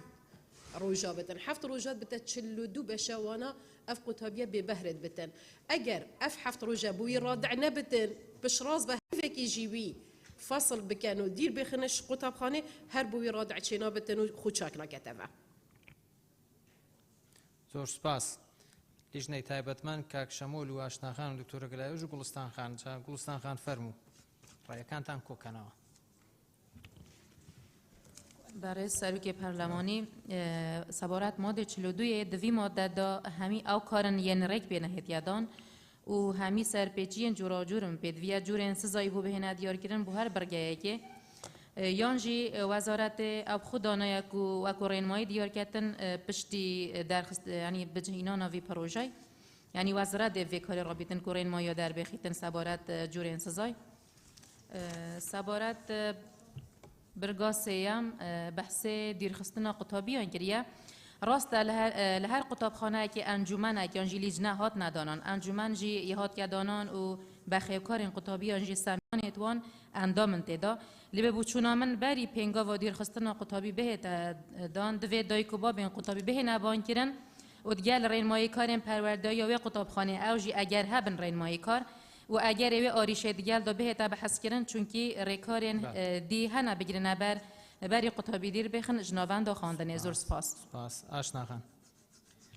بەڵێ بەڕێز سەرۆکی پەرلەمان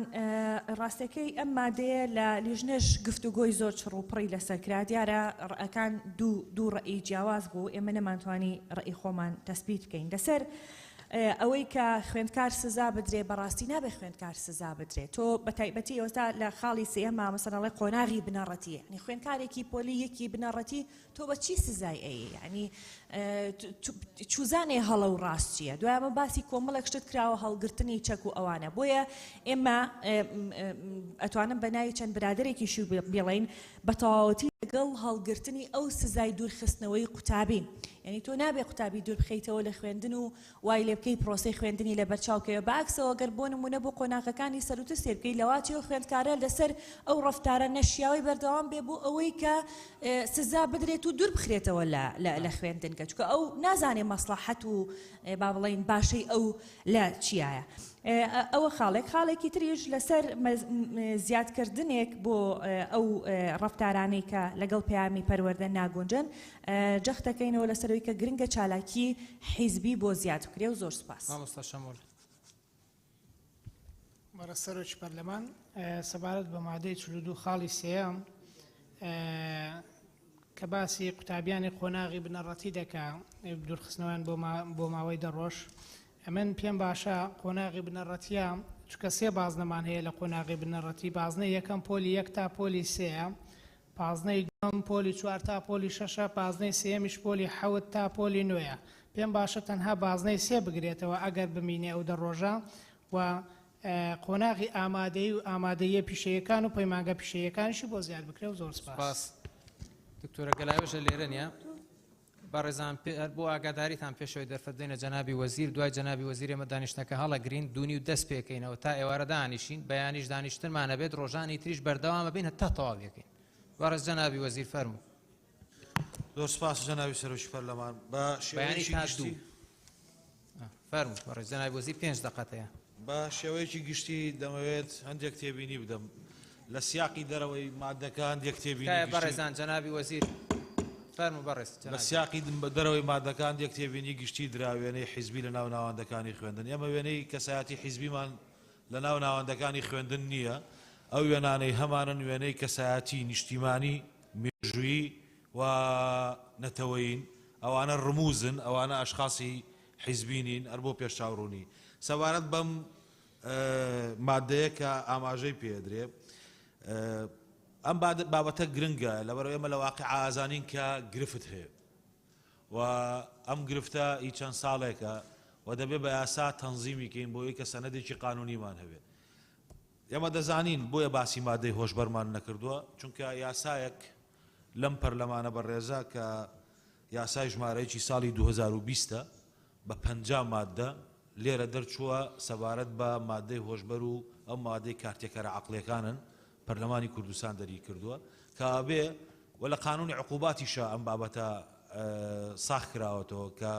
مداوەلەکردن و تیجارەتکردن و بەکارهێنانی مادەی هۆشبەر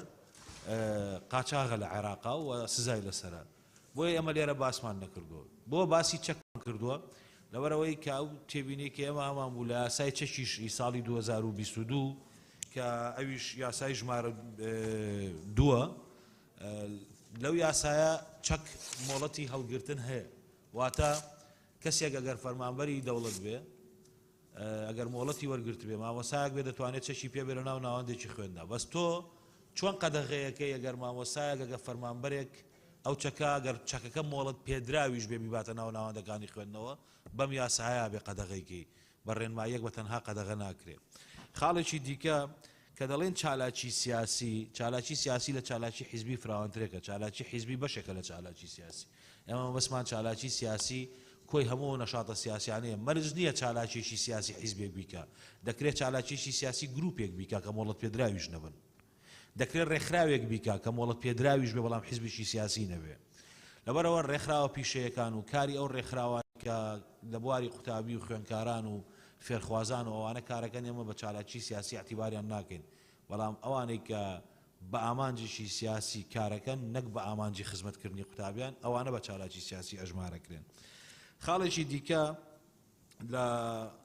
سزای دەڕۆژی قوتابیانە بەڕێزان ئەم مادەیە تەنها بۆ قوتابی نییە ئەم مادەیە بۆ هەموو دامەزراوە پەروەردەیەکانە بۆ مامۆستایە بۆ فەرمانبەرە بۆ قوتابیانە ئێمە زۆر باش لەوە تێگەین لەگەڵ بەڕێزانیش گفتوگۆی چڕمان هەبووە زۆر باش لەوە تێگەین کە چۆن شکۆی مامۆسا پارێزین لە مادەی 175 ئەم پرۆژەیە